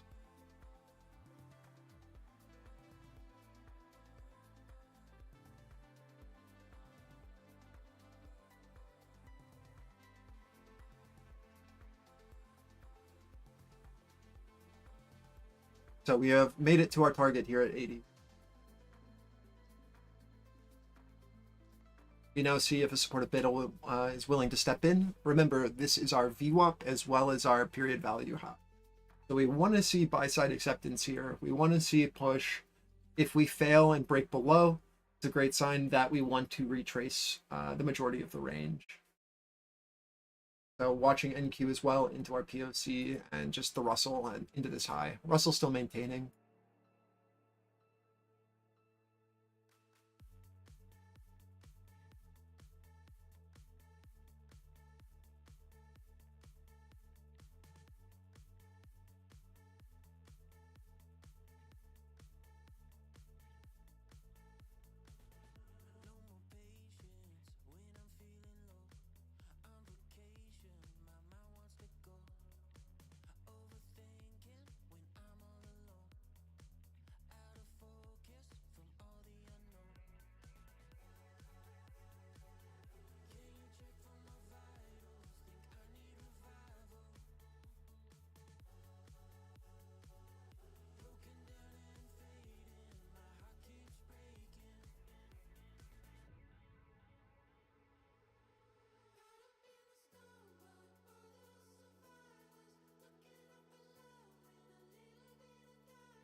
Others are going to have to show their hand here relatively soon if we're going to want more. Watching Russell at this double bottom potential and our anchored VWAP. Need sellers to kind of sweep us for this next leg if it's going to happen, or there's potential for them to get stuck here.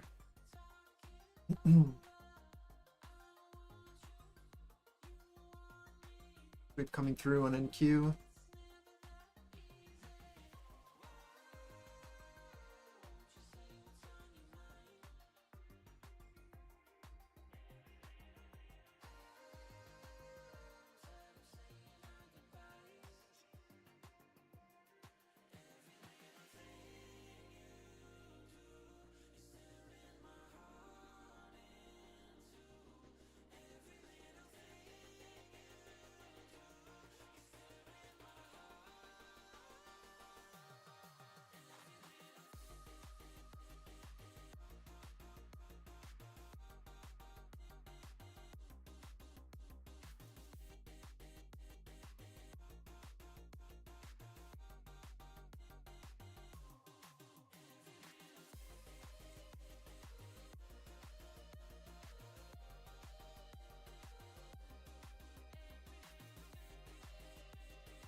What's up, Julian?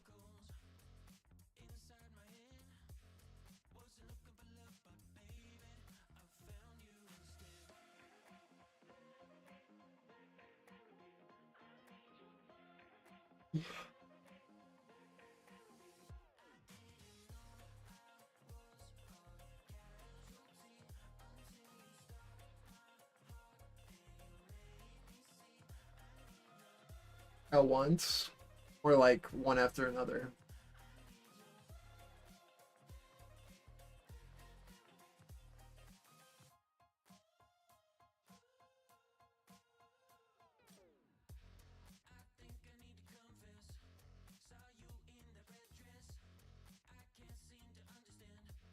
Yeah, trade copy is gonna get you.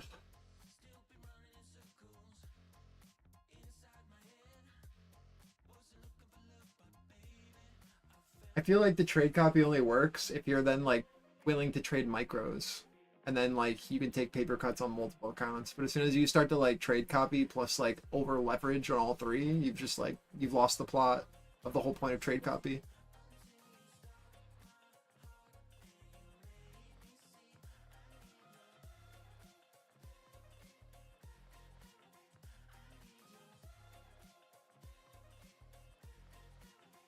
Like Flex does a great job with trade copy, where he'll trade smaller positions but has 9 accounts, so it adds up. End of day P&L, but like you don't over leverage those 9 accounts, or what's the point?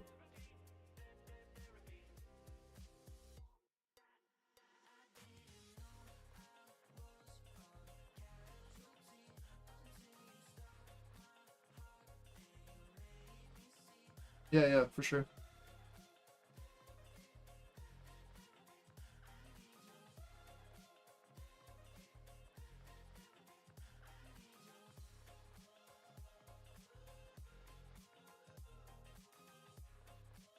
Oh, I'm so excited for next week when we actually have like volume and volatility and not this.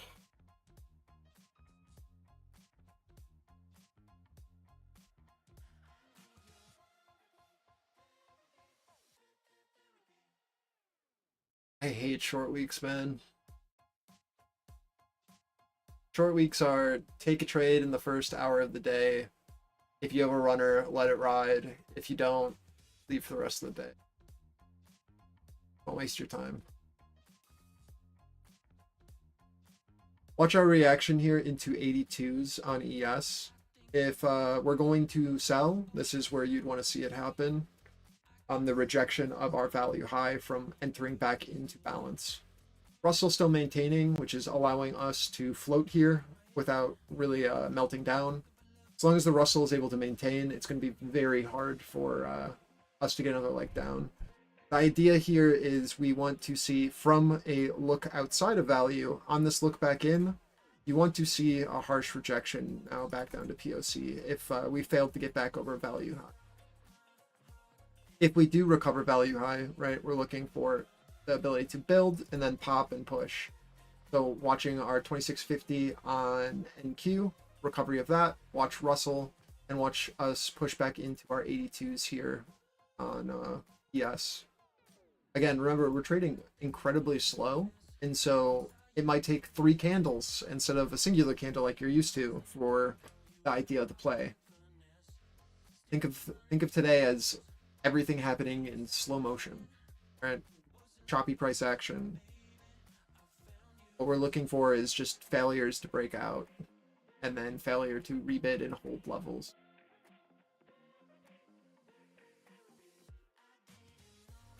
If we do get back over, good chance that market wants to run and POC was enough, just like last time.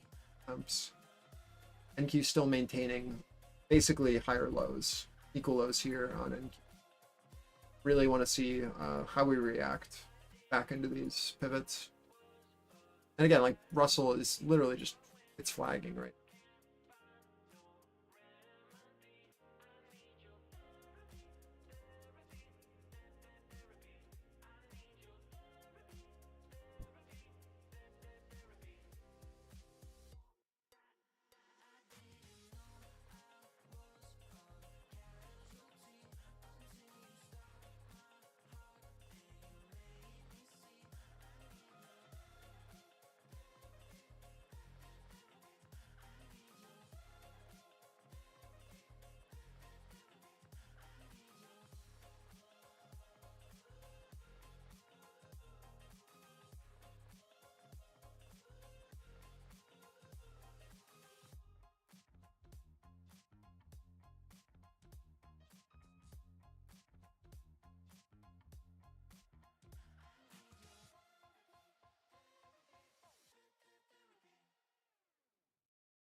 Does our options profile should look like.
Your DT mentioning on SPX. I mean, there's really not too much gamma potential for either side until we either break over 250s on SPX or below 200s.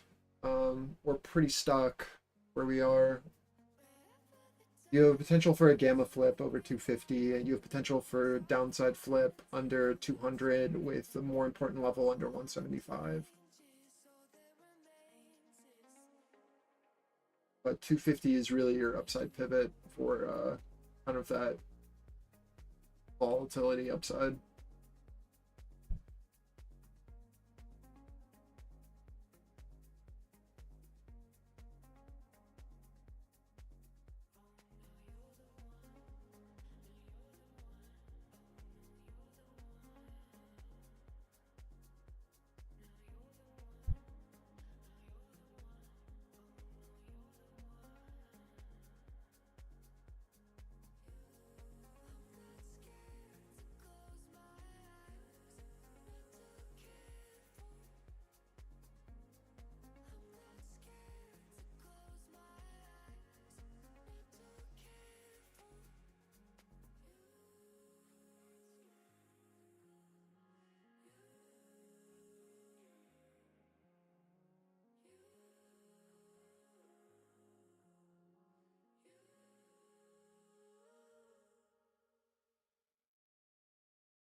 Held our cards to our chest, tried our best to not make a mess. How could we have known that we'd be overthrown?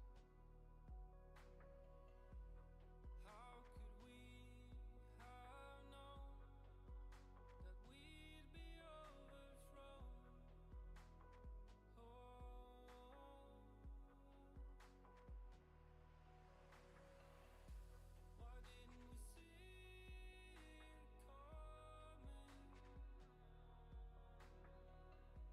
What we had left for next to nothing. So sick of being We'll have to see if that was it for the move for upside, guys. We are at targets here. 84s, you're not looking to see a flag and hold at 82s for ES ideally, or a push over 84s and bid. For NQ, you need to see a lift over 36s, which was our level earlier.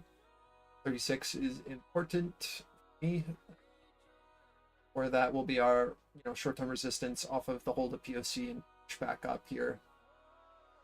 If we can get back over 36s, we trade back up the value high, right? I mean, it's just obvious. Just looking to see now if we can build some acceptance here or not.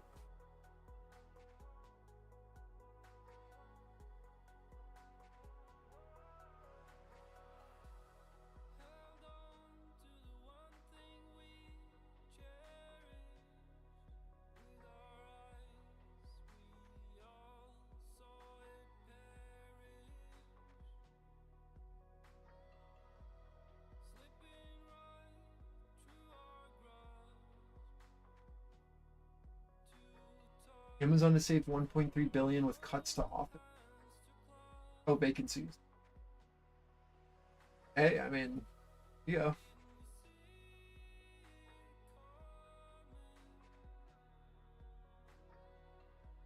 what we had left for next to nothing. So sick of being thrown aside. But they should all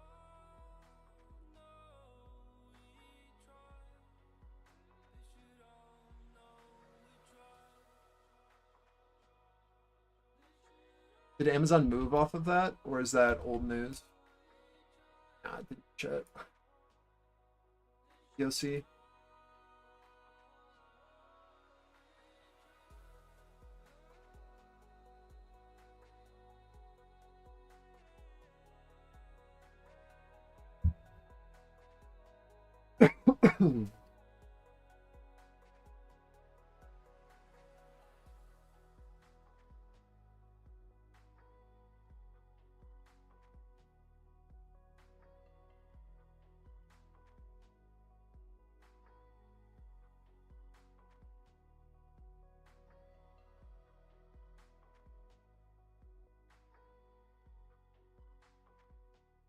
This is your next risk off into 78. Look for a reoffer here if it's going to go for a continuation for the POC resistance play for NQ secondary leg. Russell still sideways.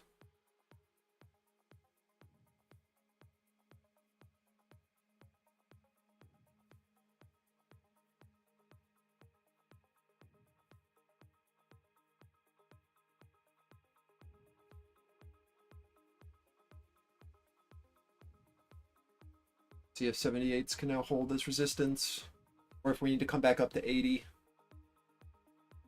Still just failing to break out, right?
Stop loss in PT. At a long 50s. 50s is a bit high. What's your entry?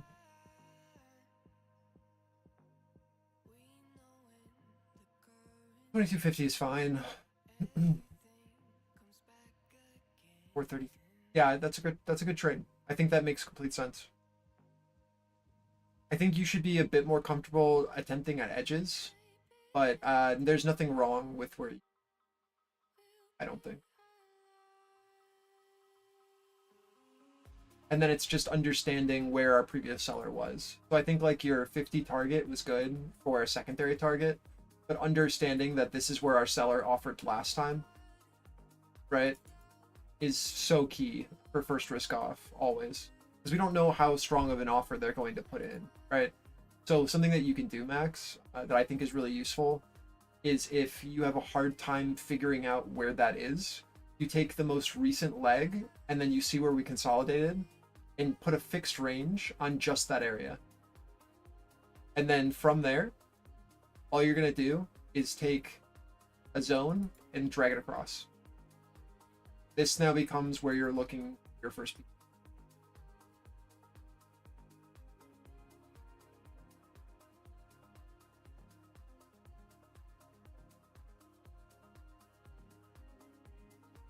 So as we push into that area, this is where you risk off. And until we see acceptance over this seller, don't expect this secondary PT.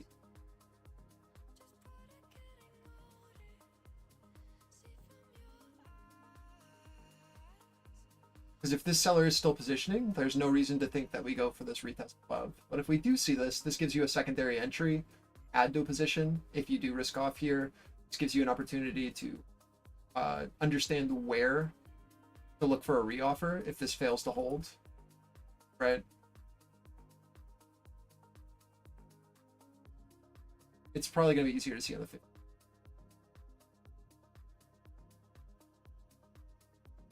all we've done is take this range here, where our seller positioned last time, POC to value high, and marked this area as resistance.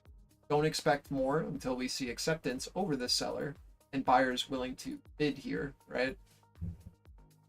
And if we fail to hold the low of this range on a retest look back down, we look for a reoffer to step in for continuation. We can see that play out here.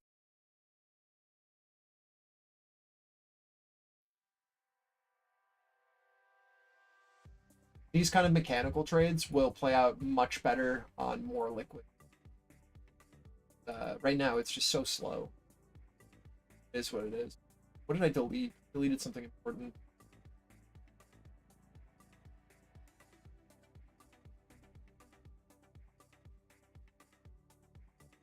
And we can see like the secondary trade is attempting right now, where we're now rejecting POC.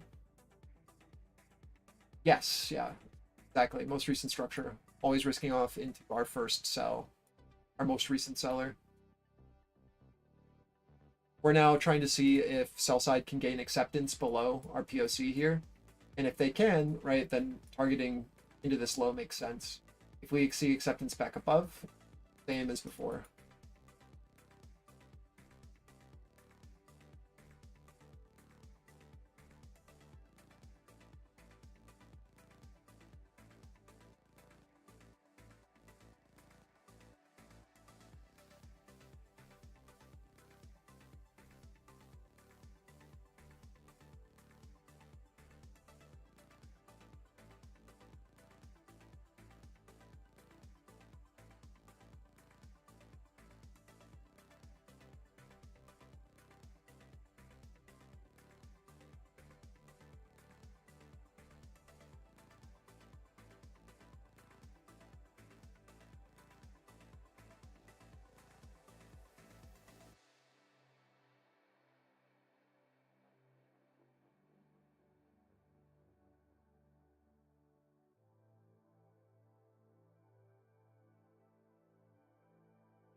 Yeah, it'll be free for all next week.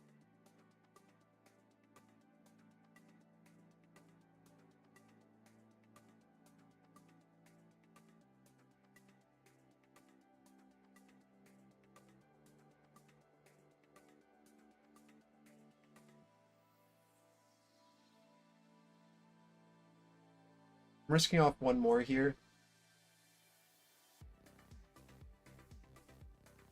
Watching as the Russell holds this 25.3. If we lose that, then there's a lot of potential for more downside. Just as we come into this 93.50 and POC, just playing a bit safe.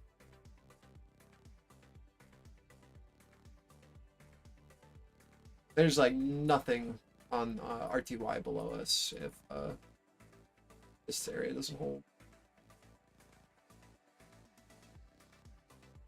Did I delete our daily volume profile? What's going on?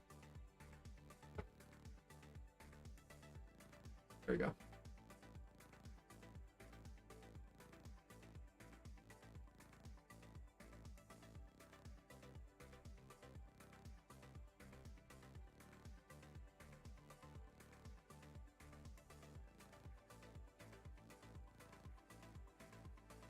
We'll probably get the value lows.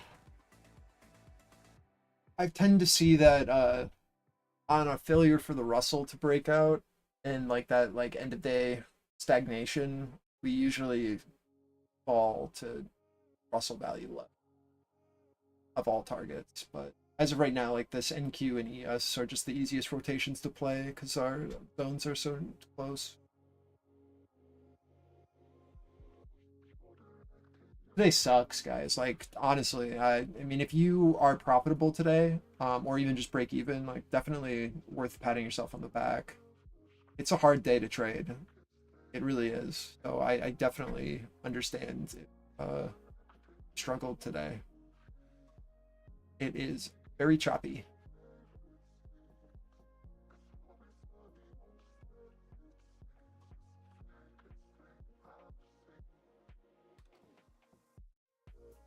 On NVIDIA, nice. This week is just rough. It's just so low vol, right?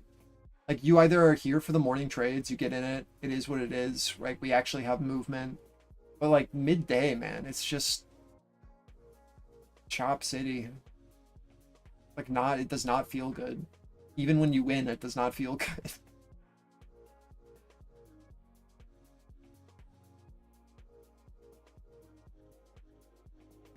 Tomorrow, I don't know, Nikki. I honestly think this week is just bad.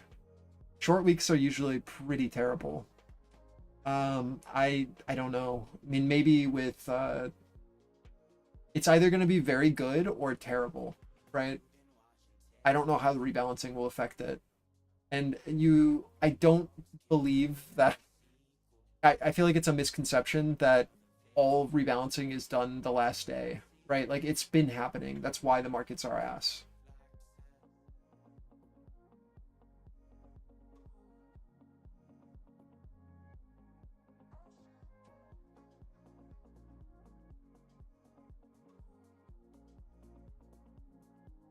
That's why like you haven't heard me reference Apple once or like Tesla or Microsoft, and I'm just relying on the Russell.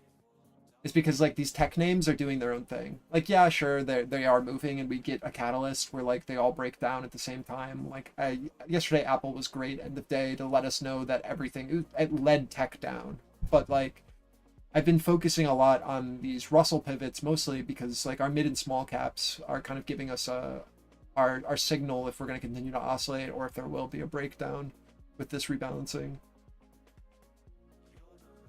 It's just a really rough market to trade because it's not something that you're used to. We're used to highly volatile, highly liquid markets that have both higher time frame traders participating as well as intraday day traders, right, that are creating liquidity. And like when we don't have both interacting, it just makes like very illiquid. Not I don't want to say irrational because like our nodes still play, every structure still plays, but the in between of those movements is just so painful.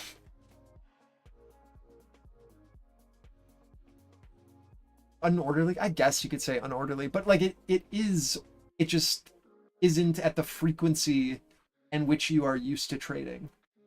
Like there's nothing unorderly about where we are or the rotations that we're doing. It's just on the smaller time frame you don't have the day trade liquidity, right?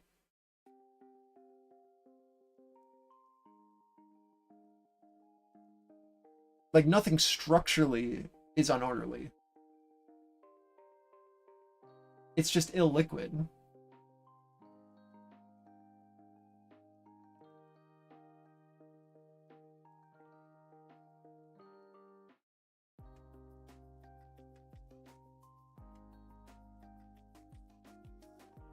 Which is like you have to be incredibly patient about what you're looking for and really just like trading edges.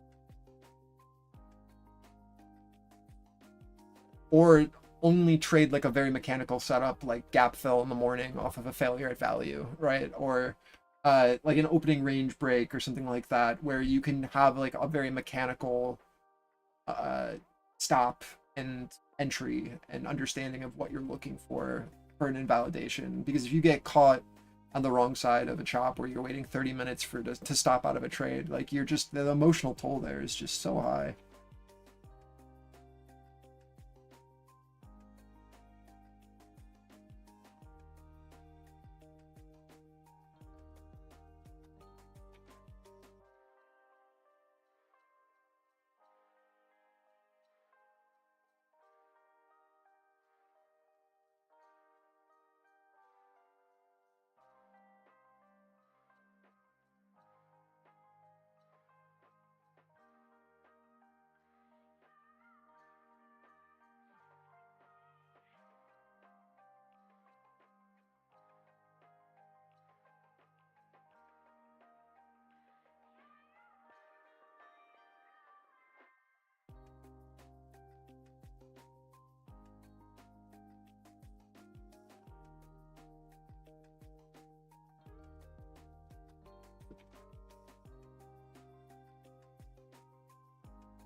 Later, Max.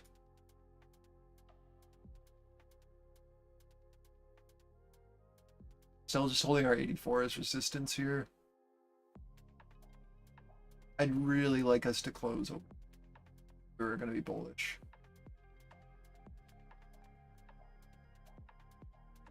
I'd really like us to close over 90. We're going to be bullish, to be honest. But, you know. This is our weekly profile. You can see what we're doing right now, right? We have an upper distribution on our previous week profile. Our current week, what is it doing? It's filling in this garbage structure.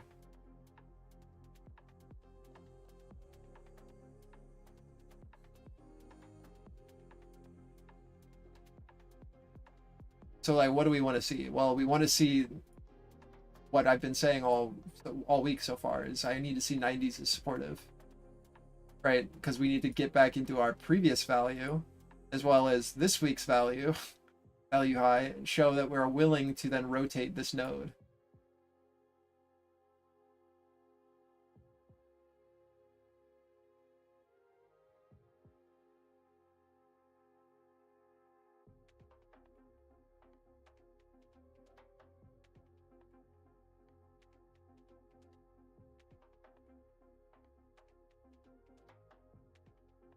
Dude, MMs are listening to me. Come on, do it.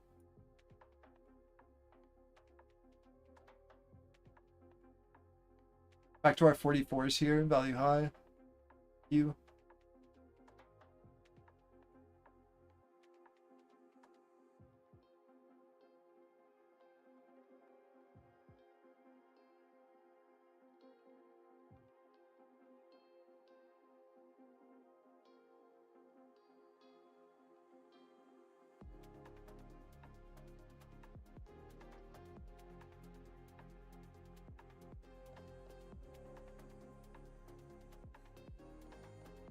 This is where we took our first short on ES.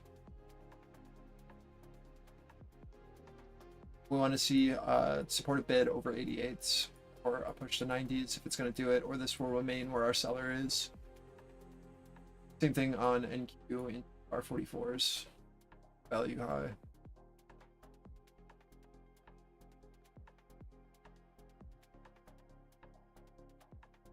Yo, good job, Free. Nicely done.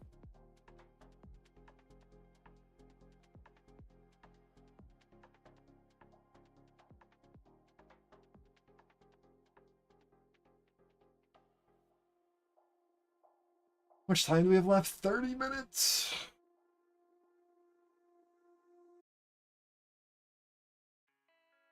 I thought we had like 10 minutes left. Jesus, what a day.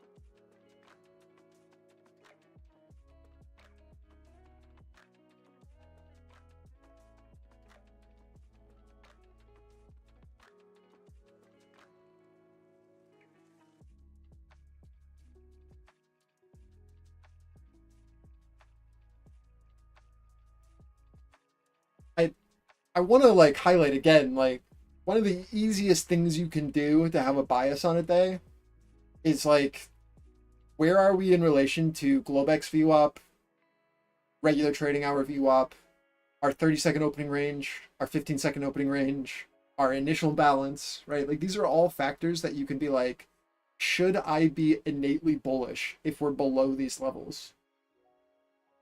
Or should I be looking for mean reversions and nothing more for longs into those areas until we see acceptance above? And I feel like a lot of you miss so many great opportunities because you're only looking for the longs at the highs and refusing to trade the balance that's being provided for you on the day at the highs. I think it's like it's a pretty big problem.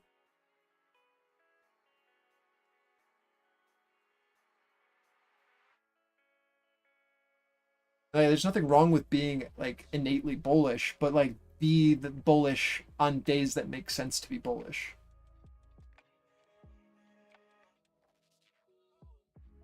It goes back to like my questions. Remember, it's like, what's the current trend? Where's current value? Right? Like ask those questions to yourself before you're like coming into trades. Does it make sense to look for breakout? Have we seen anything so far in the day that has supported the thesis that a breakout is likely? What do I need to see for a breakout validation? Right? Like ask yourself these questions over and over again. How are we reacting at VWAP? What are our sectors doing? Right? What's going to give us the boost that actually pushes us? What do we need to see?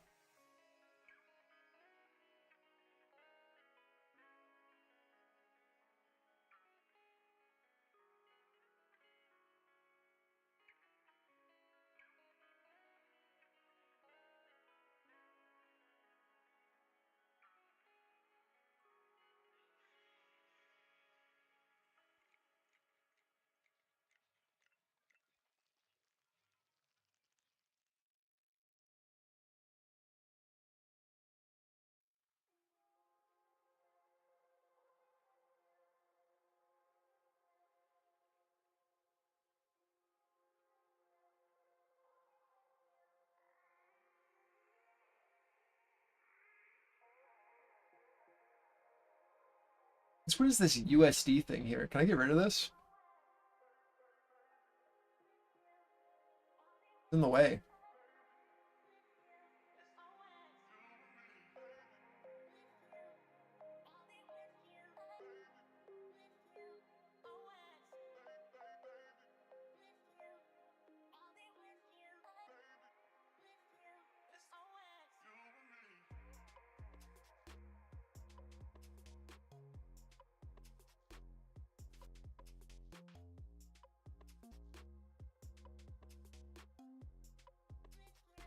No, is that just in there? Is that ingrained now?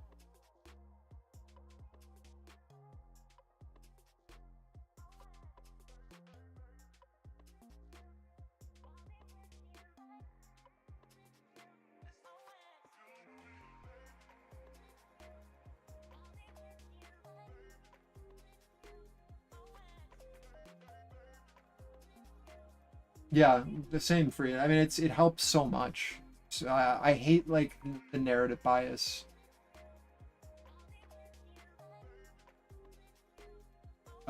Scales. Go to chart settings. Scale. Uh, is this chart settings? Scales and line. Find the currency and. Oh, thank you. Huge.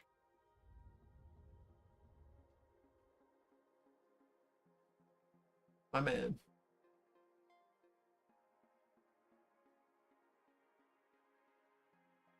I don't know how that turned on. It's terrible. I'm gonna start doing ESM to BTC air trades. Get my prices out in that instead. Be a full-on Bitcoin maxi.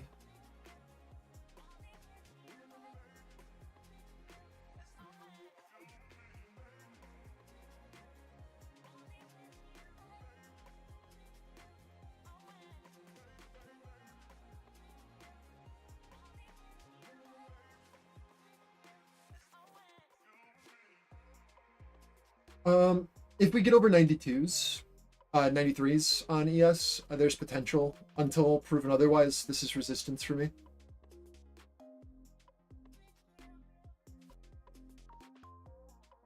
We've seen massive absorption in this 90 to 93 area on ES over the last 3 days. But if they no longer give a shit, then yeah, decent potential.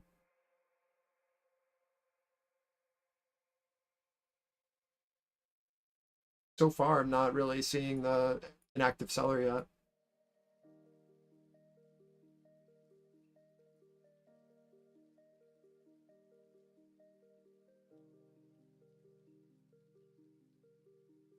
Just to give context, we are at our 30-second opening range low right now.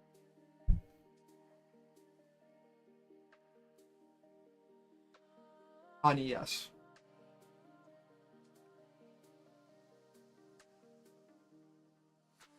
NQ 30-second opening range is at 515. So NQ is lagging quite a bit from where we started the day. So if tech wants to rally, yeah, there's definitely squeeze potential. But if the market's still neutral and we're still just doing this nonsense, then like we're at ES resistance into this 91, 93 area. But if we can start to build and maintain on NQVWAP, then there's a lot of room up for like 515. Actually, no, it's even higher than that. It's at, I'm sorry, our NQ 30-second opening range is at 556. So yes, there is room if we can see tech care.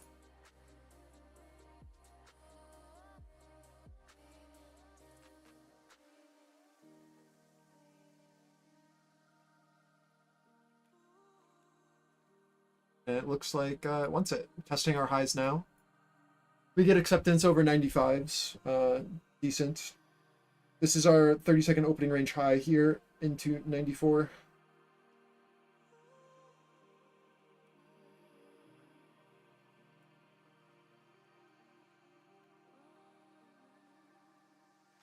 I would love to be able to see ES now either maintain 94 or 92 as supportive. US stocks extending gains now, with the Dow Jones up by 1%, and noting the S&P as well. Now S&P now up 0.4% as well. Big volume stepping in, guys. Huge volume.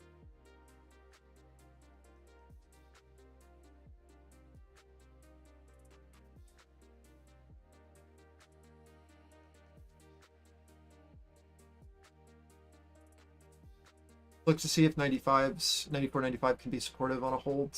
See if we can reclaim our overnight high on ES.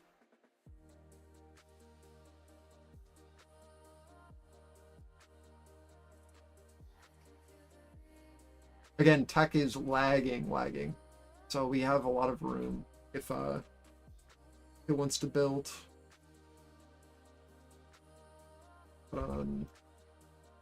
What were names that were lagging today? Microsoft.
Yeah, if we can see acceptance over 95 here, there's decent potential.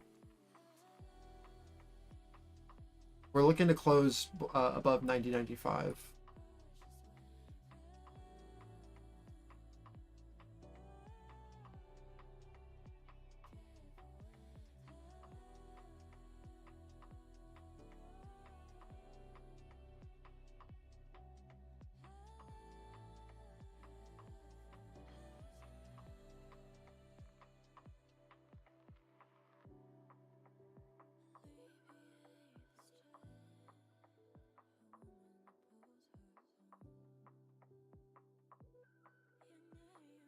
This is our first period value high at 492 on NQ. If we can get back over 492 and bid it, we can push up to our POC at 505. I just drag that level.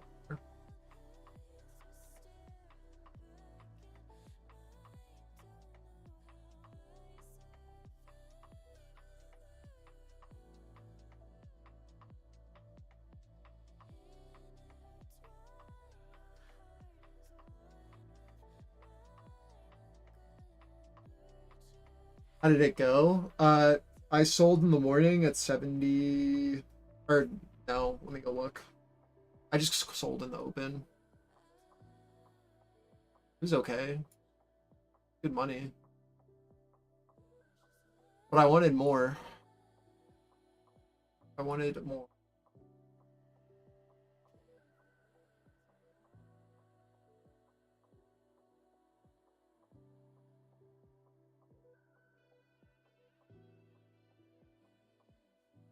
Last night would have been a good night to stay up, to be honest, but I just couldn't be bothered. So I would have added actual size. It felt so obvious that we were going to rotate back up on the whole of the 63s there. Just back up to 80s.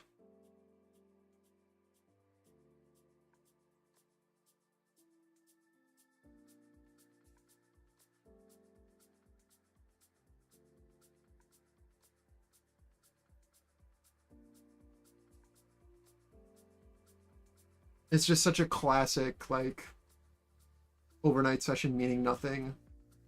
Just rotate the range. Seeing session highs here on the indices. S&P rising spot 7% and Nasdaq 100 up spot 3%.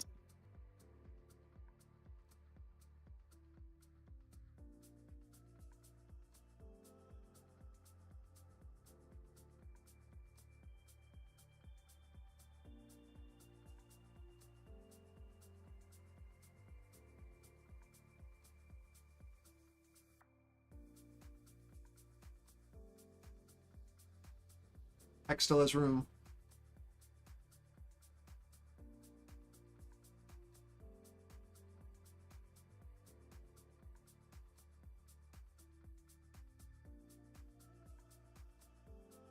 See if we can hold 92s now.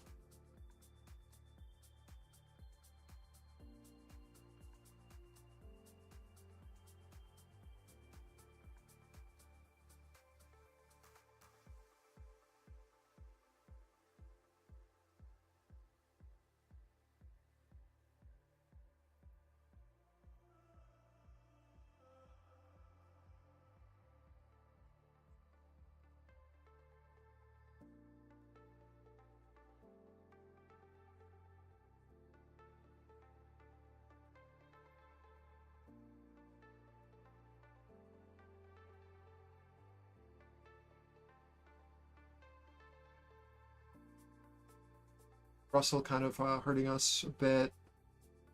We've got liquidity being offered at 28.20 on RTY. Wait for that to come down to the low, and then we should get a flag and then play off of that. It's wherever Russell stops.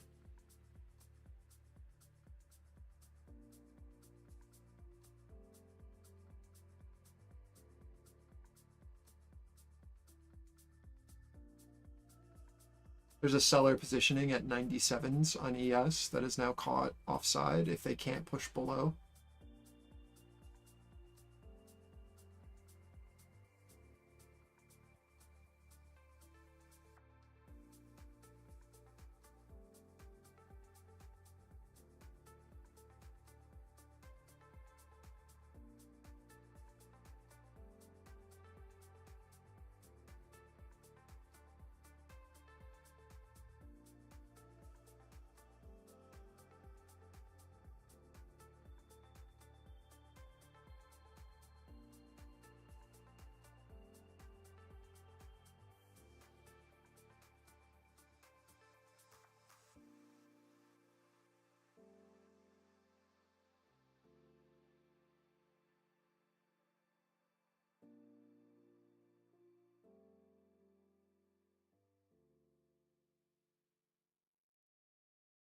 Seller attempting again.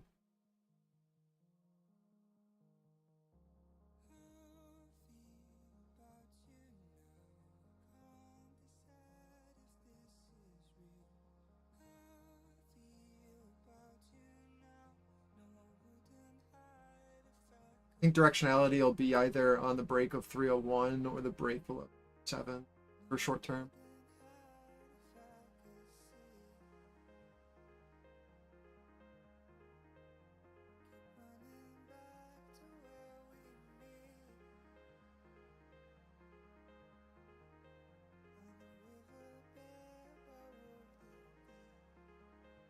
Keeping an eye on the Russell as we come into the LVN here, retest this break of structure.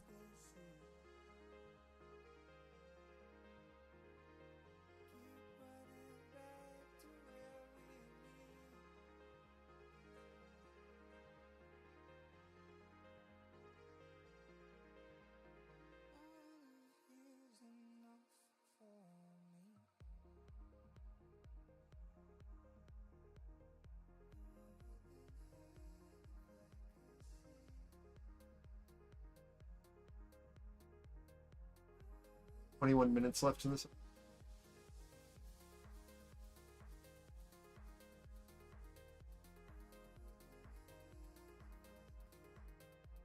Oh, that's not true. 11 minutes. Sorry.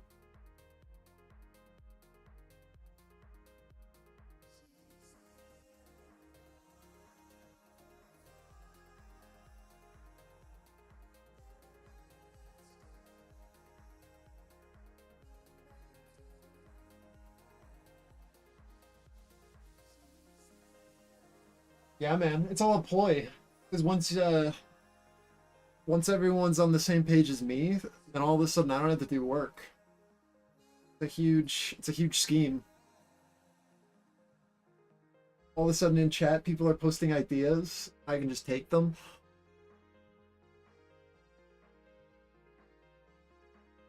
All part of my plan.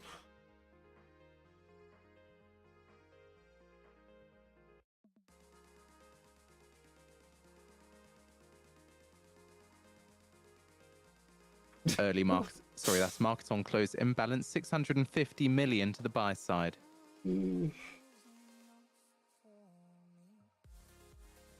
Testing our 301 here again. I want to see a lift. I need to see a bid step above and then defend it. First MOC just printed. Buyer loading again, attempting.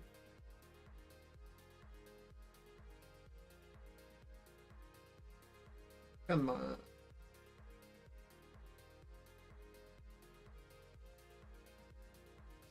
Yeah, that seller's screwed at 97s.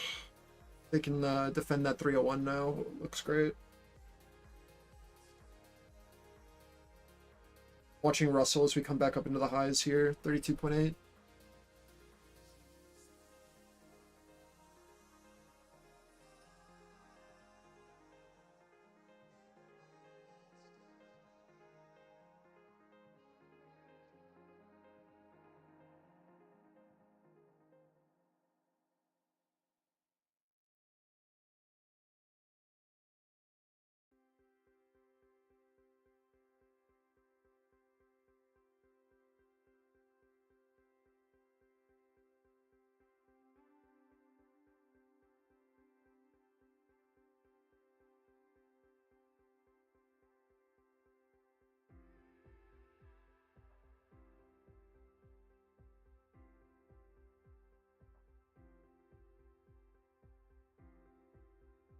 I don't want us to lose 301.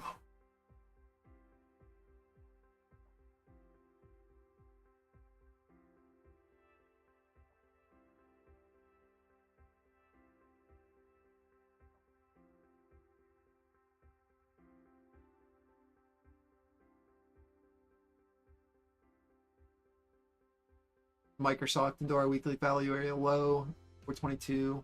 You see acceptance back above, or we could see a retest back to value high here in the day at 421.14 before we get any more moves. 301 being offered again. Need to see bid hold this.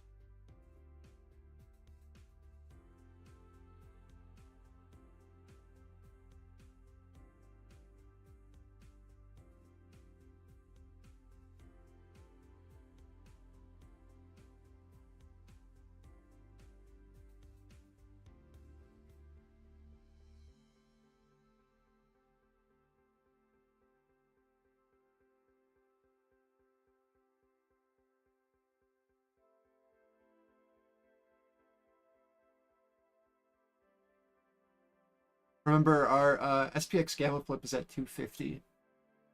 We're currently trading at 244 on SPX.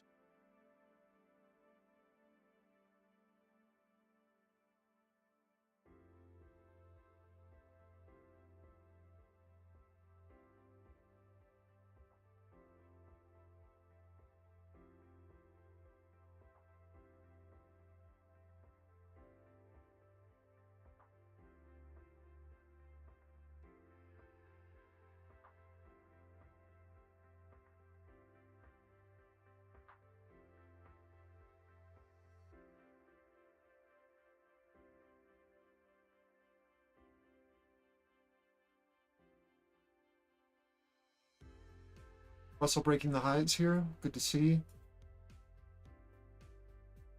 Need tech to get the shit together. Might need a bit more of a pullback on tech. Again, Microsoft into like value highs, etc., etc. But as long as the Russell is able to maintain a higher low and break this high, it looks 301 still holding.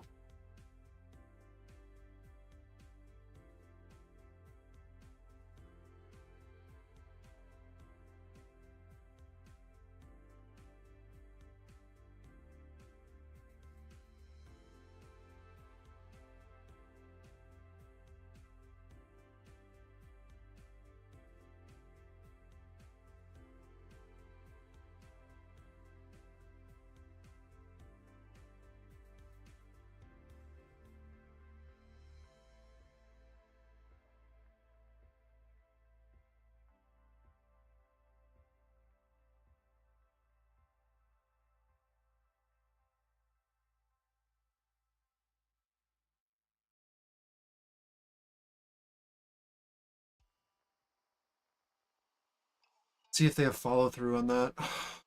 If they don't have follow through, they just trapped so many traders into 302, 301.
Buyer now aggressively trying to defend 305.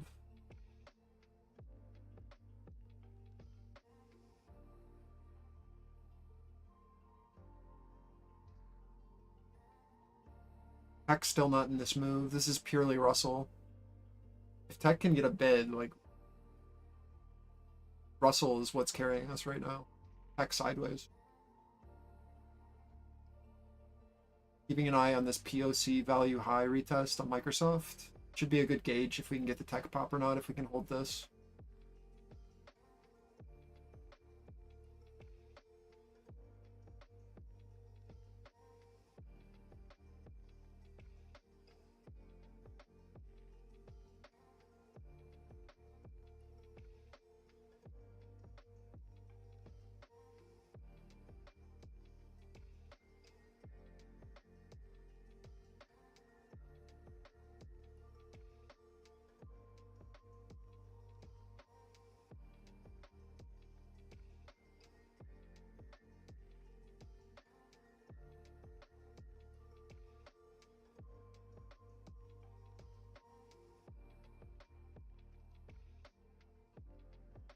Still massive two-way trading at this 305.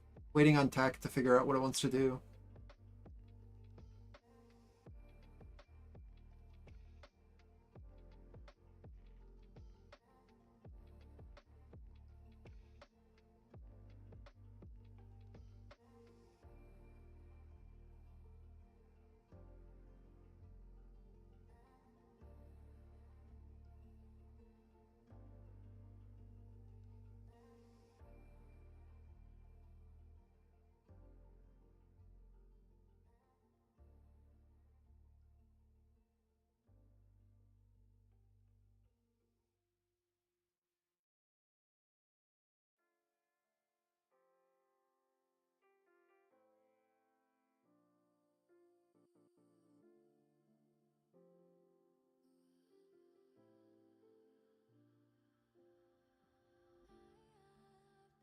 US money market fund assets up $18.02 billion for the week ended March 26th.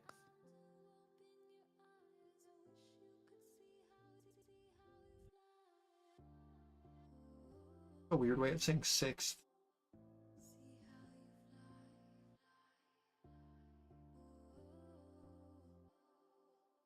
This is our next target on ES here into 308s. Very key level for me.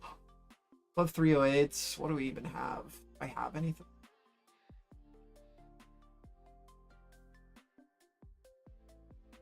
Not really. It's just this trading in this upper node up to like 310.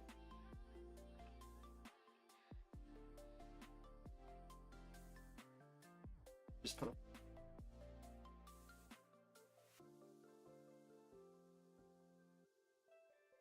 this is why it's a key level. Can we break back into this value here, right? If we can, then there's a lot of potential for us to trade back up in this high.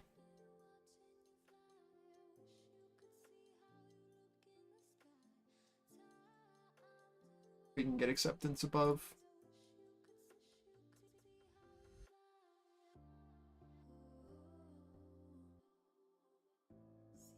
What was that level? 3.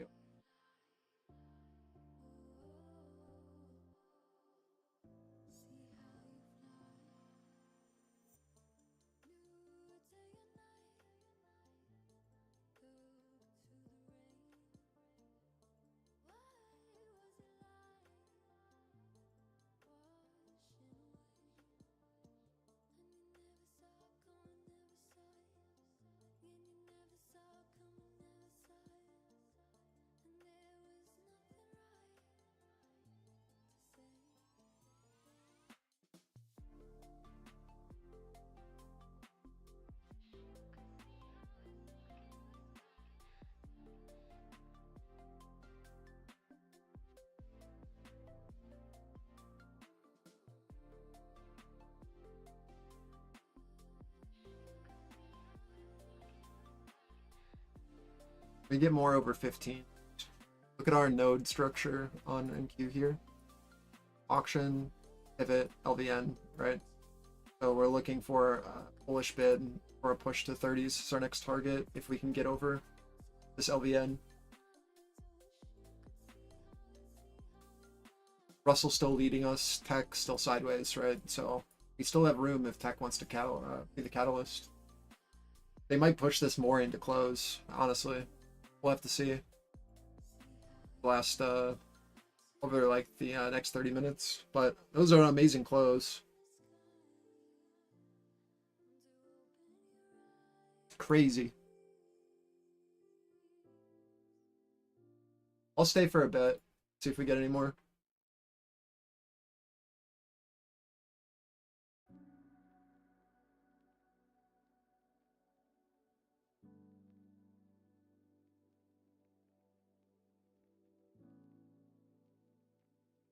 US money market fund assets up $18.02 billion for the week ended March 26th.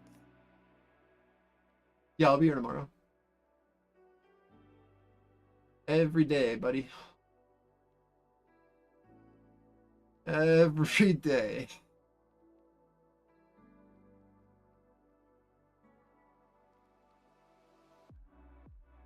I'm gonna need to start seeing P&Ls from you people, or I'm gonna go back to 3 days a week. So the FTSE holds off, adding South Korea and India to key bond indexes.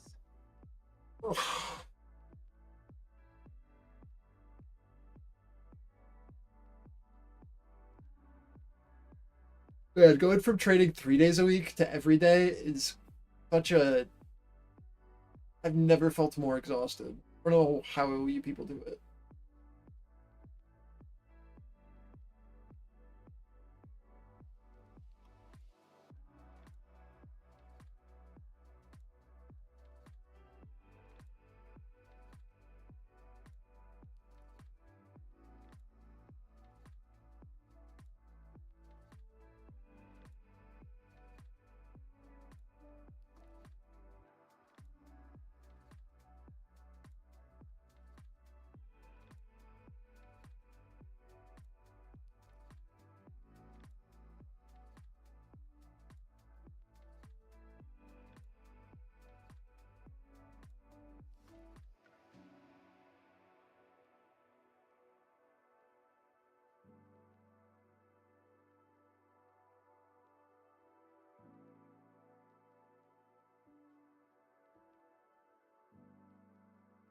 About to join Flex and be a Russell only trader.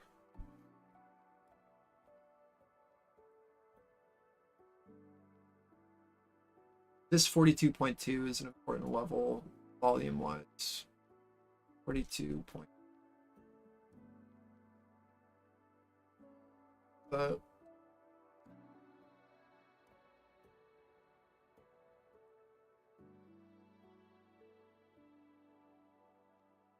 Not much green, but green. I mean, that's really good for today. If you didn't catch the last move or any part of it, that's pretty solid, man. Again, like on days like this, in short weeks, in low vol, like garbage, low liquidity, midday is there to ruin you. Just trade the first 2 hours, trade the last 2 hours, don't touch anything in between.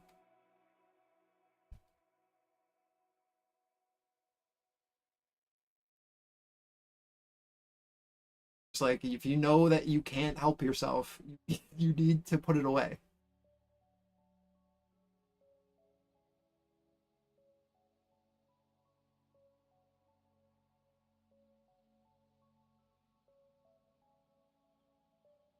Close it up. She was right, man. She was right, Montito. You might not want to hear that, but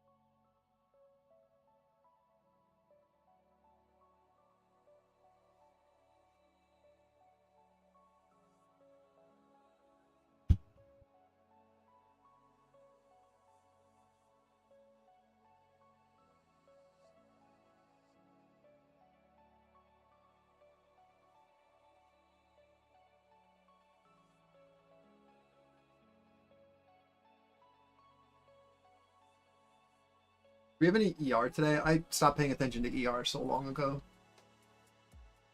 Is there anything important after hours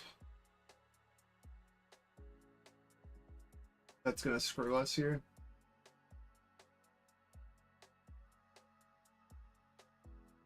ER Whisperer earnings. Whisperer. Excuse me.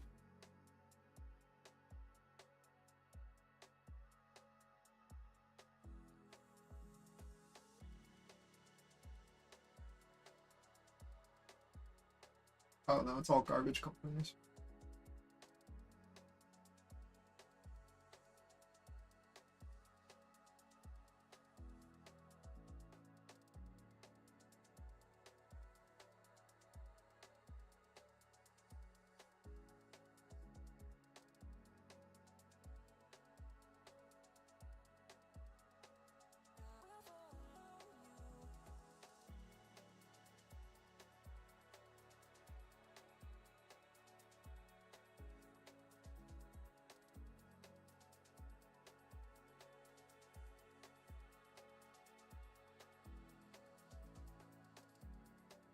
I'll give it like another 2 minutes, and then if it doesn't happen, it's not going to happen until market reopens after the hourly break.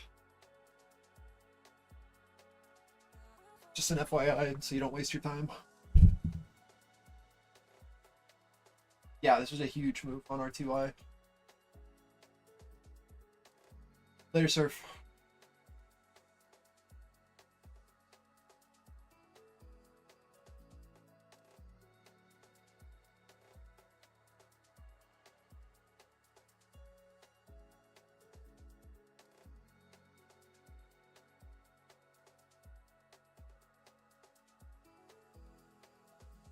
Right, the room's not open yet. You don't see any of the hidden channel.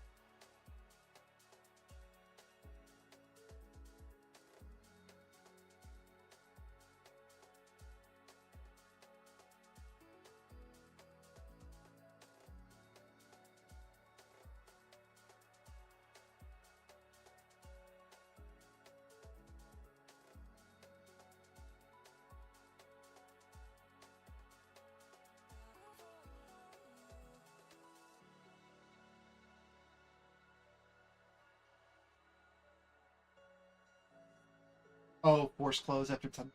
Fortunate. Unlucky.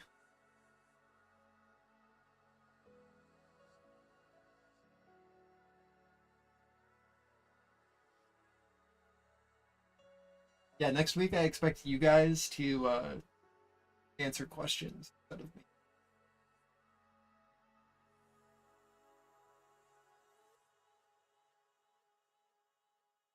Ugh. I'm excited to have to explain what a volume profile is 3,000 times.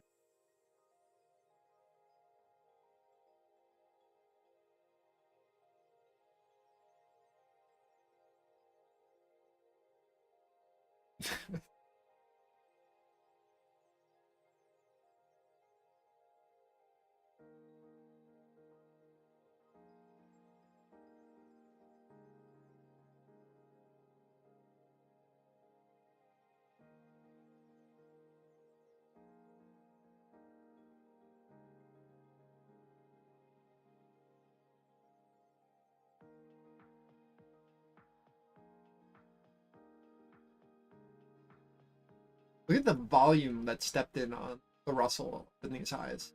What?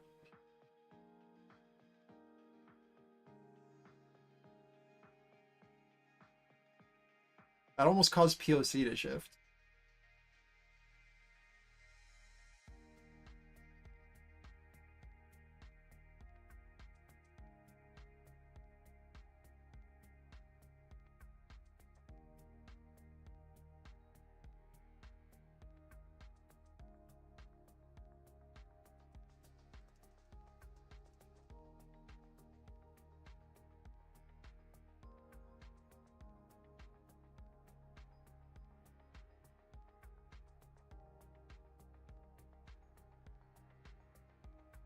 Peace, man.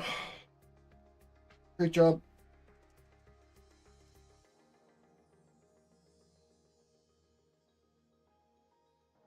What a close. That was so big, us getting over this absorption here. I mean, you can see how big it was. I mean, this level they absorbed at this 90 to 93 area Monday, Tuesday, most of this morning. So them getting punished this hard is so nice.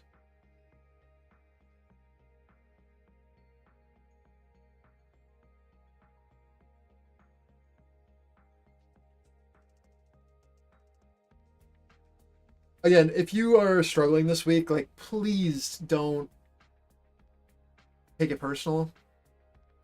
This week sucks. Next week will be better. Just really rely on structured trades. If your setup is not there, you do not take a trade. You have to live by that mantra until you have a better understanding of like market movements and rotations. Like, you do not have the intuition yet to take discretionary setups. As a newer trader or someone who is just starting to like learn day trading, you need to be mechanical. You need to be super methodical with your setups. You need to go back. You need to backtest one setup that you really like, that you think has high probability, and you play that one setup until you are profitable. You can expand once you have that one setup down. You can start taking discretional bets when you have a better understanding of market movement, volume, right? Understanding your nodes. Then you take discretional plays. If you try to do too much at once, you will screw yourself. Because even if you do well on your mechanical setups and you're killing it on those kind of trades in your playbook, but then you take 9 garbage intraday emotional trades, they ruin your P&L and they're going to ruin your just general feeling of understanding in the market, right? Like, you won't feel like you did well. And you're going to rely less on your mechanical trades because at the end of the day, you don't have any P&L to show that it actually worked. You need multiple days of just playing the same mechanical setup so you could be like, oh shit, this actually works, right? Like, oh, there's something here. I can just compound gains off this. I don't need to sit here all day in the market. I can take 2 trades, make my money, and then leave. Like, it is so key for your mental to build up that understanding that you don't need to be in every rotation.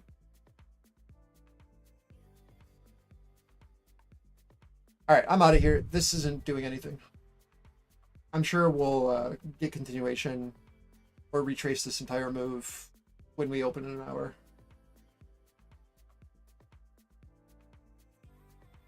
Either or, pick one. If you haven't liked this stream, if you could, that'd be awesome. Before you go, I will. Do I open tomorrow? Do I stay? Do I open live for Thursday because there's no Friday?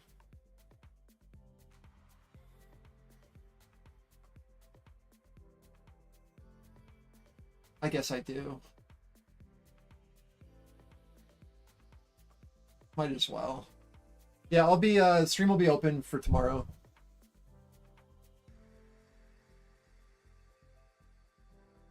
I will talk to you guys tomorrow. Yeah, on YouTube. Yeah, I'll leave it public for tomorrow. Because there's no Friday session, so I might as well. There's no reason not.